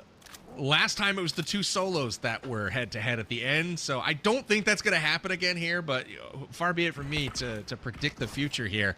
United 4 Gaming into it now. Looks like with 9Z gets the jump, but Hate survives the initial onslaught here, and now his teammates rotating to support him. Heel gets off, and this is not looking good now for Milos. No, nowhere to go. Out of there. Just like that. Thank you. Gets all the way to 4th, though. Sneaky, sneaky. Nice headshot there from Mythic. All by himself, has to run the wide open. Yep, and he's gone. 3v4. United 4 Gaming. This is their moment. Who picked them? I picked them. United 4 Gaming. Good pick. United 4 Gaming. 7 eliminations, the whole team alive. This is one of their struggles throughout this tournament, is showing up in the late game and just closing it out. Yeah, but the thing is, numbers advantage. Intense Gaming have a good spot. They're literally center zone, so United. And they're United 4 Gaming probably have to smoke their one United frontier to get the winner to push that chicken dinner, the final game of tonight. Let's go. The comeback, it starts now. Intense game needs this one, guys. They're right in the mid-pack, but with a big chicken dinner, they could be right back in the thick of things going into day 3. And they got a shot here. It's a 3v4. This is kind of what I thought was going to happen earlier today with the 2, heavier teams kind of making it to the end. But when you don't have Revo as a solo entire road, around, it's going to be rough. Work out a little differently here. But good spread, at least, from Intense Game. Look at this. Crazy angles.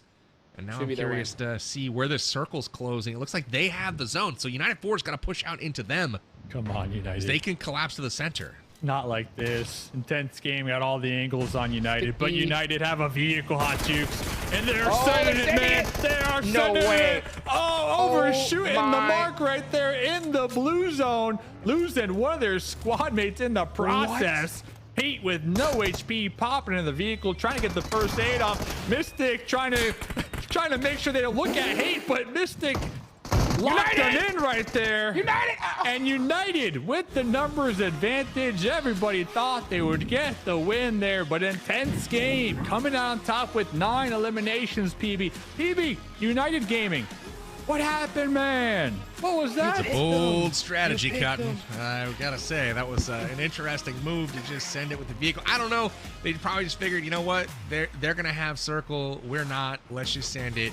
I think it would have been funnier if they would have just gotten the vehicle and headed the other way into the blue zone and just denied the points, because that could have been hilarious as well. But unfortunately for United 4 Gaming, they fall just a little bit short in this one, but it was an impressive game from them. I got to tip the cap and say nice job to United 4. They bounced back. A lot of great third parties in that game. They were on it when another team was in trouble. United 4 was there, but ultimately you got to give credit to intense game. All the top dogs went out early in this game, and it was up to somebody to close that gap, to gain some ground, and it was intense game that actually made the leap, Hot Jukes. We'll see how close they get in just a moment, but what was your takeaways here from Game 6?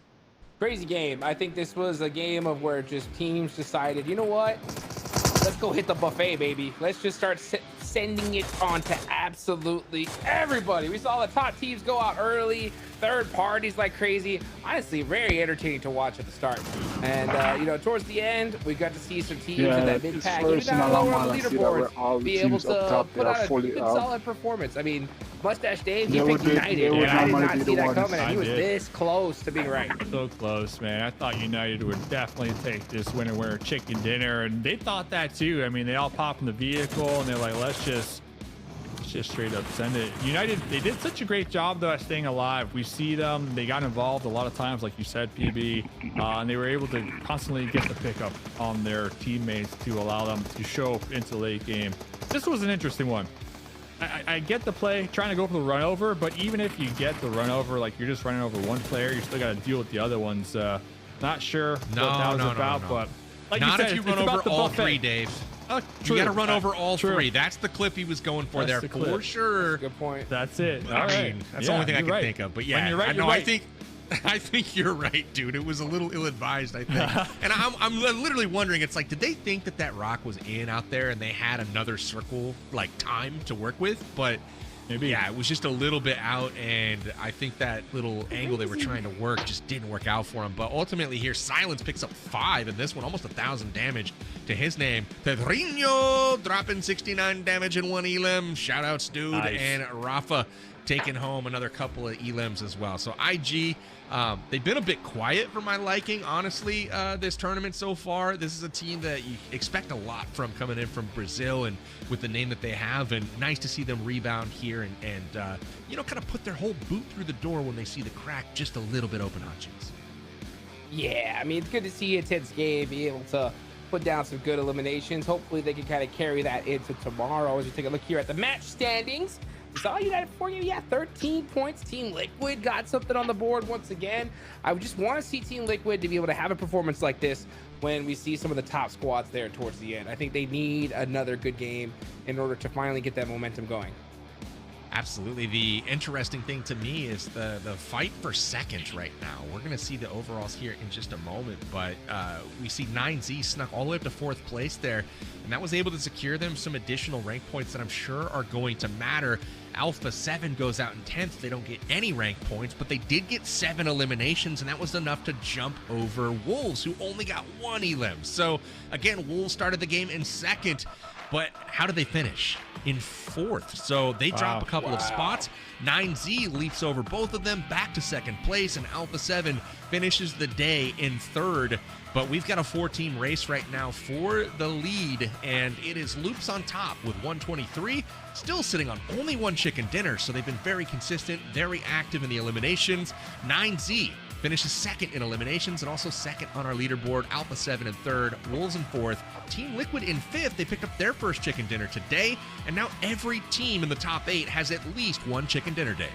Yeah, well, on top. One thing about Alpha 7, even when they're not getting the placement points, they're consistently getting those elimination points. I know that's something that we've mentioned a couple times here tonight, and it's able to maintain them up here in the top 3 within striking distance come tomorrow for that first place spot. And all it takes is a winner chicken dinner, honestly.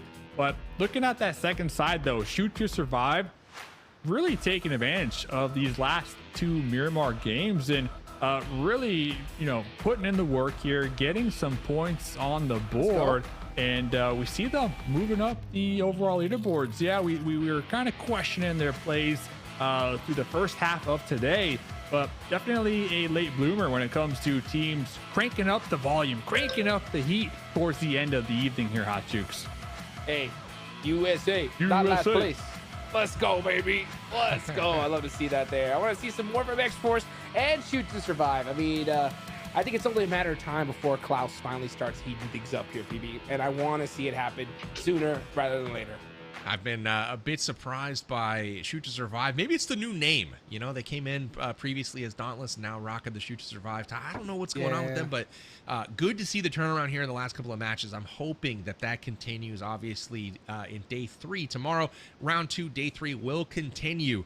Tomorrow, same time, same place. So make sure you guys tune in for that. But an incredible day number 2 here of round 2 of incredible our PMSL day, America's Spring 2025 season.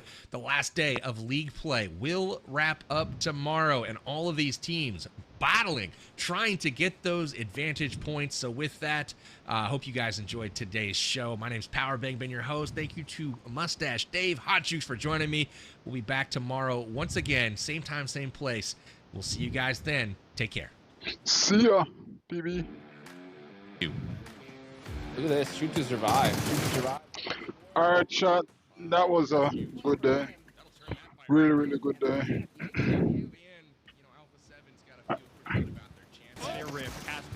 Shout out to Wolves, NA Strong.